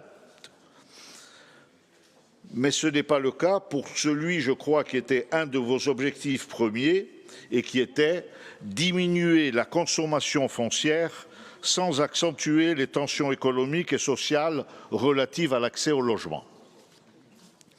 Si on analyse ce document à ce jour, les résultats de l'application du PADUC depuis son adoption, et on en fait le bilan en matière d'urbanisme parce que c'est une des préoccupations essentielles, en tout cas c'est ce que j'entends sur les bancs de cet hémicycle, et d'aménagement du territoire, force est de constater, et vous l'avez dit, Monsieur le Président, que cela est un échec. A-t-on tenu compte dans ce document de nos réelles spécificités et faire en sorte qu'un groupement de 7 à 10 unités d'habitation soit susceptible d'être considéré comme un hameau et non de l'habitat diffus? Non. Et je rejoins les explications et l'intervention de Hyacinthe à ce sujet. Non, cette passivité, par contre, elle génère des difficultés de densification au niveau de certains hameaux et ne permet pas à nos jeunes générations de construire sur les terrains de leurs ancêtres. Jean-Marc en faisait état tout à l'heure dans son propos. Y a-t-il moins de spéculation? Non, vous l'avez dit, il n'y en a jamais eu autant, elle n'a jamais été aussi forte. Notre jeunesse trouve-t-elle à se loger à un prix décent? Non, elle n'a jamais rencontré autant de difficultés pour se loger, et pour cause. Après le gel de 105 000 hectares, a-t-on fait les efforts nécessaires pour les mettre en exploitation? La réponse est non. Mais il y a un modèle économique qui produit malheureusement des effets immédiats et dévastateurs qui est apparu. Vous le savez comme moi, raréfier l'offre de terrains constructibles en utilisant souvent les CESA comme rempart a eu pour conséquence une augmentation du prix au mètre carré. Alors oui, plutôt que de continuer à vivre sur des incantations, vous savez comme moi qu'un travail essentiel est à faire sur les espaces stratégiques agricoles, non pas pour les diminuer, non pas pour continuer d'opposer agriculture au développement, mais simplement pour individualiser de façon commune avec les maires et en relation avec les chambres d'agriculture les espaces qui sont véritablement à forte potentialité agricole. Seuls ceux-ci sont à sanctuariser. Cela réglerait pas mal de problèmes pour les maires. Je pense sincèrement qu'au-delà de la dimension politique, sur lesquels des points de convergence semblent possibles, ne commettons pas les mêmes erreurs que par le passé. La révision de ce document aurait dû intervenir en 2021, sans aucun esprit de polémique. On ne peut pas dire qu'il y a eu un empressement particulier ou qu'il y ait une manifestation particulière pour ce faire. Aujourd'hui, le temps presse, car de nombreuses communes risquent de se retrouver en difficulté par manque de décision. Et je prendrai à titre d'exemple, je disais tout à l'heure que j'allais dans le sens de ce qu'avait explicité Hyacinthe tout à l'heure. J'ai participé récemment, lundi dernier, à une CTP-NAF. Un agriculteur sur Mokakroch souhaitait construire sa propre résidence secondaire pour lui et pour son enfant sur Mokakroch. Il avait besoin pour cela de distraire, je crois que c'était 100 ou 150 mètres carrés d'espace stratégique agricole. Presque 1 heure de discussion ont été nécessaires pour lui donner une autorisation. C'est peut-être ça qu'il faudrait revoir entre nous. Je vous remercie.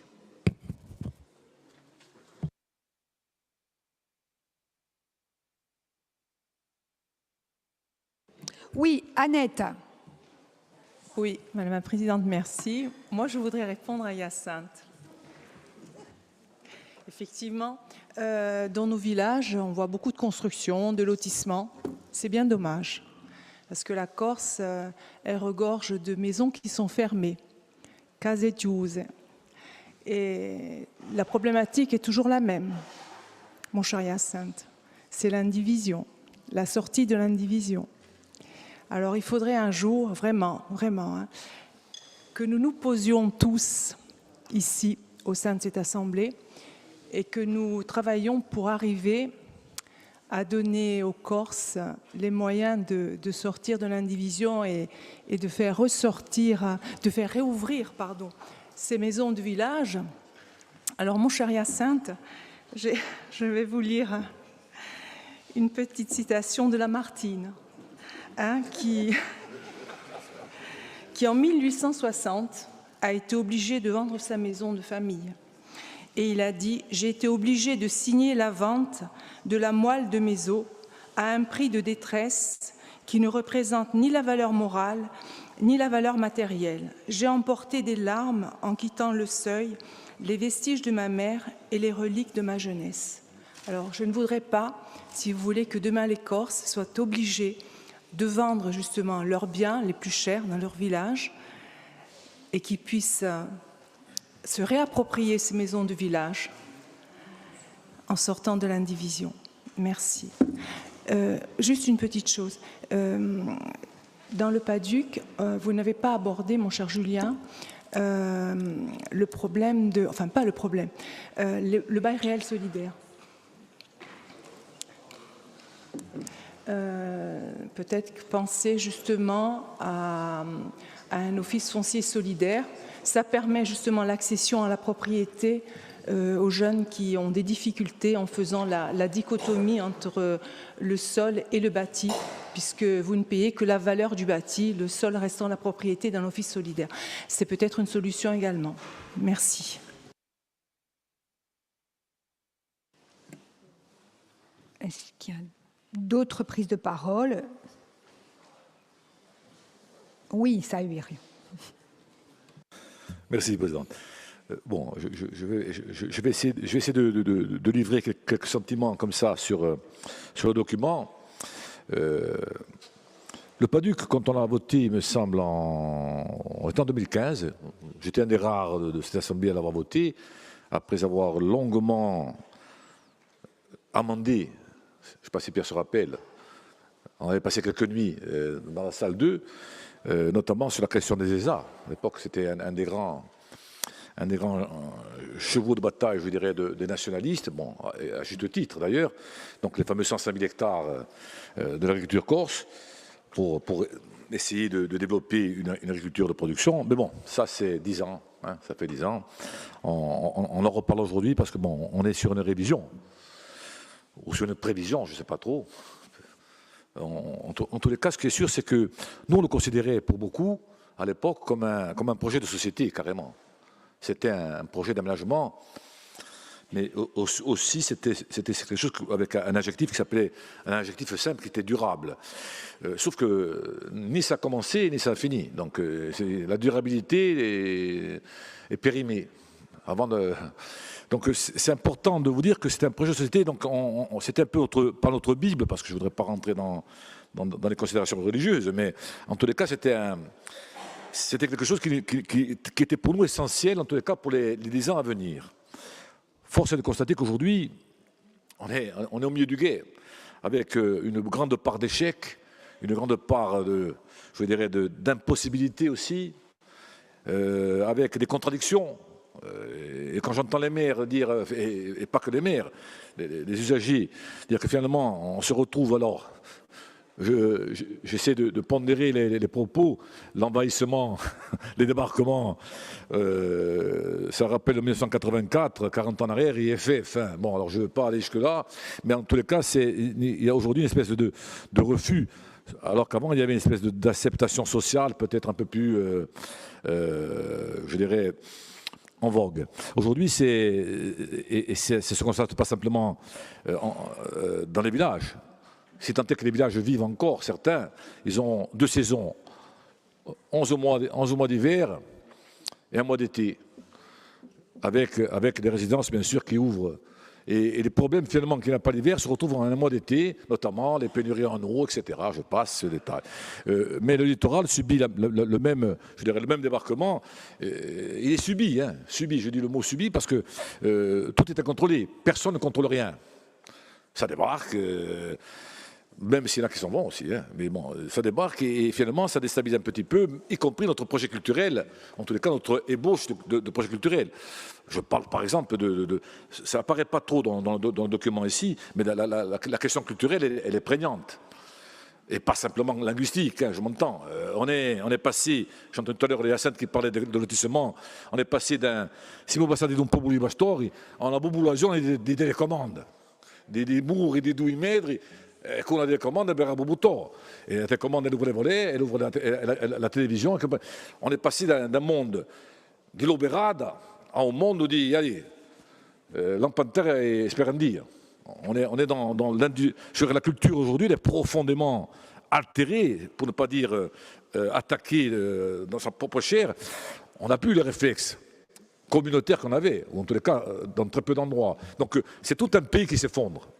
Et je vous mets à l'aise, c'est pas ce matin ou cet après-midi qu'on s'est réveillé en se disant que ça tombait. Ça fait 30 ou 40 ans au moins. S'il y a eu un combat national, c'est parce qu'à un moment donné, on se rendait compte qu'il y avait un effondrement d'une société. Alors on ne rêvait pas de la garder, de la dupliquer, mais en tous les cas de sauver ce qu'on pouvait sauver et de maintenir ce qu'on pouvait maintenir.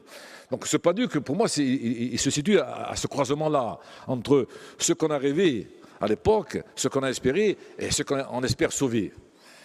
Et dans tout ça, il y a en vrac, vous y avez, moi en vrac, pas vous, hein. En vrac, j'y jette donc les points que vous énumérez. Par exemple, la question de la population.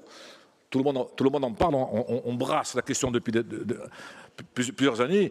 Ce qui est sûr aujourd'hui, comme indicateur qui m'interpelle, c'est que sur 360 000 habitants, 25% de cette population, elle a plus de 65 ans. Vous avez un pays vieux. Je ne parle pas de la précarité, qui est un pays, parce que c'est un pays pauvre, un pays vieux, et un pays par endroits désertifié. Donc on a un challenge, parce que les finances de la collectivité, et je regarde votre collègue Bianca Vasi, elle sait très bien qu'en projection, ce que ça va donner en termes de budget, ça il va falloir... Non mais, c'est aussi le PADUC. Donc il y a déjà cette question-là, sans compter la question de l'intégration culturel et du projet culturel à poser sur la table. Donc, on est entre le vieux et le jeune, je ne sais pas ça au mar, mais on a un océan d'objectifs à réaliser. Moi, je suis pessimiste là-dessus, mais bon. Après, sur la question de l'agriculture des ESA, ce que je regrette depuis 2015, malgré tout, et j'en prends ma part aussi, hein, comme tout le monde, c'est le fait qu'on n'ait pas de projet agricole. On n'a pas de projet agricole. On a des projets d'extension, office hydraulique, on tire, on n'a pas forcément, on est beaucoup dans le coup par coup, aussi, et certaines fois peut-être dans l'intuition, mais il est évident qu'on n'a pas créé, et c'est ce qui fait dire à beaucoup de monde que finalement il faut justifier ces 105 000 hectares. Moi le premier, fils de berger, je n'ai pas besoin de justifier, mais je me dis, quand quelqu'un me pose la question et qui met en doute, y compris ma conviction, c'est que quelque part il y a quelque chose qui ne marche pas. Donc il faut que politiquement on pèse sur ça avec un vrai projet. Parce qu'il faut que la terre reste la terre, notre terre. Le lien à la terre, c'est une des, je dirais, des préoccupations qui a porté notre projet autonomie jusqu'à Bougival. Donc la question des ESA, du projet agricole est importante. Vous posez aussi un problème qui est, à mon avis, vital, c'est celui du changement climatique. Bon, moi, c'était mon dada pendant des années, vous le savez. On avait voté un plan de bassin d'aménagement changement climatique en 2018-2019, si mes souvenirs sont bons, parce qu'on se rendait compte qu'en termes de ressources, on était en train de toucher le mur. Et on touche le mur. On est dans l'aléatoire. Ça va passer, ça ne va pas passer. On est dans l'aléatoire. On sait très bien qu'avec une augmentation démographique de résidents, et pas que de touristes, parce que moi, la symbolique de la piscine, allez, ça marche un temps, mais la vraie question, c'est le fait que demain, on soit 60, 70 000 personnes en plus, et là, ça va poser un vrai problème. Parce qu'il va falloir développer l'agriculture corse, il va falloir de l'eau, il va falloir aussi subvenir aux alimentations non potables, il va falloir de l'eau, il va falloir des aménagements, des extensions. Aux idées, vous savez ce que ça veut dire en termes de millions? Sans compter que là, sur le PADUC, à l'heure où on parle, à part une ou deux retenues, on n'a pas de projet de stockage. C'est vrai, à mon avis, il va se passer que l'effet de ciseaux, c'était la question de ce matin sur l'énergie, après je dirai deux mots, c'est que l'effet de ciseaux, il va arriver, pas forcément partout, mais il y a déjà des camions-citernes qui montent dans les villages, ou je me trompe. Il y a des camions-citernes qui montent dans les villages. Vous le savez. Alors, on est en 2025, et vous avez parlé de 2 ou 3 degrés. Vous savez ce que c'est 3 degrés? C'est-à-dire que bientôt, il y a des éléphants qui arrivent dans la plaine d'Avray, entre Figaro et Saute. Non mais, je caricature. On est en train de voir... On n'est plus dans un climat méditerranéen. On est dans un climat qui est pratiquement, je dirais, au niveau du Maghreb. On est en train de changer, de climat. Et en changeant de climat, on doit changer d'agriculture. Et on doit changer de comportement et de raisonnement en termes même de gestion de la ressource hydrique. Bon, je passe. La question de l'énergie, je l'ai parlé ce matin, même topo. Vous allez avoir des extensions de réseau, je parle pour l'office hydraulique, des stations de pompage. Vous savez comment ça pompe? C'est le plus gros client d'EDF en Corse après les hôpitaux. Et si on multiplie, si on oublie le gravitaire, et si on réalise des interconnexions à coût d'électricité, vous allez voir qu'au niveau énergétique, on va tomber aussi sur un effet de ciseaux. Moi, j'ai des chiffres, hein. Je ne vais pas le donner, je ne vais pas vous accabler de chiffres, notamment sur l'énergie, mais je veux dire, quand on voit qu'on est en plus, et je le dis ici parce que les gens peut-être ne le savent pas, nous sommes la région d'Europe occidentale, la Corse, qui a la plus forte empreinte carbone liée à la production énergétique. La région qui a la plus forte empreinte carbone. J'ai des chiffres, j'ai tout ce que vous voulez. Donc là, il va falloir qu'on engage une réflexion sur l'énergie, sur l'autonomie énergétique. On ne peut pas se contenter demain des câbles avec la Sardaigne, avec l'Italie, avec un trépied qui n'est pas un trépied, qui est bancal finalement. Donc ça aussi, il va falloir poser dans le PADUC. Je n'ai pas vu là, mais moi je ne vais pas saucissonner en disant il y a PPE, il y a le PADUC. Je crois que le PADUC, c'est le document socle qui va poser le fait sociétal à 20 ans à venir. Sinon, on ne parle de rien. La question... Bon, de l'urbanisation, de la spéculation, là-dessus, je n'irai plus rien. Je crois que tout le monde a bien intégré le fait qu'aujourd'hui, le lien à la terre, il existe dans les déclarations, dans les communiqués, au micro, il n'existe pas sur la terre. On marche sur une terre qui aujourd'hui est de moins en moins nôtre. Je ne parle même pas de la jeunesse, je parle de tout le monde. Je crois qu'aujourd'hui, on est en train de vivre une dépossession historique Quand je dis historique, je pèse mes mots, c'est qu'aujourd'hui, tout à l'heure on parlait de division, les Français disent que la France est une, est indivisible. Le malheur de la Corse, c'est qu'elle est une et divisible. Quand on est deux, il y a le blanc et le noir, il y a le pour et le contre. C'est ce pays-là qu'on a aussi. Culturellement, ça va être difficile. Donc la question qui se pose derrière, je vais très vite. La question du projet culturel et linguistique, vous avez compris, est fondamentale aussi. Parce que sinon, on va passer de l'assimilation, qui est un échec patent, et je passe sur les détails en tant qu'enseignant, à ce à quoi on aspire, à l'intégration. L'intégration, ça implique que dans le COPIL, il y a aussi l'université. Parce que c'est un des acteurs fondamentaux pour moi de la réflexion à engager pour une société corse à venir. Par exemple, sur la question de ce dont on parlait tout à l'heure, l'évolution statutaire. Là aussi, on est devant un questionnement qui, de mon point de vue, doit nous interpeller parce qu'on est sûr de rien. Moi, je suis sûr de rien et j'ai peur du pire aujourd'hui. Pas à cause de nous, parce que je pense que nous avons la même volonté d'aboutir.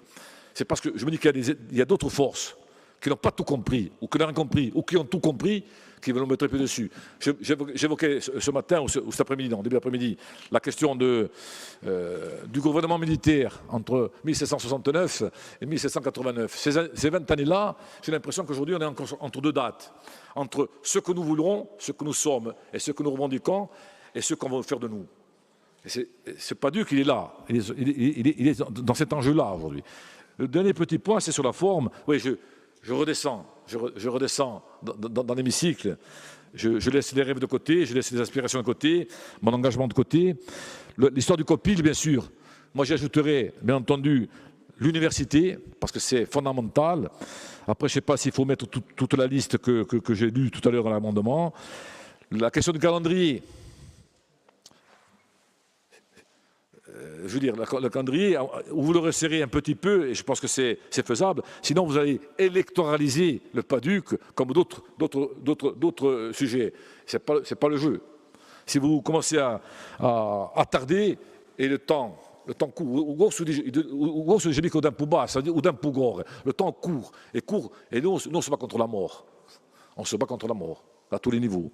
Donc, vous dire simplement qu'il faut absolument un COPIL, une transparence, parce qu'on veut la transparence, et on veut aussi un calendrier resserré, parce que c'est aussi, non pas simplement parce que les gens le demandent sur la forme, je pense que c'est aussi une manière de conjurer le temps qui passe et qui nous met les pieds dessus. Merci.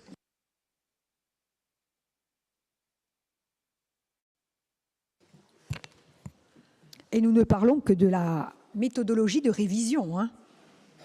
Je précise, hein, ce n'est que le discours de la méthode, là. Hein. Ce n'est pas encore bien. Donc, d'autres interventions? Non? Bon, cette révision partielle, elle était annoncée. Elle intervient à un moment important. Je pense que le calendrier a été calculé pour intégrer l'ensemble des lois qui, entre-temps, ont été produites, parce que si nous étions autonomes, on ne serait pas contraintes à l'examen de toutes ces complémentarités et subtilités entre le PADUC et les autres lois. Voilà, moi, j'ai toujours considéré que c'était un exercice démocratique particulièrement intéressant, et vous vous y pliez, non seulement en venant devant nous, ce qui est normal, mais aussi en essayant d'y associer plusieurs parties prenantes, que ce soit des institutions ou autres. Donc, il faut savoir que d'autres nous envient. Moi, je suis membre de la commission aménagement du territoire des régions de France. Donc, il y a des présidents, des vice-présidents, plutôt des vice-présidents d'ailleurs, de toutes les régions. Ils nous l'envient parce qu'ils n'ont qu'une directive d'aménagement qui s'appelle un SRADET, un schéma d'aménagement, et ils nous envient le PADUC. Donc, il faut que nous, on arrête un peu d'être comme ça, complètement négatif tout le temps. Maintenant, un bon PADUC ou une bonne révision, ça se mérite. Ça se mérite et ça se travaille ensemble. Donc, il faut être bien conscient de ça. Moi, je sens bien l'élan qu'il y a, mais on part un peu dans tous les sens aussi. Ça va être un véritable challenge Non, mais ça va être un véritable challenge. Pourquoi? Parce qu'en fait, il faut concilier 3 dimensions. La première dimension, ça a été dit par certains, Romain, je crois, c'est celle du socle et des valeurs. Bon, on n'a pas forcément toutes les mêmes représentations ou les mêmes valeurs. Ça, c'est la première chose. Et c'est bien la différence avec un schéma d'aménagement ou une directive d'aménagement. Donc ça, c'est le premier élément. Le deuxième élément, c'est le projet économique et social. Là-dessus, on sait très bien qu'il y a des divergences de vues. Un certain nombre de choses avaient déjà été adoptées dans l'ancien PADUC, et j'ai envie de dire heureusement, parce que qu'est-ce que ça aurait été, au regard des diagnostics catastrophiques que les uns et les autres vous faites de là où vous êtes placés aujourd'hui. Et enfin, la troisième chose, c'est la cartographie. Alors, plus personne ne veut de cartographie, mais à un moment donné, il faudra bien une représentation des choses. Alors, la cartographie, c'est la carte géographique d'une part, mais c'est aussi l'ensemble des données statistiques. Moi, la chose que je voudrais, donc vous aurez la lourde charge d'organiser tout cela, mais je rappelle qu'on ne parle que de révision. Autre point, en tant que président de l'Assemblée Adiaduantu, je vous remercie d'associer, d'envisager d'associer l'Assemblée Adiaduantu, avec laquelle vous avez travaillé récemment, parce qu'ils ont déjà produit un rapport sur la question de la spéculation immobilière, avec des propositions très concrètes dans les communes littorales, sans PLU. Et ils attendent de pied ferme d'être associés et de travailler sur cette révision, parce qu'il faut avoir conscience que globalement à l'Assemblée Adiaduantu, la moyenne d'âge évidemment est beaucoup plus faible qu'ici. On a des personnes qui ont entre 16 ans et 29 ans, avec une moyenne autour de 22. C'est de leur avenir qu'on parle, hein. Les Mikauno, je trouve. Hein. Nous, on va être justement dans la cohorte, beaucoup d'entre nous, dans la cohorte des seniors. Eux seront aux responsabilités, quelles qu'elles soient d'ailleurs, hein, et dans la vie active, la plupart sont étudiants ou lycéens. Eux seront dans la vie active et en difficulté pour chercher un logement et tout ce qu'on a décrit comme plaie de l'Égypte il y a un instant, ou plaie de la Corse désormais. Donc, l'Assemblée Adiaduantu associée, et dans le calendrier que vous avez décrit, bien évidemment, nous serons en mesure de produire d'ici la fin de l'année civile, fin 2025, ou début d'année 2026, c'est-à-dire session de janvier, les fameux scénarios issus du laboratoire de prospective. Ils ne vont pas vous dire, les scénarios, ce qu'il faut faire. Ils vont vous dire ce qui probablement va être. C'est une différence entre ce qui est et ce qu'on doit faire. Ce qu'on doit faire, c'est le normatif, l'action publique. Le laboratoire de prospective sera en mesure de dire, voilà, le climat de la Corse en 2050, c'est ça, avec des hypothèses et des probabilités, bien sûr. La démographie, ça on sait un peu mieux, ça va être ça. Les évolutions technologiques, IA et autre chose, ça va être ça. Et donc, les gens qui auront travaillé sur la révision du PADUC pourront s'appuyer sur cette analyse prospective et ces scénarios pour éclairer le débat et les décisions ensuite qui seront prises au sein de cet hémicycle. Voilà ce que je voulais vous dire et vous remercier pour la qualité du document que vous nous avez transmis et remercier également l'ensemble des participants à ce débat. Vous avez la parole, monsieur le conseiller exécutif. Sachant qu'il y a des amendements qui sont déposés, et je voudrais savoir votre avis concernant les amendements et probablement un examen des amendements avec une suspension de séance. Donc, je vous donne la parole. Allez-y. Merci, Madame la Présidente. À mon tour de remercier l'ensemble des intervenants. Je crois pouvoir dire que, sur le fond, tout le monde, ou quasiment tout le monde, est d'accord. On examinera sur la forme, notamment sur la question du calendrier ou du comité de pilotage, peut-être dans le cas d'une suspension de séance, pour pouvoir travailler en commission et pouvoir aussi en discuter avec les services, puisque le calendrier qui a été proposé ici, bien sûr, hein, au-delà des échéances électorales, prend en compte un certain nombre de contraintes réglementaires, d'instances consultatives à saisir sur les aux différentes phases et déjà un calendrier serré. Mais on est tout à fait disposé pour en discuter tout à l'heure. Donc sur le fond, tout d'abord, que ce soit aujourd'hui dans cet hémicycle ou il y a quelques jours dans le cadre de la présentation du rapport au CESEC, ce que je retiens des différents échanges, c'est que globalement, les gens nous disent le cap que vous fixez, c'est le bon.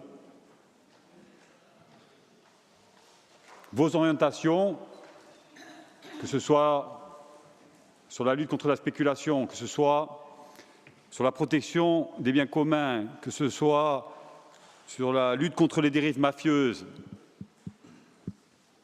tout le monde nous dit sur ces points-là, vous avez raison. Continuez, on est avec vous, mais ça va être difficile. Il faut avoir conscience de ça. Ça va être difficile. Parce que les forces qui sont en face de nous, ils n'entendent sûrement pas de la même oreille. Et donc il faut faire coïncider ce cap politique qu'on fixe avec cet environnement aussi dans lequel on navigue. Le périmètre, il fixe un cap politique. Maintenant, il y a le comment derrière. Alors, moi, je peux, Josépha, mais d'autres aussi, d'autres intervenants, nous ont dit comment, par exemple, lutter contre la spéculation foncière immobilière. Maître Pierre nous disait le bail réel solidaire. Pourquoi pas? Ça fait partie des solutions. À ce titre, il n'y a pas la présidente de l'Office public de l'habitat qui a demandé l'habilitation pour être office foncier solidaire. Pour vous dire les difficultés dans lesquelles on est aujourd'hui. Elle fait une demande d'habilitation d'office foncier solidaire. Dans son règlement intérieur, en qualité d'office foncier solidaire, elle met une condition de résidence. Retoquée par les services de l'État au moment où l'on parle. C'est ça l'environnement juridique dans lequel on navigue aujourd'hui. C'est pour ça que ça va être difficile. Autre exemple, ça a été évoqué, je crois, par Hyacinthe Vagne, le maire de Montcalm.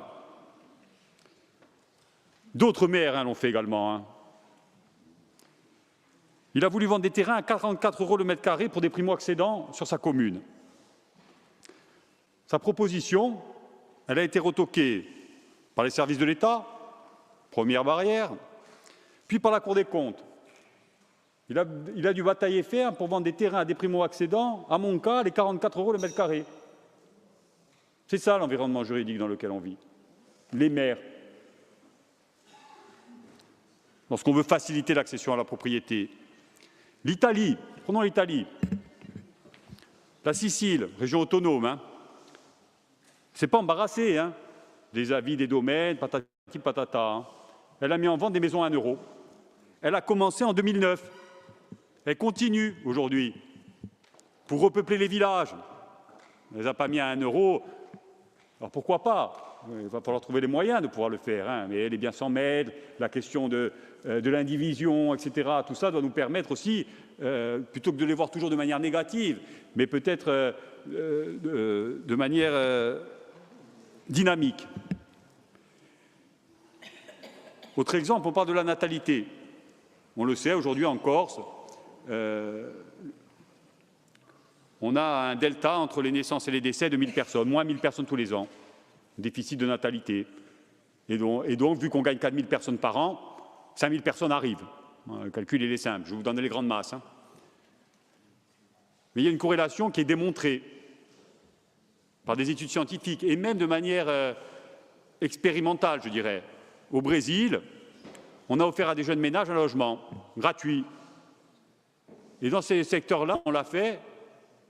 On a vu un lien évident entre la constitution d'une famille, le fait de faire des enfants et la possibilité d'avoir accès à un logement. Tout ça se tient. Pour fonder une famille, il faut un minimum de sécurité, notamment un toit. Alors, est-ce que le PADUC a tous les outils? Non, certainement pas. Mais moi, je vais en citer quelques-uns, parce que vous imaginez bien que lorsqu'on vient ici, vous parlez de croissance démographique et de voir comment on gère cette croissance démographique, on a réfléchi.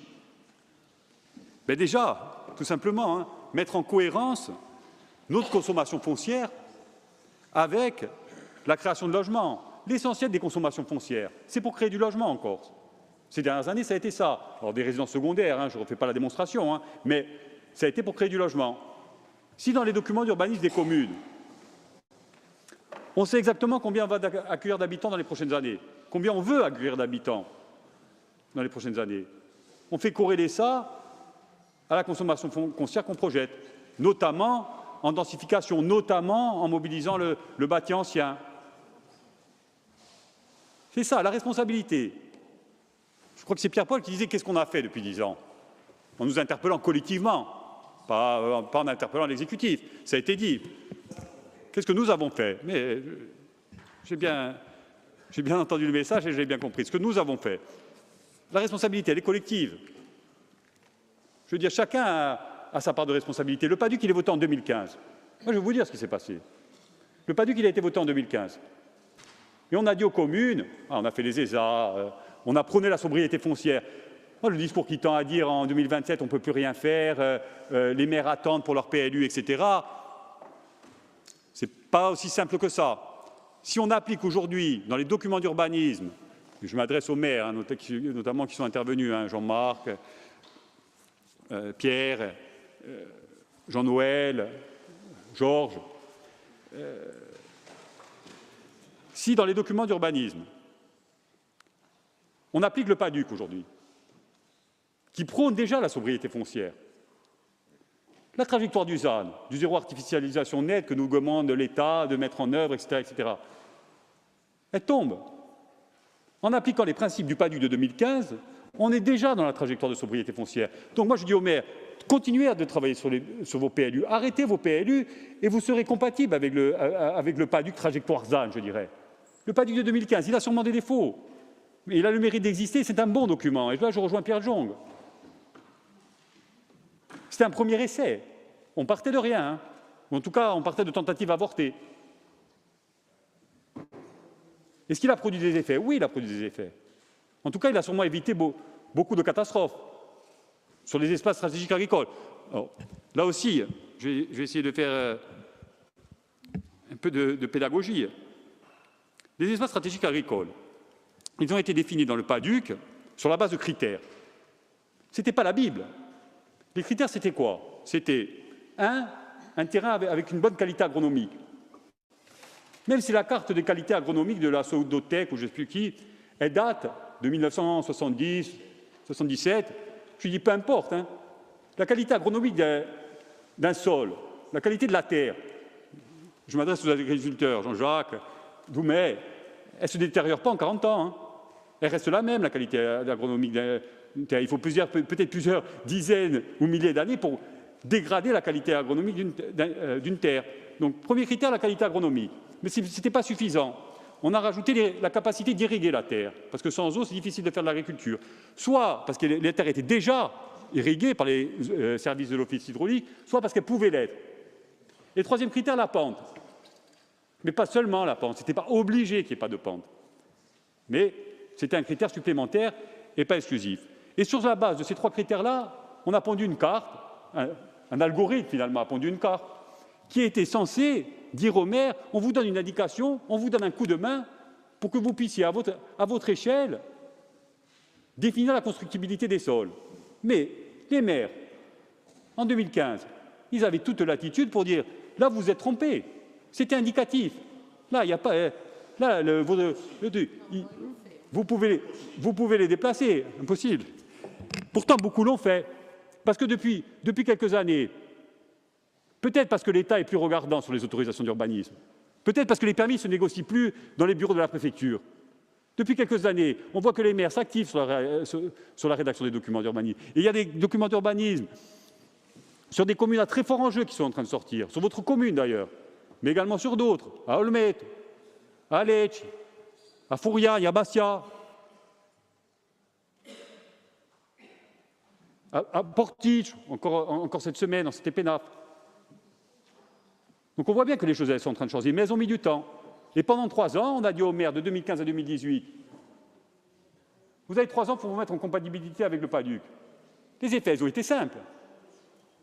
Ça a créé un appel d'air extraordinaire. C'était la course au permis de construire, avant que le PADUC s'applique. Sauf que derrière, il ne s'est pas forcément appliqué, hein, dans les faits. Ceux qui avaient la chance d'avoir un PMU, ceux qui étaient au réduit, c'était possible. Beaucoup ont élaboré depuis des documents d'urbanisme et sont sortis du RNU. Alors qu'est-ce qui va se passer là dans les délais? Les maires vont continuer à établir leurs documents d'urbanisme sur la base du PADUC de 2015, puisqu'ils restent opposables. Au terme de la révision,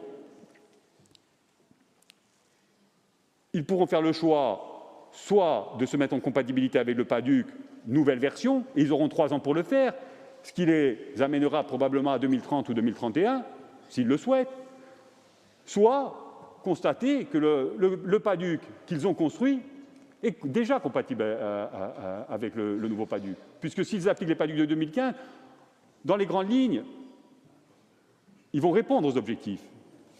Sur les espaces stratégiques agricoles, j'ai vu passer l'amendement d'Unsofiuno qui demande de revoir les critères de cartographie des ESA.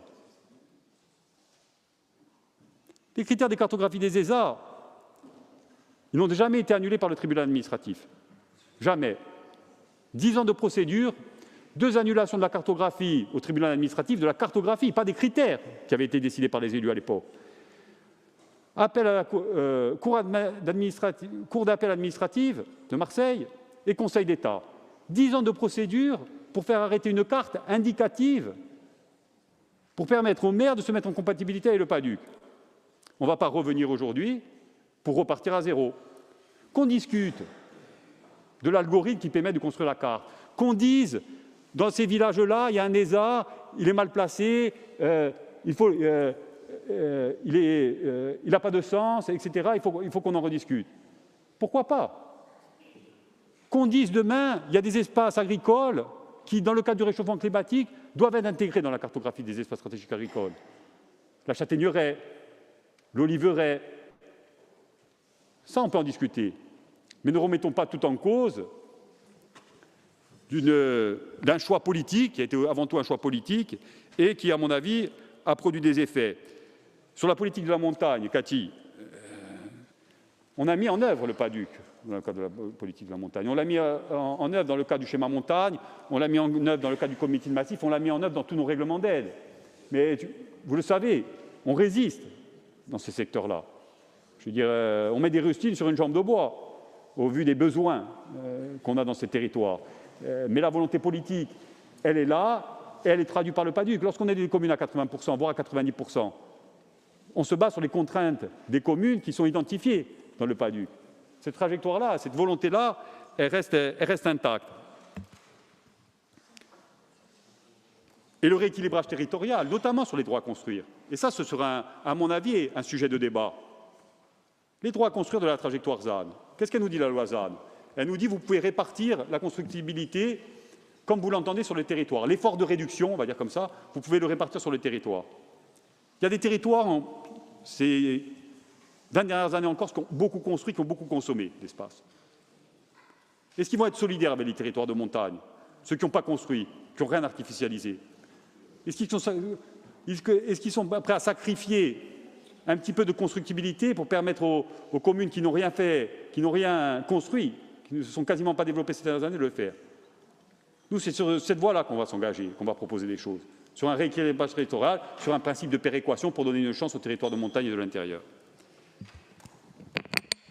Et puis après, l'interdiction, probablement, des résidences secondaires dans un certain nombre de secteurs. La loi Le Maire le permet aujourd'hui, on aura à en discuter. Donc, vous voyez, autant de pistes qui démontrent qu'aujourd'hui, Josépha est revenu, il y a des moyens, aujourd'hui, dans le PADUC, pour traduire le cas politique sur lequel on débat aujourd'hui.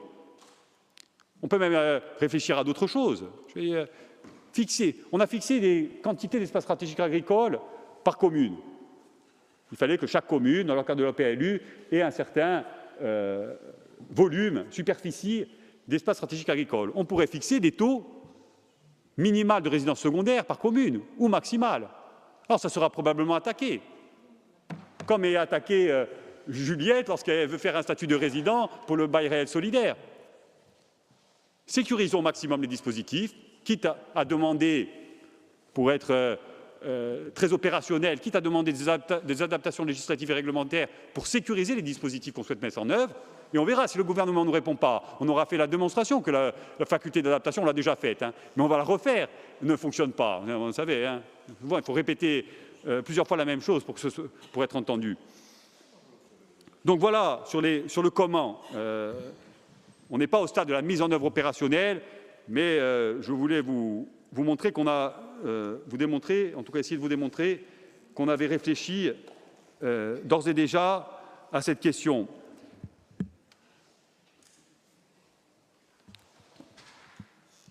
Ensuite, bien sûr qu'il y aura d'autres enjeux. Hein. Vous le savez, on a 70 communes qui sont soumises à la fois à la loi littorale et à la loi montagne, en Corse. C'est pas mal, 70 ou 160. Dans ces communes, pour leur territoire de montagne, c'est la loi littorale qui s'applique. On aura, dans le cas du PADUC, à dire quels sont les secteurs dans ces communes qui sont exclus de l'application de la loi littorale au profit de la loi montagne. Mais ça nécessite en creux de définir ce qu'est la montagne corse. Cette question-là, on ne l'a jamais vraiment tranchée. Georges Mel nous dit oh, les hameaux de Porto Vecchio, c'est la ruralité. Pour autant, ce n'est pas la montagne. Une montagne. Donc on aura des débats, à mon avis, riches. Il y aura, à mon avis, des débats riches sur cette question. Et puis après, il y a un aspect essentiel, je l'ai un peu abordé, il y a un aspect essentiel de la révision du PADUC, c'est la question de la libre administration des collectivités. Je veux dire, quand je disais que chacun a à prendre ses responsabilités, le PADUC il va fixer un cas politique, et Jean-Michel, je le prends comme un compliment, hein, quand vous me dites c'est un discours qui est politique. Moi, je suis de formation initiale plutôt scientifique. Pragmatique. Mais sur cette question-là, je pense qu'il faut avoir un cas politique. C'est essentiel, surtout dans les contextes de tension qu'on vit actuellement.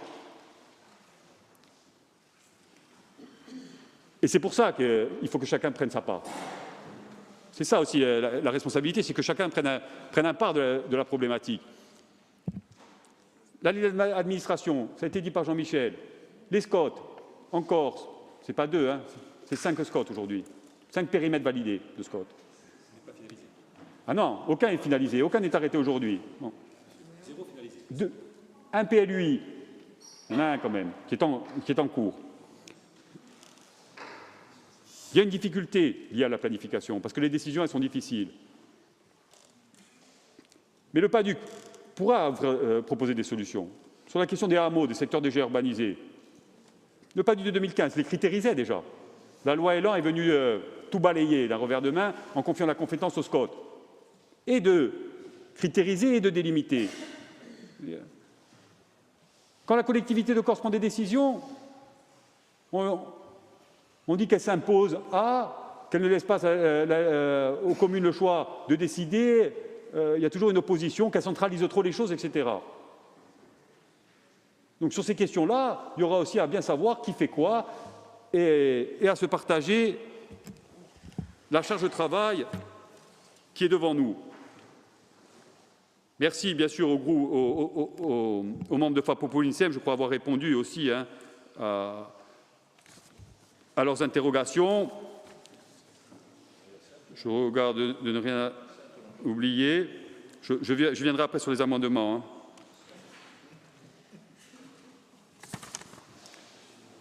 Un dernier point que relève le CESEC, hein. Et c'est en lien aussi avec ce que disait Georges May là, sur les acteurs économiques de son territoire. Le CESEC relève les critiques formulées par certains acteurs économiques lors des manifestations récentes quant aux contraintes induites par le PADUC, notamment en matière de tourisme et de constructibilité. Il rappelle que si les ajustements peuvent être envisagés, ils ne sauraient remettre en cause les principes fondamentaux de préservation du foncier, de lutte contre la spéculation et de développement durable. Le CESEC estime que les documents d'urbanisme doivent être un garde-fou contre les logiques de dérégulation et de marchandisation du territoire. Il ne faut pas faire porter au PADUC une responsabilité qu'il n'a pas. Aujourd'hui, lorsque les permis de construire sont refusés, ce n'est pas en raison des dispositions du PADUC qui précisent la loi littorale ou la loi montagne, ou à cause des espaces stratégiques agricoles. Ça, c'est marginal. Les permis, s'ils sont refusés, c'est parce qu'il y a une loi littorale, c'est parce qu'il y a une loi montagne, d'ailleurs qui initialement avait été fait pour les stations de ski, hein, mais pas par les dispositions, en tout cas, pas en raison des dispositions du PADUC. Et d'ailleurs, les chiffres l'attestent. Hein. Depuis 2015, on n'a pas délivré moins de permis de construire. Maintenant, en CTP-NAF, vous l'avez dit, hein, nous, à chaque fois, ou quasiment à chaque fois, dans 90% des cas, quand on a un permis de construire déposé dans un village où il n'y a pas de pression foncière, où ils ont gagné 5 habitants en 10 ans, où ils ont un permis de construire au mieux par an, à chaque fois, on déroge à la montagne. Chaque fois, on donne un avis favorable. Par contre, lorsqu'on vient avec des projets pour déroger à la loi montagne, pour construire 4 ou 5 maisons de 50 mètres carrés, dont on voit bien qu'elles vont être destinées à la location saisonnière, et souvent, ce n'est même pas caché, et bien on s'oppose. Ça, c'est la doctrine qu'on s'est fixée sur cette question de dérogation à la loi montagne. Mais j'ai presque envie de dire, c'est un détail la dérogation à la loi montagne. Parce que dans les communes littorales, c'est 10 sur ces 15 dernières années, dans certaines communes littorales, on a dérogé à la loi littorale, mais on n'a pas demandé l'avis à la CTP-NAF. Hein. On a demandé l'avis à personne. On a construit en discontinuité, parfois sur des terrains agricoles, en contradiction totale avec les textes en vigueur. Et d'ailleurs, dans la plupart des communes au RNU, beaucoup de maires, et à juste titre, pour développer leur territoire, ils ont dit « moi, je préfère rester au RNU. C'est plus facile, j'arrive à avoir des permis.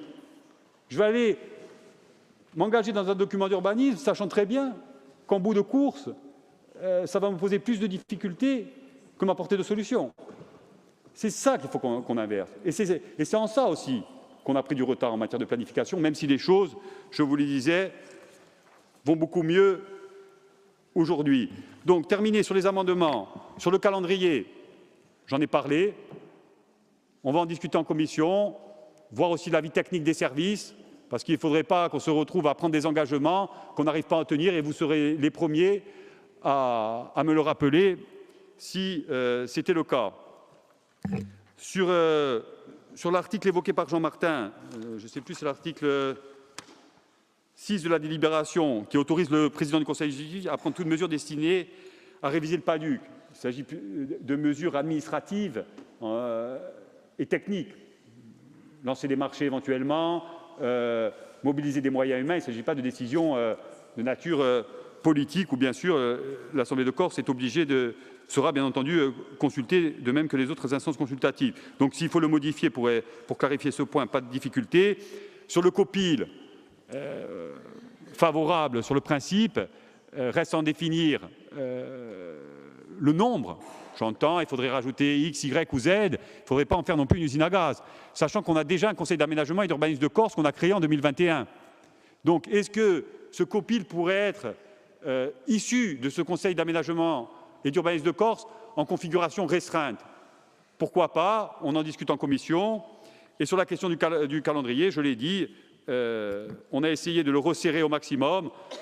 On peut essayer de le faire davantage, mais c'est difficile. Dernière chose, ça va me revenir, ça me reviendra peut-être tout à l'heure. Merci.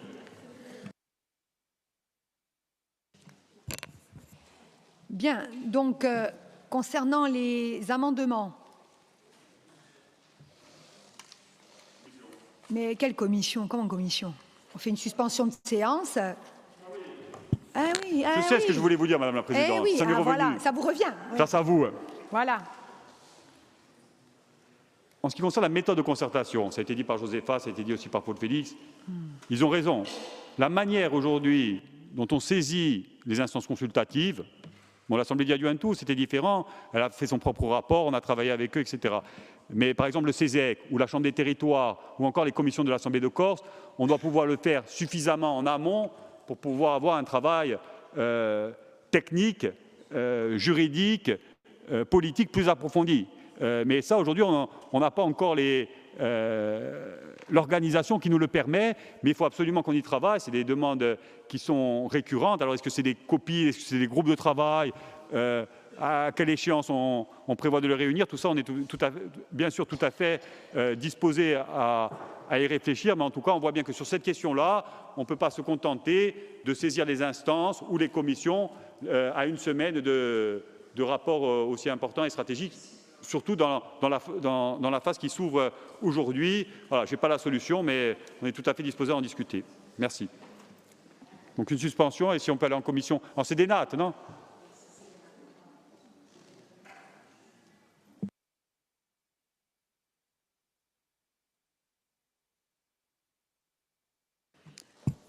Donc, deux options s'offrent à nous concernant l'analyse des amendements. Donc, il y a des amendements, un amendement dont sauf, me semble-t-il, oui. Il y a un amendement dont sauf et il y a un amendement de Corinne Fronte. Donc, moi, peut-être, alors, première solution, est-ce qu'on va saisir la CDNAT, réunir la CDNAT et examiner ces deux amendements en CDNAT, ou est-ce qu'il y a une discussion entre un représentant de chacun des groupes porteurs des amendements avec l'exécutif? Je parle sous le contrôle aussi de la présidente de la CDNAT. Est-ce que vous en êtes d'accord? Ça porte sur le COPIL, notamment sur le calendrier. Donc, on fait quand même une suspension de séance, là, Jean-Martin? Oui, Madame la Présidente. Sachant que le rapport qui suit est celui qui concerne Aléria. J'ai posé une question durant les débats qui rejoint la question de forme des amendements. Est-ce qu'il est possible que nous votions sur ce sujet par article? Ça fait partie des options. Ou est-ce que vous souhaitez mettre l'ensemble de la délibération tel un pack complet et non sécable? Bon, mais ça se discute avec une suspension de séance. Vous en discutez maintenant. Ça ne fait pas l'objet d'amendement. Non, mais vous avez compris, j'ai compris. Donc, vous en discutez, on en discute là, pendant un instant. Par contre, je soumets cette idée à l'exécutif aussi. Donc, on a tous besoin quand même d'une petite suspension de séance de 10 minutes, mais s'il s'avère que la discussion sur les amendements durait trop, peut-être faut-il avancer sur un autre rapport, hein. Je me tourne vers l'exécutif, parce que là, au moment où on se parle, nous n'avons pas fini le premier rapport de la journée.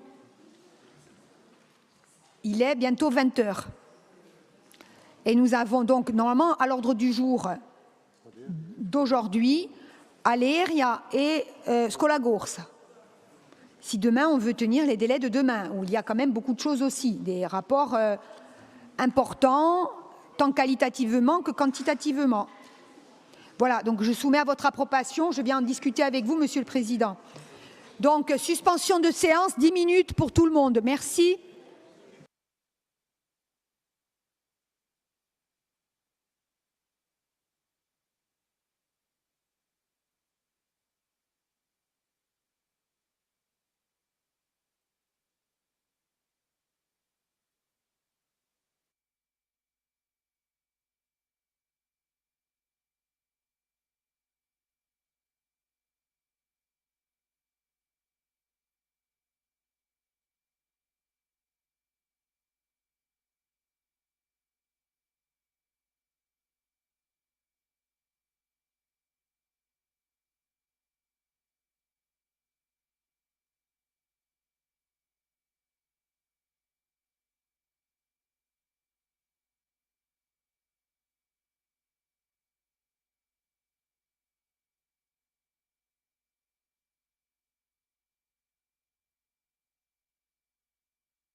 Non, j'ai pas chiche. Attends, mais il faut que je me la remémore dans ma tête. Attends, Jean-Baptiste Canine qui me regarde et qui rigole. C'est normal. Il se moque de moi. Attends. Bah, il va lourd.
Donc, s'il vous plaît, nous reprenons nos débats. Je suggère, puisqu'il y a eu accord sur les amendements, mais ils sont en voie de mise en forme.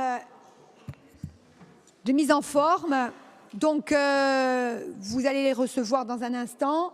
Dans l'intervalle, moi, je suggère, j'invite tous les groupes à rejoindre l'hémicycle et aux collaborateurs de groupe de faire venir dans l'hémicycle, s'il vous plaît, ou de transmettre les pouvoirs, un certain nombre d'élus. Les pouvoirs, c'est bon? Très bien. Donc, nous avons le quorum. Bien. Donc, je vous suggère que nous passions le rapport sur Aléria, sur la commémoration d'Aléria. Autrement, on va encore attendre une demi-heure. Allez-y, Madame Fadzi. Ringrazia, Voglio Presidente. Donc, je présente ce rapport. Vous le savez, le 22 août prochain, la Corse commémorera les 50 ans des événements d'Aléria.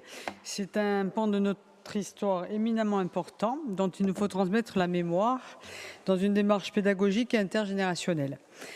Analysé par la plupart des historiens et commentateurs politiques comme l'acte fondateur du nationalisme corse moderne, les événements d'Aléria d'août 1975 marquent une césure à partir de laquelle va s'ouvrir une période marquée par une logique de conflit entre la Corse et l'État, sur laquelle vont venir se greffer des moments clés au plan politique et sociétal d'un demi-siècle de notre vie collective jusqu'à décembre 2015. Les événements d'Aléria font ainsi partie de notre histoire collective, de l'histoire contemporaine avec un grand H de notre île. Cette histoire dont les échos s'éloignent reste pourtant partie prenante d'un présent qui n'a pas fini de s'écrire. La date anniversaire des 50 ans d'Aléria arrive à un moment où l'on entrevoit, enfin je l'espère, une solution politique globale, même si on a quand même quelques craintes, visant à tourner définitivement la page des logiques de conflit pour permettre à la Corse de s'engager irréversiblement sur le chemin de l'émancipation et de la paix. Le processus en cours a donc, au-delà de ses aspects politiques, économiques, sociaux, culturels ou linguistiques, une dimension historique et symbolique. À la fois reconnaître l'existence d'un conflit, en identifier et en nommer les causes, et régler celui-ci par une solution politique par les voies de la démocratie. C'est à l'aune de ces éléments, de ces enjeux, que le Conseil exécutif de Corse souhaite poser la question de la commémoration des événements d'Aléria. Sur le principe, il nous semble légitime de proposer à votre Assemblée de commémorer les événements un demi-siècle après leur survenance. La collectivité de Corse est l'institution en charge de défendre les intérêts matériels et moraux de la Corse et du peuple corse. Il est donc conforme à sa vocation et à ses missions de commémorer un événement majeur de l'histoire contemporaine de la Corse. Commémorer un événement est en effet une façon de l'inscrire dans la mémoire collective. C'est aussi et surtout en permettre la transmission. C'est cet enjeu-là qui est pour Aléria plus prégnant que jamais. Et au moment où beaucoup de jeunes nés dans les années 2000 ignorent ce moment de l'histoire. Notre institution doit donc contribuer à en conserver la mémoire, mais en respectant la pluralité des opinions et des analyses, tant à l'égard des événements eux-mêmes que de leur interprétation historique et politique. C'est de notre responsabilité collective de transmettre et de faire vivre notre histoire. Aléria, ce n'est pas seulement l'histoire des nationalistes. Pour faire vivre cette mémoire, il est donc proposé de distinguer deux modalités de participation à la commémoration des événements de 1275. Tout d'abord, que la collectivité de Corse soutienne l'action portée par la Socio Aléria 75, qui souhaite organiser une journée d'envergure sur site le 22 août. Elle souhaite donner une ampleur particulière à cette journée et se propose d'articuler différentes séquences commémoratives, mémorielles et de transmission. Il est également proposé que la collectivité de Corse soutienne deux manifestations à dimension artistique et culturelle, une exposition de photos. Aléria, une histoire photographique qui réunit les œuvres de Gérard Coq et Christian Buffat. Elle pourrait être accrochée et présentée dans la salle dédiée du site antique à l'entrée du hameau. Une pièce de théâtre qui est proposée par la Socio Théâtre Europe dans l'amphithéâtre de la ville antique. Aléria 75 qui est relié à Iruma Niveau. Parallèlement, la collectivité de Corse a entamé des démarches aux fins d'acquérir le terrain où se trouvait la cave, où se sont déroulés les événements pour y créer un espace de transmission et de mémoire. Il est donc proposé dans le cadre du présent rapport l'acquisition d'une parcelle sur la zone d'activité de la Ponte, sur la commune d'Aléria, propriété de la communauté de communes de l'Orient. Celle-ci a délibéré favorablement pour la cession de la collectivité de Corse des lots numéro 4 et 5 lors de la séance du Conseil communautaire du 6 juin 2025.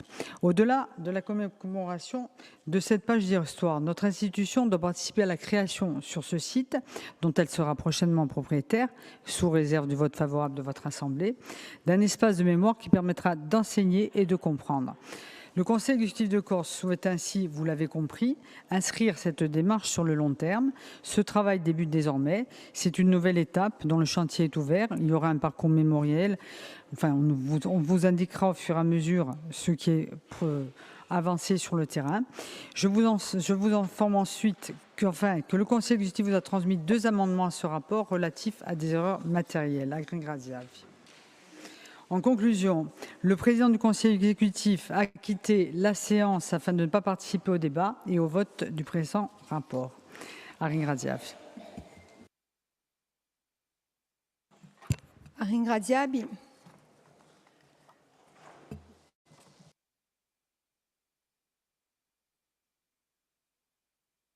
Il y a eu un avis de la Commission des finances.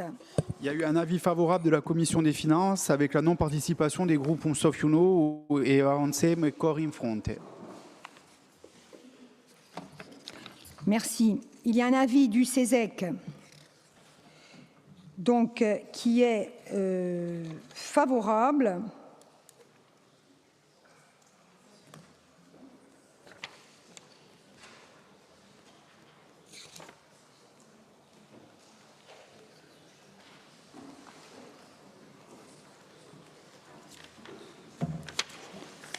On rentrera dans le détail si vous le souhaitez. Et concernant l'Assemblée dit à Duwentou, un avis favorable. Alors c'est intéressant, l'avis des jeunes.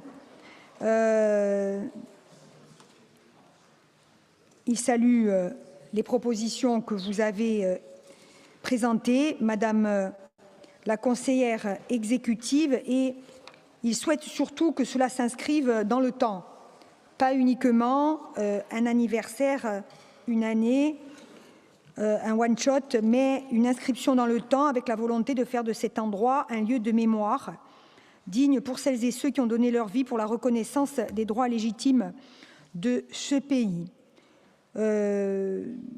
Voilà. Et la Commission appelle la collectivité à piloter la structuration des lieux liés à cet événement de l'histoire moderne de l'île. Donc un avis favorable de la Commission Lingua, Culture et Ambiente. Donc la parole est à qui? A quello Ghiao Lebia.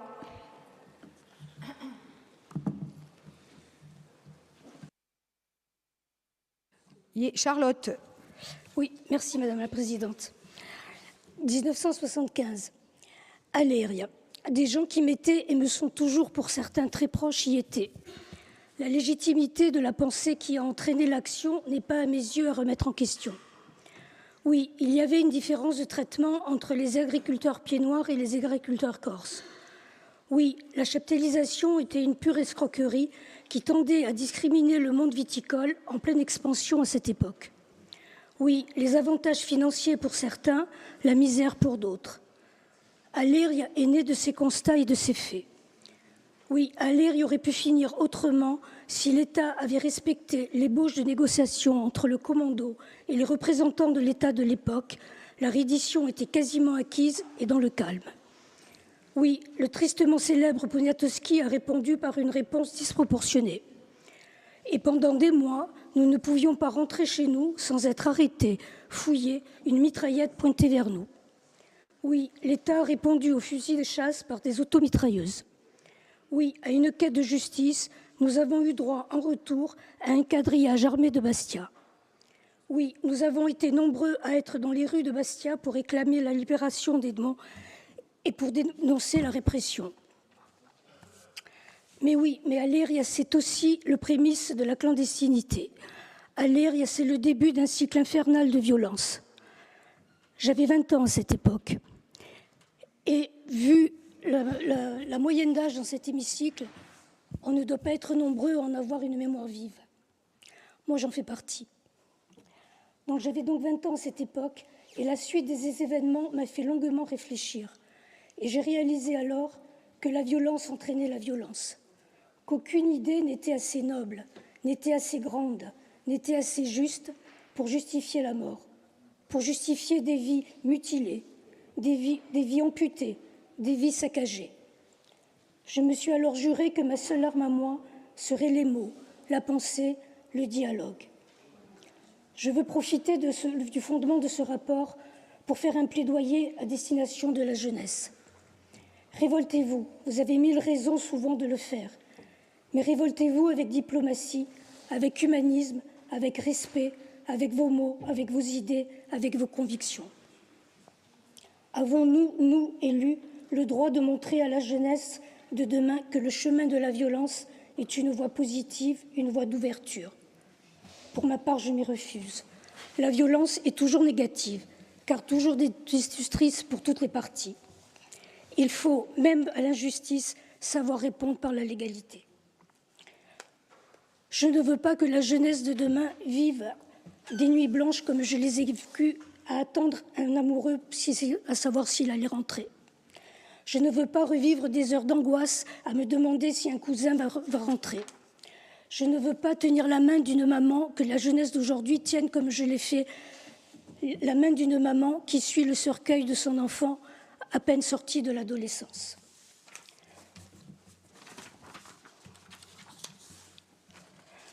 Alors oui, bien sûr que des combats menés furent nécessaires, tout autant que le seront certains à venir. Bien sûr que notre histoire est importante, c'est la nôtre.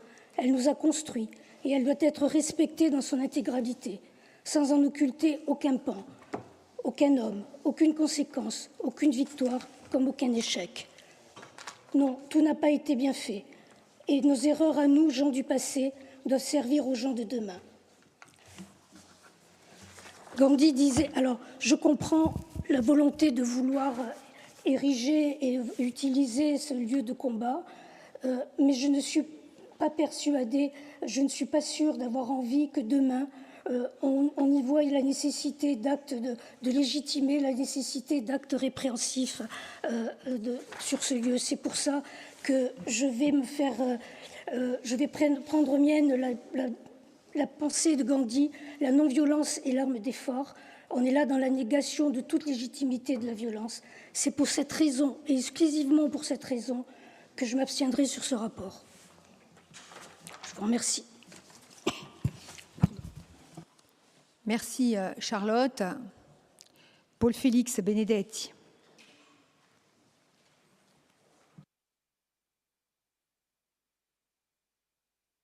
La Giava Corte è una io de anni, ma è quantunque un fatto maiore della storia di Corsica e 50 anni dopo a che ne siamo, tanto strazio, tanti guai e forse ci sarà un rammento di sempre in tuo luogo.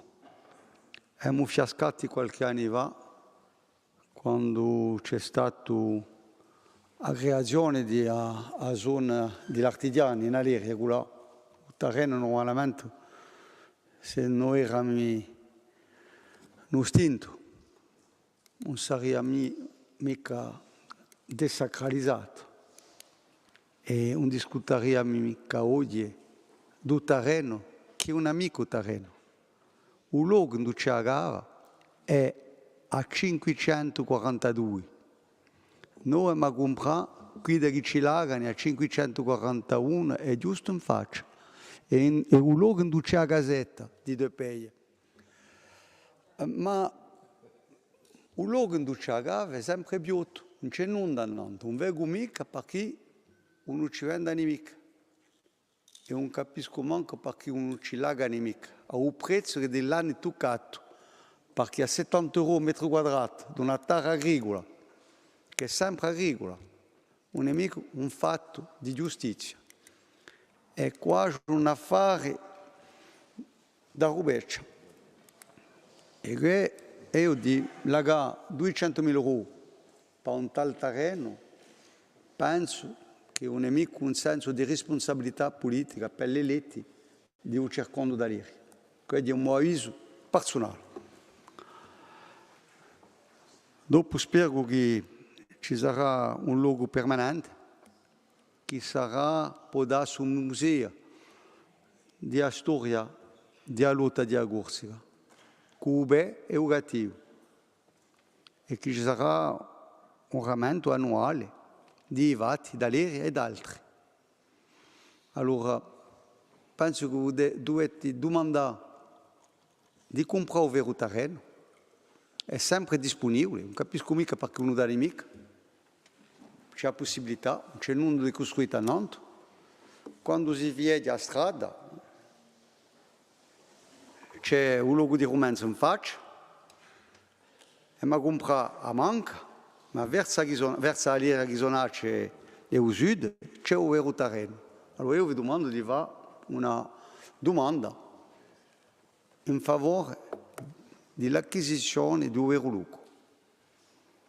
Può darsi a un prezzo che non si può mica negoziare, perché ci sono gente che stanno usando dell'affare e di un soldo, ma io dico che un luogo deve fermare un luogo. Ci sono stati morti, ci sono stati feriti, il sangue ha corso Nantes a 542. Ciò di più da sul luogo, perché sul luogo insanguinato è un luogo di memoria ed è un luogo che è quasi sacralizzato dai sacrifici di tutti. Allora, siamo d'accordo e vi domandiamo di fare su sforzo di più.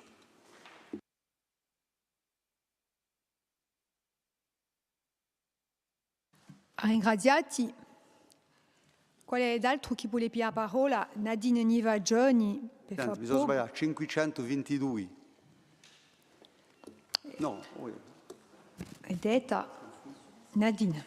O 17 d'agosto era o 9º congresso ILARC in Corti, sotto Dandone e Corti.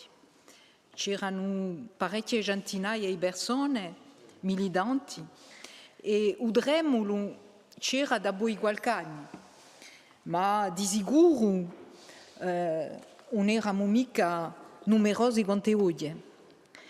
E poi, dopo Aleria, c'è stato Aleria, tutto il mondo conosce qui ciò che si è passato, e Reggio d'Aleria.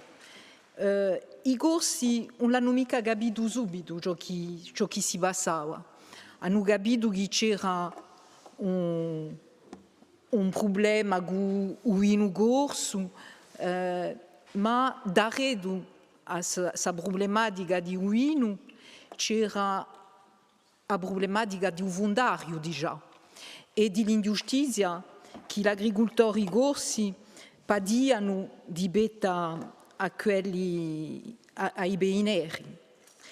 E c'è un sud un pochi anni prima che i corsi capiscono ciò che si è passato. C'è un sud prima il progetto di un dottore Edmondo Simeoni che era il portabandiera d'Aleria, e c'è un sud in noi, e tanto hanno capito, c'è un sud il ritorno di un dottore Edmondo Simeoni quando è buttato da Brigiò di gennaio 77, e mi ricordo aveva discutato con un parente a me, giacobisto all'anima, che ci ha detto, era un vecchio giacobisto, e mi ha detto, dietando, che avevamo capito che a Corsica non sarebbe più la stessa.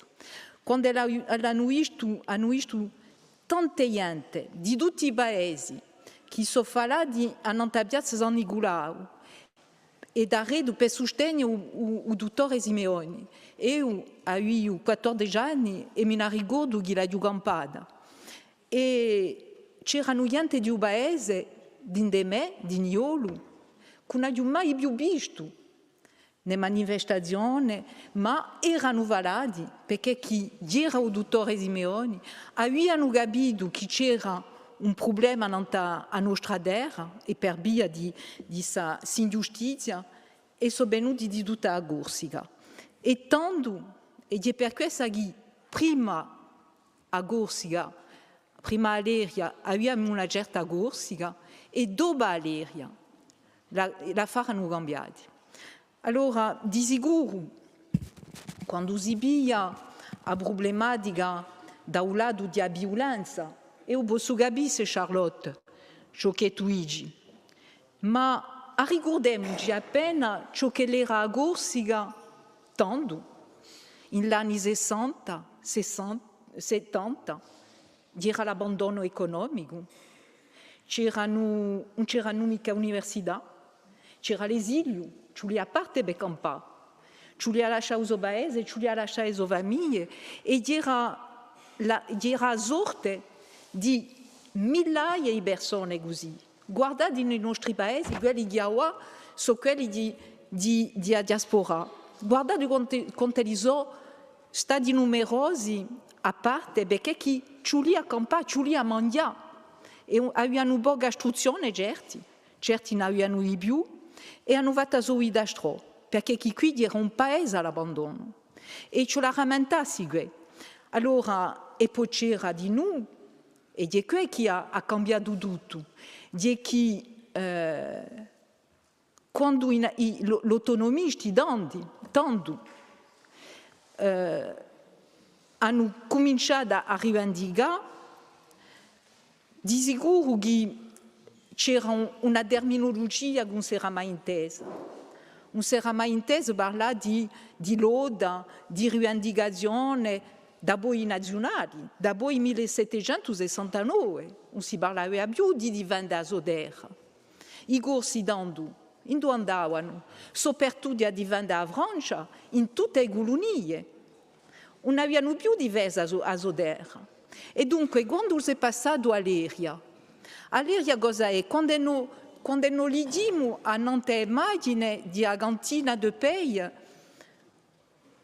i golonfora, Tarragorsa ai corsi, di una rivendicazione che non esiste mica da voi d'antanni, che non esistia mica. Dunque, definisce una lei con la nostra terra, una lei che è nuova, perché ci abbiamo detto durante tanti secoli, tante decine di anni che la nostra terra non valia nulla e ci li ha dato piuttosto ai neri, perché non valia nulla. E beh, in fin di conto, a poco, i corsi ci creiano. E quando li sono giunti i fratelli Simeoni, Max e Edmond, i dottori, e che hanno principiato in cui una manata di gente, di militanti, di giovani, perché erano giovani tanto, a far capire, a far più coscienza di questo cambiamento. Di sicuro che c'è voluto tempo. E poi, a poco, hanno capito che eravamo a un momento di cambiamento. E questo cambiamento si tradotto attraverso il mondo culturale. Ricordiamoci, quando canta il popolo corso, una canzone d'Alleria dice «Siamo un popolo maggiore, non siamo mica una popolazione». Ma i detti del Presidente oggi, i detti che hanno inteso da un'epoca, sono sempre gli stessi oggi. Perché il Senato, il Consiglio di Stato, cosa ha già detto? Ha parlato di abitanti, ha parlato di popolazione. Siamo un popolo maggiore. E per la prima volta l'abbiamo inteso tanto, nella storia contemporanea. Dunque ci sono cambiamenti di fondo dopo l'Alleria. E poi c'è un cambiamento inutile che, in faccia agli autonomisti, ci sono i partiti tradizionali che noi chiamiamo clan tanto e che sono chiusi a Nantaelli. Per la prima volta si sente parlare di un'apertura verso il Mediterraneo, si sentiva parlare prima i sardignoli, un aspetto peggiorativo, e sono i nazionalisti, gli autonomisti che cominciano a parlare di un'apertura verso l'Astri. E tanto si capisce che l'isola vicina è un'isola sorella che in faccia a noi avevamo d'altri boboli che sono offesi quanto noi. Dunque c'è tanto un'apertura che agorsiga politicamente non conosce mica. Dunque di sicuro ci sono stati momenti difficili e se non ribiamo iscritti, perché a una storia corrispondono sempre scritti storici, poesie, eccetera, che dicevano: con i boboli fratelli scriveremo la nostra storia. Ed è così che noi abbiamo inteso sa maniera di aprirsi a nel mondo. E abbiamo una macchina caricaturale, ma ricordateci ciò che era la classe politica dando. E molto appena noi parlavamo di democrazia e gli rubavano le elezioni. Era così. Noi perdiamo ogni volta e li vincevano. Ma la rappresentazione mentale, l'eletto, e forse che oggi non piace tanto in noi a macchina di l'eletto, ma si dice pensano a diritto e votano a manca. Invece noi giungiamo, eravamo, si dice, ancora in fronte strada diritta, eravamo un partito nuovo. Di sicuro tutto questo ha cambiato l'andatura della Corsica.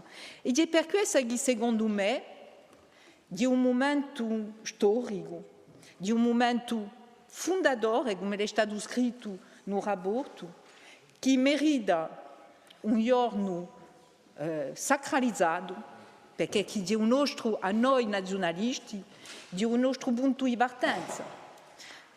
Penso che come ogni popolo ha la sua festa nazionale, noi possiamo avere la nostra festa nazionale forse il 14 di luglio, ma per via di un'altra regione, ma possiamo avere di noi il 22 di agosto, quando parte la storia moderna di un nazionalismo.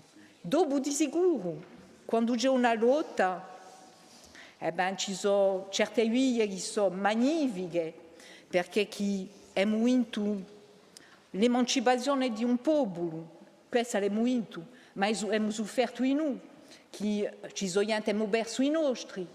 Abbiamo parlato per la prima volta di patriotti, sino a Aleria. Si parlava di patriotti quando si rammentava i corsi parti in 14, i corsi che sono perduti in 40, ma dopo si parlava più di patrioti. E noi abbiamo parlato di nostri incarcerati, di nostri che sono cascati, li abbiamo considerati come patrioti. Dunque c'è una lei a guardare, c'è una lei a il nostro popolo, c'è una lei a la nostra patria, la nostra nazione che ha cambiato tutto. Allora per questo e per tutte queste ragioni, io penso che è un momento importantissimo per noi, per i corsi, e come tutto non basta mica che lo sia tramandato dalle famiglie. Gilles, il presidente, scusate, e io, forse da strigui, sappiamo che i nostri babbi erano e lo tramandiamo in famiglia, ma per quelli che non sanno mica, per quelli che sono giunti dopo, per quelli che sono nati dopo, anche se li sono corsi, se non imparano mica, se non è mica un insegnamento, se non c'è mica a un momento dato qualcosa che ci rammenta passando in Aleria, che c'è stato qualcosa di importante per il suo popolo, per la nazione, non la sapranno mica.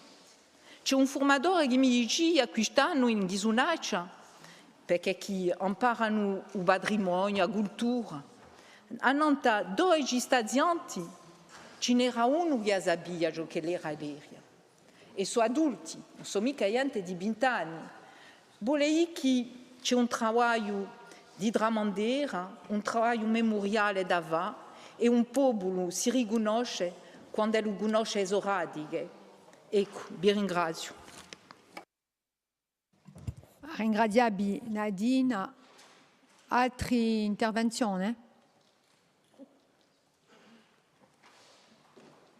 Saverio. Sì, intanto che nazionalisti siamo obbligati a dire qualcosa anche noi. Io mi ricordo che il 22 agosto 75 ero in tenda a Pressa e Becore e sappiamo di poi a vigilia che c'era dunque questa occupazione di un cantinone, chiameremo così, di un cantinone d'Aleria. E c'era un cugino che era fuori, sapete che c'era gente dentro, gente fuori e poi gente che si promenava, faceva tre sotte una giornata. E mi ricordo che la sera siamo in paese, eravamo a Becore in piazza fin da agosto, e siamo in paese e ci hanno detto c'è due morti. Subito due morti, mi dico, quali saranno? E dopo si è saputo perché tanto non c'era né RCFM né Via Stila, eravamo con poca informazione, finalmente nei paesi c'era arruggiata o buttato o che sia che la televisione, perché le televisioni tanto erano scarse, mica tutte le case avevano la sua televisione, e soprattutto in colore. Mi ricordo che il colore è giunto donne. Giusto per dire che eravamo liceani, dunque liceani, mi ricordo che eravamo liceani e entriamo 15 anni dopo, e 15 anni dopo a Marbeuf, tanto si chiamava Marbeuf, a scuola mi ricordo c'era gente che hanno marcato dopo, è stato un principio forse di l'indiatura di certi dei nostri amici, forse anche a me, perché siamo in terminale di settembre con gente che sono morti come Pedro Fondacci, saluto a memoria dei nobili, c'era Patrizia Cattagega, c'era Patrizia Bodi, c'era tutta una sterpa di zidellacci che cantavano e con un professore di corso si chiamava Diarmudier. Questo me ne ricordo, ma abbiamo quantunque perché all'Iria di Aliria, non le faccio mica il suo valore, non le faccio mica la sua storia, ma c'era stato prima in Bastia, perché tanto battiamo in Bastia, c'era stato 2 anni innanzi, nel 73, i Fanghi Rossi. Ma ricordo perché abbiamo un professore che ci aveva trovato là a quella manifestazione e c'era stato soprattutto a livello di nazionalisti a Diamero Castellà, che è un principio di radio di c'est un manifeste francese di dichiarazione e c'era stato, mi dispiace che non ci sia mica qui stasera, Vagnano Bonin, perché a Barro l'autonomia, la prima volta ufficialmente che la sentesa è letta, è stata nel 61. C'era due uomini, uno si chiamava Yves Le Bonin, uomo di Vagnano, il secondo era un certo Zeda che era l'arco dopo, là che è giunto appena dopo. E sono i primi che hanno posto la rivendicazione dell'autonomia, non so, fatto conto, più di 60 anni. E l'affare è viaggiato con... e mi ricordo perché l'intesa che, dopo... è accaduto che sono stato un ghisonaccese, no? E in Ghisonaccia la prima mossa è stata la mossa ghisonaccese dell'occupazione della meriera di Ghisonaccia e c'è stato, posso dire, un po' di veridi di Radio Mobili con i paesani di radio 69 perché chi di voi 60 Bianca se ne ricorda, hanno bloccato un Ponte e Manogonto, perché a Manogonto e c'è stato qualcosa di straordinario che Montuado si è scritto e io rimando a un libro che è sortito a Saiobo in 84, Michele Boli a Umbria e Sulia 61 agosto orientale Peinerava, mi ricordo sempre dell'espressione. In 4 anni c'è 17.000 beineri che sbarcano. Oggi parliamo di demografia. 17.000 beineri in 4 anni in Corsica, sentese in Bastia, sentese in Piaggia, sentese... non parlo mica di adattare, si può perché è importante, o di memoria e soprattutto di... anche se per me, a Iru, non c'è mica da dire perché se ne attacchiamo regolammo la rivoluzione corsa di 1729, ma poi di un avvenimento a noi ci ha marcato. C'erano studenti dando liceani e di settembre quando Giampaolo Boletti ha scritto la canzone che lamentava davanti a terra intera, mi ricordo che era c'était le tube per noi, anche studenti, non c'era mica che questo, mi ricordo di noi che ha fatto un lavoro assai interessante a livello culturale è stato Antonio Giosi, tanto di noi era un cantore di l'Arc, e dopo della PC e dell'UPC. Ma poi, dunque, l'affare d'Aleria per noi di un avvenimento a tempo forza lascia avvenimenti e per noi dunque ce l'ha dire stasera di noi, tanto che nazionalisti, dunque noi sosteniamo. Capite? Perché ci ricorda quantunque di Ramositelli, ma ha motivato, si può dire così, la nostra vita. Se non siamo nazionalisti perché c'è stato Ivan Grossi, c'è stato un'epoca di avvenimenti, c'è stato di noi, l'abbiamo lavorato appena accanto, ma prima c'è stato quantunque FSL, AGP e dopo c'è stata la SSC di noi, tanto non c'era mica l'università in Corsica. Ricordatevi noi di Amossa Nizzarda, di Corsi che erano a Nizza, di poi u 66 c'era un'università in Nizza e poi dopo c'è stata la nostra, ma assai dopo. Io mi ricordo che eravamo studenti da Marella e che rivendicavamo noi 76, 77, 78 l'università in Corsica. Dunque tutto questo di 70. Finalmente so che ci prema a noi oggi di ricordare gente che c'è una memoria che ha fatto la Corsica e che è quella dei 70 con l'aspetto politico, l'aspetto ambientale con Ivan Grossi e l'aspetto culturale, il famoso riacquisto che non è mica stato riacquisto tanto, l'hanno chiamato riacquisto assai dopo perché quelli che cantavano tanto non sapevano mica che le riacquistavano. Cantando per passione e cantando per acquistare e per militare, perché era un militantismo politico e culturale. E dunque, signora consigliera, vedi, ne siamo sempre un maschile. Ed è capito che potete essere un saluto quantunque, dico così, saluto a memoria di noi, di uomo della nostra consigliera, di Andrea Vasi, perché l'abbiamo praticato in Ghisonaccia, anche in campagna elettorale, e è stato quantunque, che sia quella nanta a Biaggia, che ha fatto assai, così, era un militante politico, era un professore, ma ha scritto nella storia di Corsica e quello penso che è stato uno dei punti che ha fatto avanzare un nazionalismo. Ecco.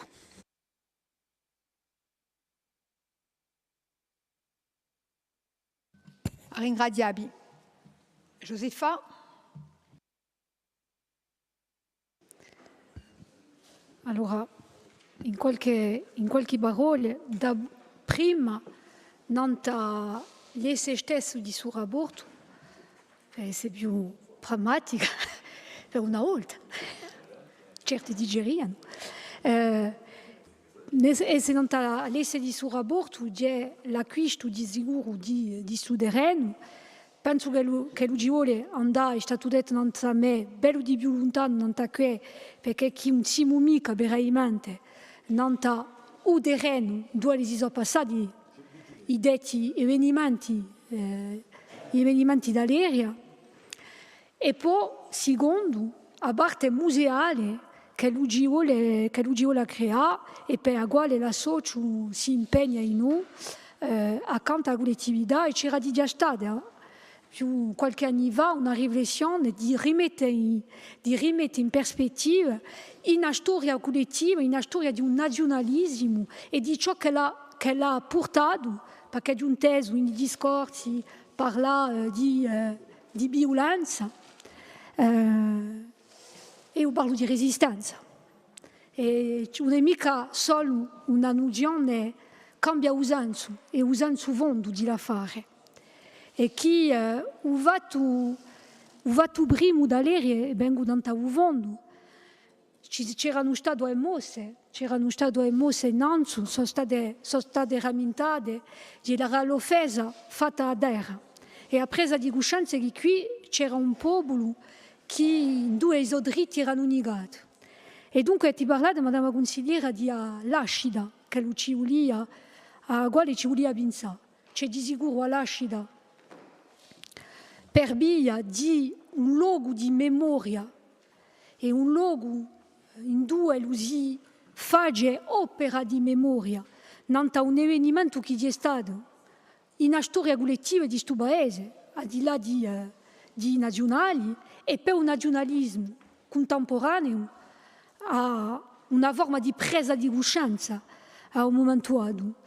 E ci vuole che noi pensassimo noi di no all'ascida in lati di tutti i giorni.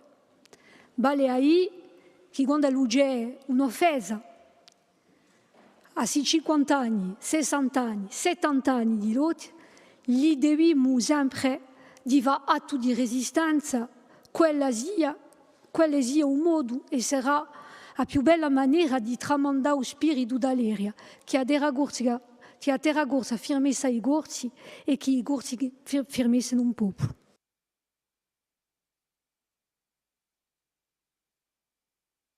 Ringraziati. Qual è chi vuole via la parola? Jean-Martin Mondoloni.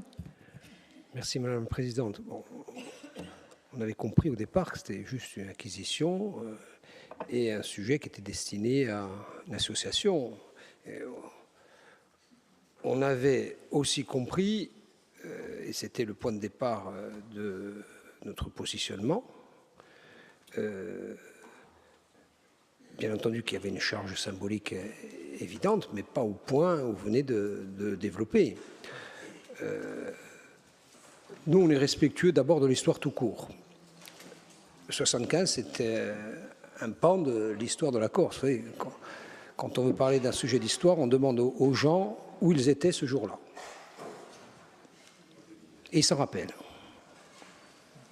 C'est comme ça qu'on reconnaît un événement historique. Donc c'est un événement historique. Donc c'est un événement historique, ça fait partie de l'histoire de la Corse. On est prêt à vous accompagner sur l'idée qu'il faut qu'on enseigne l'histoire de la Corse, notamment aux plus jeunes, celles qui ne l'ont pas connue et qui, par définition, ne pouvaient pas être là ce jour-là pour s'en rappeler. Après, il y a deux autres sujets. Le sujet, c'est que ça rentre dans une logique d'acquisition de biens, Cavallo, Stopier, Aleria maintenant, dont on ne voit pas tout à fait l'objectif, en tout cas l'objectif final. Celui-là, on le voit à travers vos propos, c'est pour vous l'idée de muséifier d'une certaine façon l'histoire du nationalisme. Vous comprenez bien que de là où on vient, on n'entend pas de la même oreille. C'est la raison pour laquelle on ne va pas évidemment voter contre, parce que c'est notre histoire. Je dis au passage aussi l'histoire de l'agriculture de la Corse, pas seulement du nationalisme de la Corse. Ce jour-là, il sanctuarise d'une certaine façon aussi le départ d'un nouveau modèle agricole par la résistance, par les armes, par la violence, certes, mais c'est aussi le point de départ d'une nouvelle façon d'agir depuis, parce qu'aujourd'hui, l'agriculture est la partie epsilon du développement économique. À l'époque, c'était quelque chose de constitutif de notre économie. Donc on était évidemment, et on reste très attaché à l'histoire de la Corse, mais l'histoire du nationalisme, vous comprenez bien que depuis l'endroit où on parle, on ne peut pas cautionner la charge symbolique que vous mettez sur ce sujet. C'est la raison pour laquelle nous serons dans une abstention positive.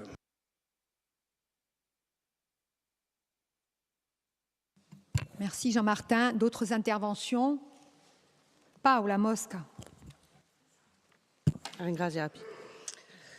Les événements d'Allier n'appartiennent pas seulement au mouvement national dont ils ont constitué à l'époque l'acte fondateur, ils appartiennent désormais pleinement à l'histoire de la Corse. Il est légitime que la collectivité de Corse s'engage dans cette démarche mémorielle. Commémorer Aliria, 50 ans après, ce n'est pas seulement se souvenir d'un événement marquant de notre histoire contemporaine.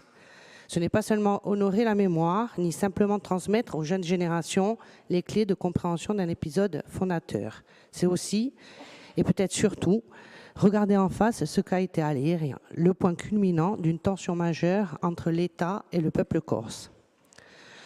Souvenons-nous des mots prononcés par Edmond Simeoni avant de monter dans l'hélicoptère qui devait le conduire en prison.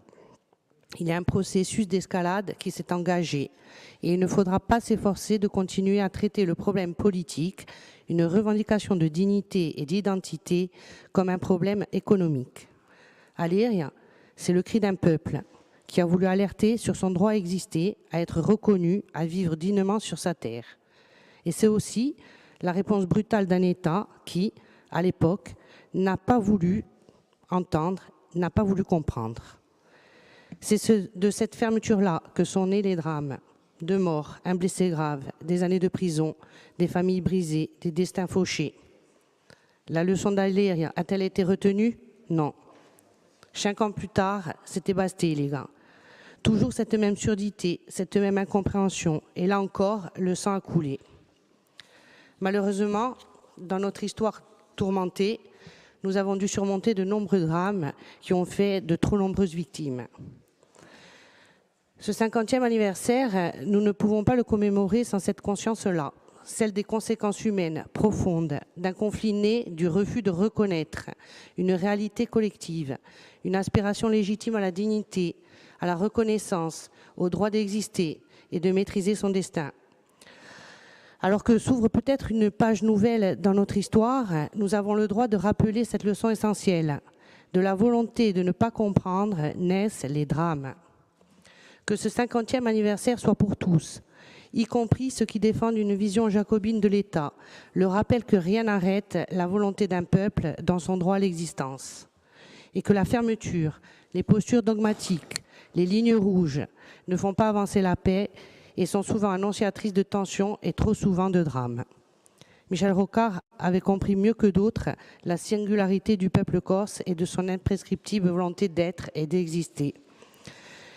Que cette commémoration soit pour nous tous un moment important, un moment solennel, que chacun se souvienne des leçons d'Alegria et qu'au-delà de nos clivages, au-delà de nos appartenances politiques, chacun d'entre nous ait la ferme volonté de semer des graines d'espoir, de respect et de paix, afin que les générations à venir, quel que soit le camp où elles se trouvent, n'aient plus à vivre de nouveaux drames parce que nous n'aurons pas su ou n'aurions pas voulu nous comprendre.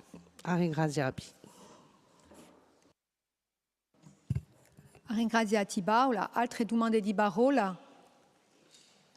Non. Alors deux mots de ma part aussi. Jean-Martin l'a dit. Tout le monde se souvient, ceux qui ont un peu plus de 50 ans, et même un peu plus que 53, se souviennent où ils étaient au moment où il y a eu l'événement d'Alegria, comme on se souvient d'ailleurs des grands moments ou des grands chocs sur le plan historique. Et au moment où on le vit, on ne sait pas que c'est historique forcément. Mais tout le monde se souvient, grand, petit, jeune, vieux, chacun se souvient de ce moment-là. Moi, je voudrais avoir tout simplement une pensée pour Edmond Simeoni et pour les hommes qui l'accompagnaient. À lire le rapport de l'Assemblée à Dia Juventus, je me dis quand même que cela est entré dans la mémoire, cet événement est entré dans la mémoire de ce peuple. Mais Nadine l'a dit, la mémoire s'efface. Surtout au regard du débat que nous avons eu tout à l'heure sur le PADUC et sur les évolutions démographiques. Il y a des mutations tellement fortes que l'on oublie ce que l'on était. Et d'ailleurs, s'il y a eu Alegria au-delà du problème agricole, c'est parce que les Corses aussi avaient perdu une partie de leur mémoire. Il faut le dire. La Corse était descendue avec la saignée des 2 guerres à un niveau de population très bas. Le mécanisme de colonisation a fonctionné à plein. L'exode a eu lieu, les Corses sont partis et la mémoire a commencé à se perdre. Et lorsqu'il y a Alegria, en fait, il y a non seulement évidemment le paroxysme de la violence et de l'injustice, parce qu'il y a aussi la violence, oui, physique, mais il y a avant une violence d'État qui existe en Corse. Il y a un processus de colonisation, il y a un choc effectivement démographique, parce que 17 000 personnes qui arrivent Sahuario a raison, c'est un choc démographique. Et donc, tout cet événement arrive à un moment donné où il y a une concentration, un faisceau d'éléments qui fait que la situation sociale, économique devient insupportable, comme cela a été décrit aussi par Paoli. Pour qu'un événement devienne historique, et pour que, et ça c'est le travail des historiens, c'est un travail scientifique, pour que cet événement entre dans notre mémoire collective et surtout devienne un élément de patrimonialisation, devienne un élément de notre patrimoine commun. Il y a tout un processus qui doit se mettre en place. Et bien évidemment, les associations jouent un rôle important dans ce processus-là. Ponteno, on s'en souvient, parce qu'il y a un homme, des hommes, mais un en particulier auquel je pense, Nunzio Grisoni, qui même tout seul, avec 2 ou 3 militants, ont commencé à faire une croix en bois, ont commencé à faire une commémoration, je pense après des Mondoloni aussi. Et il se trouve que tout le monde, beaucoup de gens, de militants et d'autres continuent à se rendre à Ponteno. Il y a Borgo aussi, la bataille de Borgo, où là aussi il y a des associations qui essayent de maintenir cette mémoire vivace. Mais la différence entre la mémoire et la patrimonialisation, c'est qu'à un moment donné, il y a la puissance publique qui intervient et qui démontre que eh bien, cet événement-là, qui est imprégné dans la mémoire individuelle et dans la mémoire collective, eh bien, il doit être érigé en élément patrimonial. Et ça ne peut se faire, pas seulement qu'avec les associations, ça ne peut se faire, auquel je veux rendre hommage, parce qu'elle joue un rôle très important, et je veux remercier bien sûr Aleria Setantagin pour le travail qu'il réalise. Là, il faut que la puissance publique intervienne. Et c'est pour ça qu'il est essentiel que la collectivité de Corse fasse ce travail-là, elle aussi, apporte son soutien. Mais je veux rappeler qu'au-delà d'un terrain, au-delà d'une dynamique de muséification, qui ne doit pas devenir une mise sous cloche non plus, les musées, c'est quand même quelque chose d'assez figé. Il faut, comme l'a dit l'Assemblée, a dit à Duintou très justement, que l'on ait une dynamique de projet. Il faut que Aleria soit quelque chose porteur, mais pour tout le monde, d'un projet collectif. Il faut une dynamique. Sinon, on tombe dans le passéisme, on tombe dans la muséification, et ce n'est pas véritablement ce qui nous correspond. Et je crois que c'était le message, au-delà donc de la célébration qui doit avoir lieu, de la commémoration qui doit avoir lieu, et auquel j'espère nombreux d'entre vous participerez. Il faut véritablement qu'à partir de là, il y ait un véritable projet avec les associations, avec les scientifiques, avec les historiens, avec l'université et avec tous ceux qui ont envie que notre mémoire non seulement soit légitimée, mais aussi soit transmise. Madame la conseillère exécutive, je vous repasse la parole. Ringrazia Vice Présidente. Je vais d'abord répondre à Paul Félix sur la parcelle. Effectivement, Paul Félix a raison, ce n'est pas tout à fait la parcelle où il y avait la cave. C'est vrai qu'on a tous le souvenir d'Aléria du 22 août de 1975, moi particulièrement parce que j'y étais, mon père m'y avait emmené pensant que l'État français, en l'occurrence Poniatowski, n'aurait pas envoyé des blindés et une armée pour répondre à quelques militants qui étaient dans la cave, même s'ils étaient fusils armés, etc. Donc vous voyez, je pense qu'à l'époque, vraiment, on ne voyait pas la portée. Sinon, effectivement, nous, gosses, qu'on était, on n'aurait pas été sur place. Donc je m'en souviens d'autant plus. Moi, ce que j'aurais aimé, c'est que de cette cave, on n'abatte pas en fait le mur où il y avait toutes les inscriptions. Ça a été une erreur, à mon avis, pas combien d'ailleurs, je pense. Quand la communauté des communes a fait le choix de reprendre le terrain, on aurait dû garder, et ça aurait été vraiment un musée à ciel ouvert, et on aurait vu. Donc, en ce qui concerne la parcelle, je pense que la Sojo, à l'air, il y a 75, ils sont sur place, à Nuicht, à Comunità di Comuni, et d'après sa mère, on a nommé Kabusutova altrimenti, e di avere che c'è a casa, che dire a casa di Uvardiano, di de paye. E di per questo che l'hanno preso sto pezzo qui, perché secondo me non mica vadalmente. Posso domandare quantunque all'associo se l'hanno domandata a comunità. E di vera di noi che osesec si sono detti perché chi ha a comunità dell'Oriente un amico o terreno per un euro simbolico sarebbe stata bene, ma a ciò che ci ha capito hanno difficoltà finanziarie e di per questo che un po' non mica fa dono du terreno. Bon, donc pour répondre à Charlotte, c'est vrai, la violence, mais je crois que justement, si l'on s'approprie notre histoire, notre culture, ce ne sont pas les prémices de la violence. Au contraire, c'est un moyen de ne pas retourner vers la violence. Parce qu'il y a eu à Lyria, c'est vrai, mais c'est vrai qu'il y avait déjà les prémices de la clandestinité, puisque en mai 1976 se crée le FNC. Mais c'est pas, quelque part, ce n'est pas pour rien. Pourquoi? Parce qu'il y avait une iniquité de traitement entre les Corses et le reste de la France. On l'a bien vu, Jean Martin y a fait référence quand il parle de l'agriculture. Moi, je me rappelle Jean Martin, parce que moi, j'étais militante, et c'est vrai qu'on y allait même gosse, et peut-être qu'Annette s'en rappelle. On a été occupé certaines exploitations agricoles sur gazonnage, je pense à certaines fermes, Junca par exemple, où il y avait un couloir souterrain, où il y avait du sucre stocké, et qu'on chaptalisait à tout va, et qu'on a ruiné l'agriculture corse, qu'on a perdu certains cépages qui maintenant reviennent sur le marché, comme plusieurs cépages qui étaient ancestraux et qui reviennent dans les vignes. Donc il y avait vraiment une réponse aussi à une violence qui était d'État. Ce n'était pas qu'une violence, c'était pas qu'au niveau de la Corse qu'il y avait de la violence. Il y avait une réponse parce qu'il y avait une iniquité de traitement. Donc ça, il faut aussi se le remettre en tête. Et je crois qu'Alir, effectivement, appartient à toute la Corse, pas simplement aux nationalistes, et qu'il faut en faire un patrimoine historique, culturel. Parce que, comme disait Sae, ensuite, d'Alir est parti le Réaquiste, et c'est vraiment une transmission entre le culturel et le politique qui s'est établie. Parce que je pense qu'il faut que les jeunes générations connaissent et leur histoire, et leur patrimoine, et leur langue, etc. etc. Mais ça n'appartient pas qu'aux nationalistes. Et ce n'est pas restrictif que de vouloir...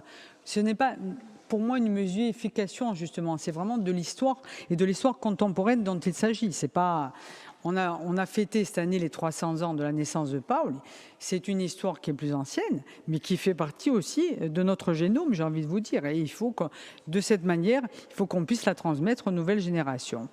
Donc je pense que tout le monde s'est exprimé et je vous en remercie parce que franchement ce n'est vraiment pas pour que nous approprions nous-mêmes, nous seuls de cette histoire, mais il faut vraiment la transmettre et c'est vrai que l'ASSO fait un gros travail sur ce site, donc ils veulent faire un parcours mémoriel avec bien sûr tout ce qui est moderne dans la culture actuelle, avec des musées, des panneaux didactiques qui expliquent bien ce qui s'est passé, etc.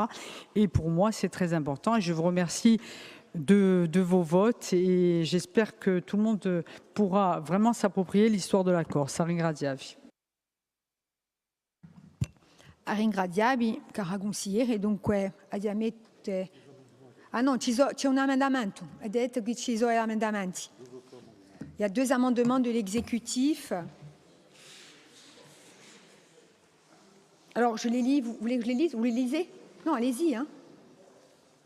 Allez-y. L'amendement numéro 1, ringraziavi, Madame la Présidente. C'est une erreur matérielle. Donc, dans la délibération au sein de l'article 3, il faut modifier le montant qui est de 197 000 € par 220 000 € et modifier le montant disponible à nouveau de 38 000 € par 15 000 €. Qui souhaite s'exprimer sur cet amendement? Personne. Donc je vais soumettre cet amendement au vote. Qui est contre? Qui s'abstient? Qui ne participe pas? Qui est pour? Donc l'amendement est adopté. Participez pas. Amendement numéro 2. Je vous écoute. Alors, dans la délibération au sein de l'article 5, remplacer la phrase « approuve l'attribution d'une subvention à l'assaut de Alir à 75 » pour l'organisation des 50 ans des événements d'Alir par approuve le financement de l'ASSO Alir 75 par l'organisation des 50 ans d'Alir sur la base des informations et justificatifs remis par l'association à travers un premier acompte de 80% avant l'événement et un solde de 20% l'année succédant la manifestation. Allora, metto a voto l'emendamento 2, qual è chi è contro, qual è con voto mica, astensione e qual è chi vota pro. Dunque, di adottato, ringraziabili. E ora metto a voto il rapporto emendato di questa maniera, qual è chi è contro, qual è con voto mica, astensione. Dunque, astensione di un soffio e qual è chi vota pro? Dunque, tutto il mondo vota, l'altri votano pro. D'accordo, ringraziabili. Ecco, dunque, ora è ma compie in cui gli emendamenti sono stati trasmessi. Abbiamo gli emendamenti, ritorniamo a Ubaduc.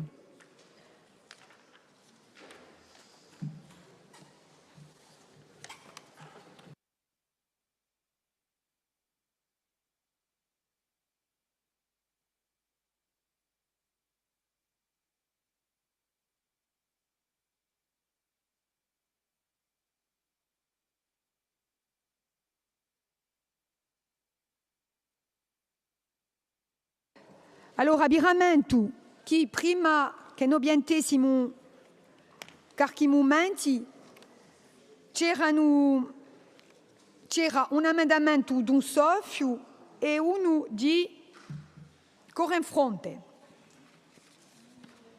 Dunque c'è stata una discussione appena lunga, ma ha sboccato un accordo tra tutte le partite. Dunque, il presidente dell'Agenzia dell'Urbanismo ci ha da presentare questi emendamenti. L'avete ricevuti normalmente, sono stati trasmessi. Vabbè, non l'avete mica.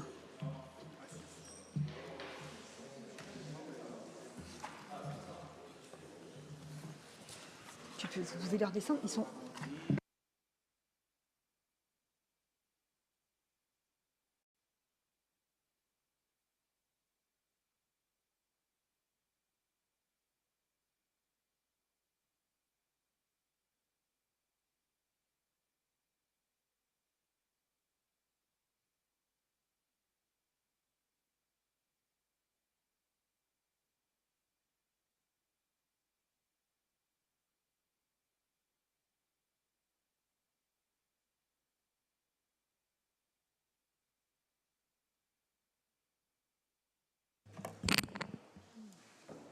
C'est bon. Vous voyez, je suis généreuse, je partage. Vous avez tout? On a travaillé en commission, je veux dire ainsi, avec le groupe Corinfront, qui portait respectivement 2 amendements chacun. On a une proposition, je dirais, de consensus. Donc je présente les amendements qui sont à la fois issus du travail conjoint qu'on a mené en commission. Premier amendement sur le rapport, tout d'abord, Madame la Présidente. C'est celui-ci. Donc le rapport, cet amendement, il propose de modifier le calendrier qui était proposé initialement par le Conseil exécutif. Parmi ces modifications, et le groupe Corinfront pourra éventuellement préciser, puisque c'est à sa demande, notamment, mais ça avait été aussi repris par le groupe Sofiuno, mais je crois par d'autres interventions également, d'Avancem et de Josepha, il prévoit une approbation définitive du PADUC, donc après enquête publique, fin 2027, alors que le rapport initial prévoyait un arrêt du PADUC fin 2027 et une enquête publique à compter de 2028. Donc on a resserré le calendrier de manière à ce que l'enquête publique puisse se tenir à compter de juillet 2027 et que l'approbation définitive puisse intervenir avant la fin de cette même année. Par ailleurs, il est proposé sur la base de l'amendement de Corinne Fronde, qu'au-delà des débats et des rapports intermédiaires sur les aspects réglementaires en matière d'urbanisme, on puisse avoir des débats et éventuellement des rapports intermédiaires sur les 3 enjeux qui ont été identifiés dans le rapport du président, à savoir la spéculation, la lutte contre la spéculation, la défense et la protection des biens communs et le combat contre les dérives mafieuses. Donc tout ça est précisé dans l'amendement. Et donc ça, c'est un élément du rapport, sachant que la délib renvoie au rapport pour ce qui concerne le calendrier. Ça y est, j'ai fini de la présentation. Écoutez, nous mettrons Paul Félix Benedetti à l'organisation des calendriers, là, parce que j'ai vu que c'était raccourci, du coup. On va avoir un aspetta, là, c'est le rapport. Voilà, donc tout le monde a compris que le calendrier était resserré. Tout le monde est content. Eh bien, on va voir, alors. Donc, je vous propose de voter sur ce premier amendement qui concerne le corps du texte et en particulier, donc, précisément, le calendrier. J'espère que tout le monde viendra aux réunions, surtout. On verra. Bien, donc, qui est contre cet amendement? Qui est pour? Voilà, très bien. Qui s'abstient? Personne. Qui ne participe pas? Personne. Très bien. Il est adopté à l'unanimité. Donc, merci de passer à l'amendement maintenant qui concerne la délibération. C'est un peu plus compliqué, là, peut-être. Non. Ça va? Très bien. Très bien. À l'article 2, Madame la Présidente, au dernier tiret de l'article 2, plus précisément, il y a une modification qui fait suite à un amendement du groupe Unsofiuno qui concerne le point qui faisait référence à l'évolution, à l'intégration des évolutions dans le cadre du processus lié à l'autonomie. Donc, il est proposé une modification de ce dernier tiret de l'article 2 qui indique, je cite,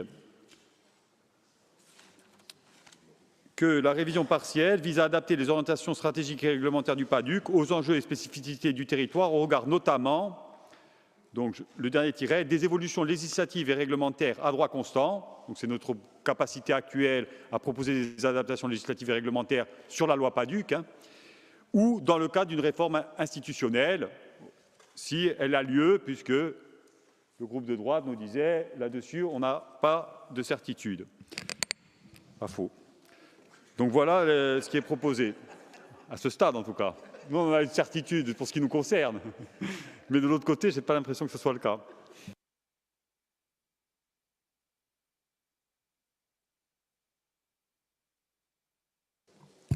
Bon, vous avez des certitudes, mais par contre, il faut aller jusqu'au bout. Ah oui, et oui, moi je n'ai qu'un amendement qui couvre toutes les modifications de la délib. Okay. Donc, non, autrement, ça ferait 5 ou 6 amendements. Hein. L'article 3 reste inchangé. Ah, c'est bien. Un article supplémentaire est ajouté. Donc, l'article 4 devient un amendement du Sofiuno sous-amendé par le Conseil exécutif qui, je cite, dit « précise, dans un souci d'opérationnalité, que le périmètre prioritaire de la révision porte sur le schéma d'aménagement territorial ». Non.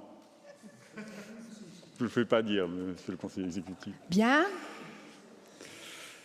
Ensuite, le 5, c'est juste une renumérotation. Voilà, renumérotation de l'article 5 qui est inchangé. C'est bon. L'article 6 est inchangé également. Oui. Un article 7 est ajouté suite à un amendement porté par Corinne Fronde. Donc je vous le lis. Approuve la création d'un comité de pilotage dédié aux travaux sur la révision du PADUC qui comprend, j'aurais mis plutôt composé, des membres de l'exécutif, de la présidente de l'Assemblée de Corse, peut-être du président du Conseil exécutif avant, du président du Conseil exécutif, des membres de l'exécutif, de la présidente de l'Assemblée de Corse, de 2 représentants de chaque groupe politique et de chaque membre non inscrit, les représentants de la Chambre des territoires, les représentants du CESEC, les représentants de l'Assemblée d'Iajuentou, les représentants des chambres d'agriculture, des chambres de commerce et d'industrie, des chambres des métiers et de l'artisanat, des personnes associées en fonction de chaque compétence thématique qui seront abordées et qui renvoient au calendrier.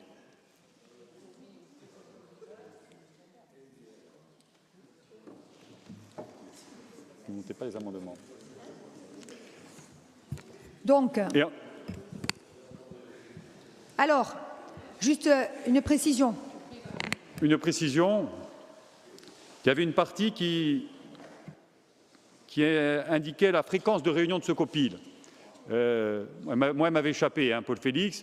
Le COPIL sera réuni au minimum, à mi-parcours, avant la synthèse, etc. Je propose là oralement, du coup, une rédaction pour cette partie-là, qui est un peu modifiée par rapport à ce qui est indiqué là dans le document qui vous a été envoyé, de manière à simplifier la rédaction. Hein. On propose, donc on garde toute la composition du COPIL, hein, mais on propose le COPIL se réunit régulièrement sur les travaux relatifs à chaque axe thématique,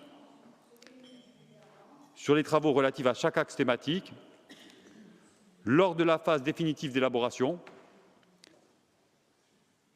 lors de l'examen du rapport définitif et au retour de l'enquête publique.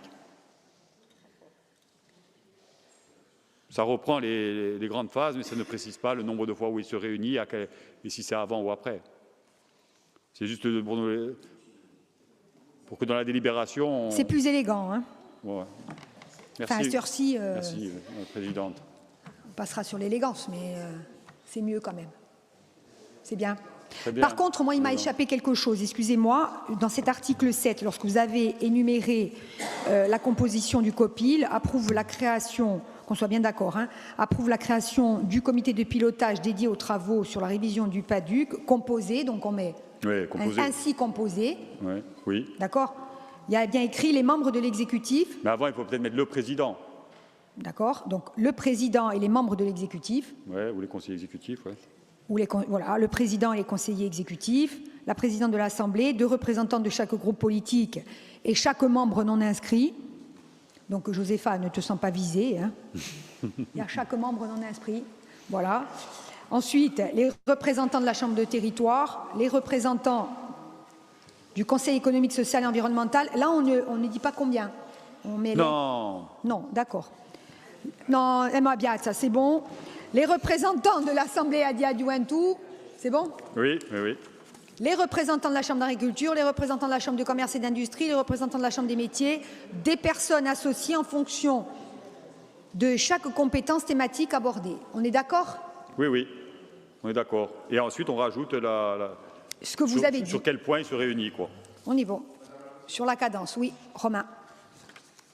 Quand même une petite question à cette heure tardive qui prolonge votre propos, Madame la Présidente. C'est que là, si je comprends bien, le COPIL, il y a 2 représentants par groupe, mais pour les autres instances, il y a quelque chose d'indéfini. On parle de 2 représentants au pluriel. Moi, ça me...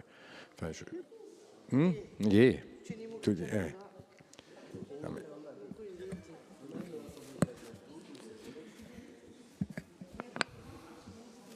Non, mais combien? Il a raison. Il faut qu'il fasse des sélections. Il a raison.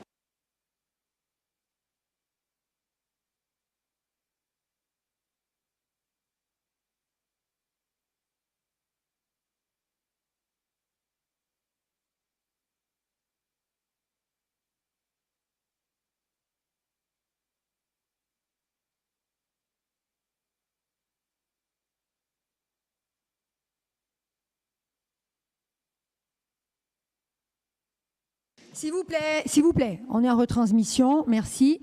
Monsieur le conseiller exécutif. Une proposition. Le seul moment où on donne le nombre de représentants, c'est pour les groupes politiques. On peut peut-être mettre les représentants des groupes politiques et chaque membre non inscrit, en l'occurrence Josépha, et ensuite préciser dans un deuxième temps la composition du COPIL. Parce qu'il faudra bien à un moment donné avoir une composition nominative de ce comité de pilotage, de savoir qui on convoque, à qui on adresse les convocations, etc. etc. Non, Donc on reviendra dans un deuxième temps avec une composition de copie, l'arrêté, sans à ce stade préciser le nombre. Alors, si la délibération dit le copil ainsi composé, je ne dis pas qu'il faut les noms des personnes, mais il faut quand même le nombre de représentants par institution. Parce que les représentants de chaque groupe politique, les représentants de la Chambre des territoires, on ne sait pas combien. Les noms, on les désignera après. Mais on leur écrira après en leur disant « Votre institution est représentée au copil avec 3 personnes. Dites-nous quelles sont les 3 personnes. » Mais à ce stade-là, il me semble, là c'est vraiment trop générique. Parce que imaginez que vous ayez, si on écrit en l'état aux membres, aux institutions qui sont citées, et qu'on nous envoie 10 personnes. Une 10 personnes, l'autre 15 personnes, c'est plus un copil. C'est le CESEC plus l'Assemblée du Adouintou, plus tous les instituts consulaires, plus l'Assemblée, ici. On n'y arrive pas. Enfin, moi, je me semble,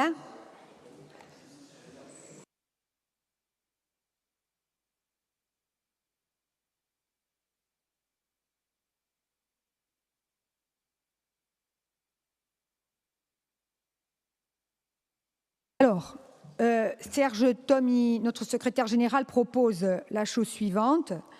Donc, approuve la création du comité de pilotage dont la composition sera présentée ultérieurement en fonction et qui réunira les représentants des associations, etc. Enfin, voilà, selon des modalités à définir. Faites-moi une phrase, s'il vous plaît, qui se tienne à cette heure-ci. Félix. Quand on a rédigé l'amendement, on n'a pas mis de nombre parce que le COPIL est un comité de travail où il n'y a pas de logique de majorité et de minorité. Ce qu'il faut, c'est que ceux qui ont envie d'y être représentés y soient. Historiquement, par exemple, quand on mettait les chambres d'agriculture, on en mettait 2 parce qu'il y avait nord et sud. Aujourd'hui, très probablement, il y en aura 2, un pour le nord, un pour le sud. Mais c'est en fonction d'un retour d'information qu'il y aura une cooptation. Il n'y a pas besoin de figer le nombre. Peut-être que pour l'Assemblée du Antou, chaque groupe voudra y être. Et là, peut-être qu'il faudra qu'on mette 5 et pas 2. C'est pour ça que si on fige aujourd'hui, et qu'ils viendront que de temps en temps. C'est pour ça qu'à la fin, en 2015, il y avait un copil. En théorie, il y avait 40 personnes. À la fin, il y en avait 10 dans la salle, tout le temps. Donc, ce n'est pas quelque chose où il y a besoin d'avoir un formalisme absolu. Même pour les groupes, je pense qu'il n'y a pas besoin d'une désignation nominative. C'est 2 personnes par groupe pour qu'il puisse y avoir une complémentarité, une subsidiarité entre les représentants pour suivre les termes de travail. Parce que même si Julien allège la proposition initiale que j'ai faite, ça représente au minimum une 12aine de réunions de travail. Parce qu'il y a les réunions préparatoires intermédiaires, les réunions de validation par étapes, les réunions, les rapports intermédiaires validants, c'est quelque chose qui demande du temps et de l'assiduité. Donc il n'y a pas de quorum, c'est des réunions sans quorum, c'est des réunions qui ne sont pas décisionnelles, qui sont informatives et de travail. Moi, je considère qu'on doit le prendre comme ça. En tout cas, c'était le sens de notre proposition. Si on s'amuse à mettre des nombres, on va rentrer dans une surenchère de demandes. Non, alors, s'il vous plaît, on va faire une interruption de séance, personne ne quitte la salle. Non, je coupe, parce que c'est le genre de choses, ça, qui doivent être traitées à part, pas en public. Moi, j'ai des choses à dire. Donc, suspension de séance, s'il vous plaît, merci, et on en parle avec les personnes qui ont porté les amendements et le conseiller exécutif. Merci.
je reprends donc le débat où il s'était arrêté. Nous étions sur un amendement oral, un sous-amendement oral à l'amendement présenté par le président de l'agence d'urbanisme concernant le nouvel article 7 et la composition du comité de pilotage. S'il vous plaît. Et la composition du comité de pilotage. Approuve la création du comité de pilotage dédié aux travaux sur la révision du PADUC, composé ainsi le président et les membres de l'exécutif ou les conseillers exécutifs, la présidente de l'Assemblée de Corse, 2 représentants de chaque groupe politique et le membre non inscrit, les représentants de la Chambre des territoires, 2 représentants de la Chambre des territoires, 2 représentants du Conseil économique et social de Corse, 2 représentants de l'Assemblée Adiaduantou, 2 représentants de la Chambre d'agriculture, 2 représentants de la Chambre de commerce, 2 représentants de la Chambre des métiers et de l'artisanat, des personnes associées en fonction de chaque compétence thématique abordée. Et ensuite, la précision que vous avez apportée concernant les séquences, ça c'est noté. Ça c'est noté. L'article 8 est renuméroté, l'article 9 est renuméroté. Nous sommes d'accord? Bien, donc je soumets cet amendement ainsi amendé oralement. Jean-Martin, pardon. Madame la Présidente, je sais qu'à cette heure tardive, je vais introduire un élément de complexité, mais que la rigueur impose. L'amendement que vous venez de lire, parce que même si nous sommes épuisés, on n'est pas obligé de fusionner avec Paul Félix. Le copil, c'est Paul Félix.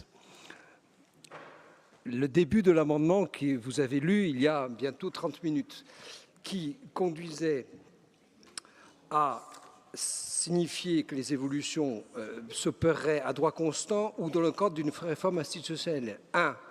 La deuxième partie qui consistait à préciser dans un souci d'opérationnalité qu'il fallait recentrer autour du schéma territorial, ça c'était l'amendement Sofiono. Voilà, pour que tout le monde soit bien conscient du fait qu'il faut donc voter 2 fois sur l'amendement de Sofiono et après sur l'amendement de Paul Félix qui touche au copil. Sauf si on considère que l'exécutif a fait un amendement de compromis qui intègre ce qu'a dit Sofiono, ce qu'a dit Paul Félix et la proposition que nous avons faite de manière collective à l'oral. Au bout de la nuit, vous avez réussi à faire fusionner les amendements de Paul Félix. Je suis forte, hein. Mais reprenez mon discours, mon allocution lorsque j'ai été élue présidente. Vous connaîtrez la fin comme ça. Très bien. De l'histoire. Je ne manquerai pas de lire ça dès que je rentre à l'hôtel. Bien, donc, je soumets au vote cet amendement, ainsi sous-amendé à l'oral. Qui est contre? Qui s'abstient? Qui ne participe pas? Qui est pour? Donc, l'amendement est adopté à l'unanimité. Et maintenant, je soumets au vote le rapport de l'exécutif ainsi amendé. Explication de vote. Je vous en prie. Très rapidement. Nous, on est très gênés par le calendrier, même contracté, et nous y avons participé à cet effort. Il n'en reste pas moins que ce calendrier, il part d'un péché, sinon originel en tout cas, de l'absence de réactivité durant, non pas des mois, mais des années. Ça fait qu'on arrive à un calendrier qui tient assez peu compte des impondérables, assez peu compte du calendrier électoral que l'on connaît à l'avance et celui qu'on ne connaît pas et qui tient assez peu compte de la charge qui va peser désormais sur les équipes. Donc, on considère à ce stade, et on prend acte des efforts qu'a fait l'exécutif pour, sinon digérer, en tout cas approuver les amendements qu'on lui a proposés.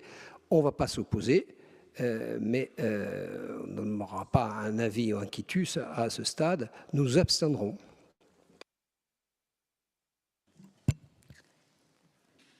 Est-ce qu'on peut passer au vote ou il y a une autre explication de vote? Non? Très bien. Donc nous passons au vote. Vous voulez réagir? Je vous en prie. Suite à l'explication de vote de Jean-Martin, on ne peut pas nous demander à la fois d'avoir un calendrier plus restreint, d'aller plus vite, et de l'autre côté nous le reprocher. Je dis, là, c'est une injonction contradictoire. Moi, je suis très surpris de l'état d'esprit.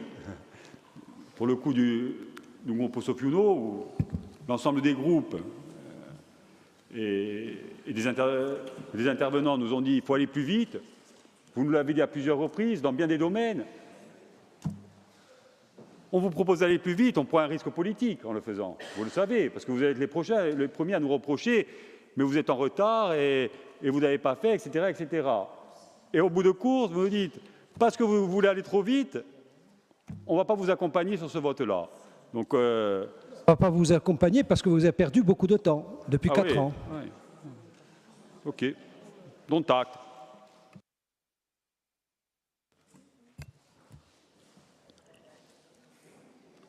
Bien.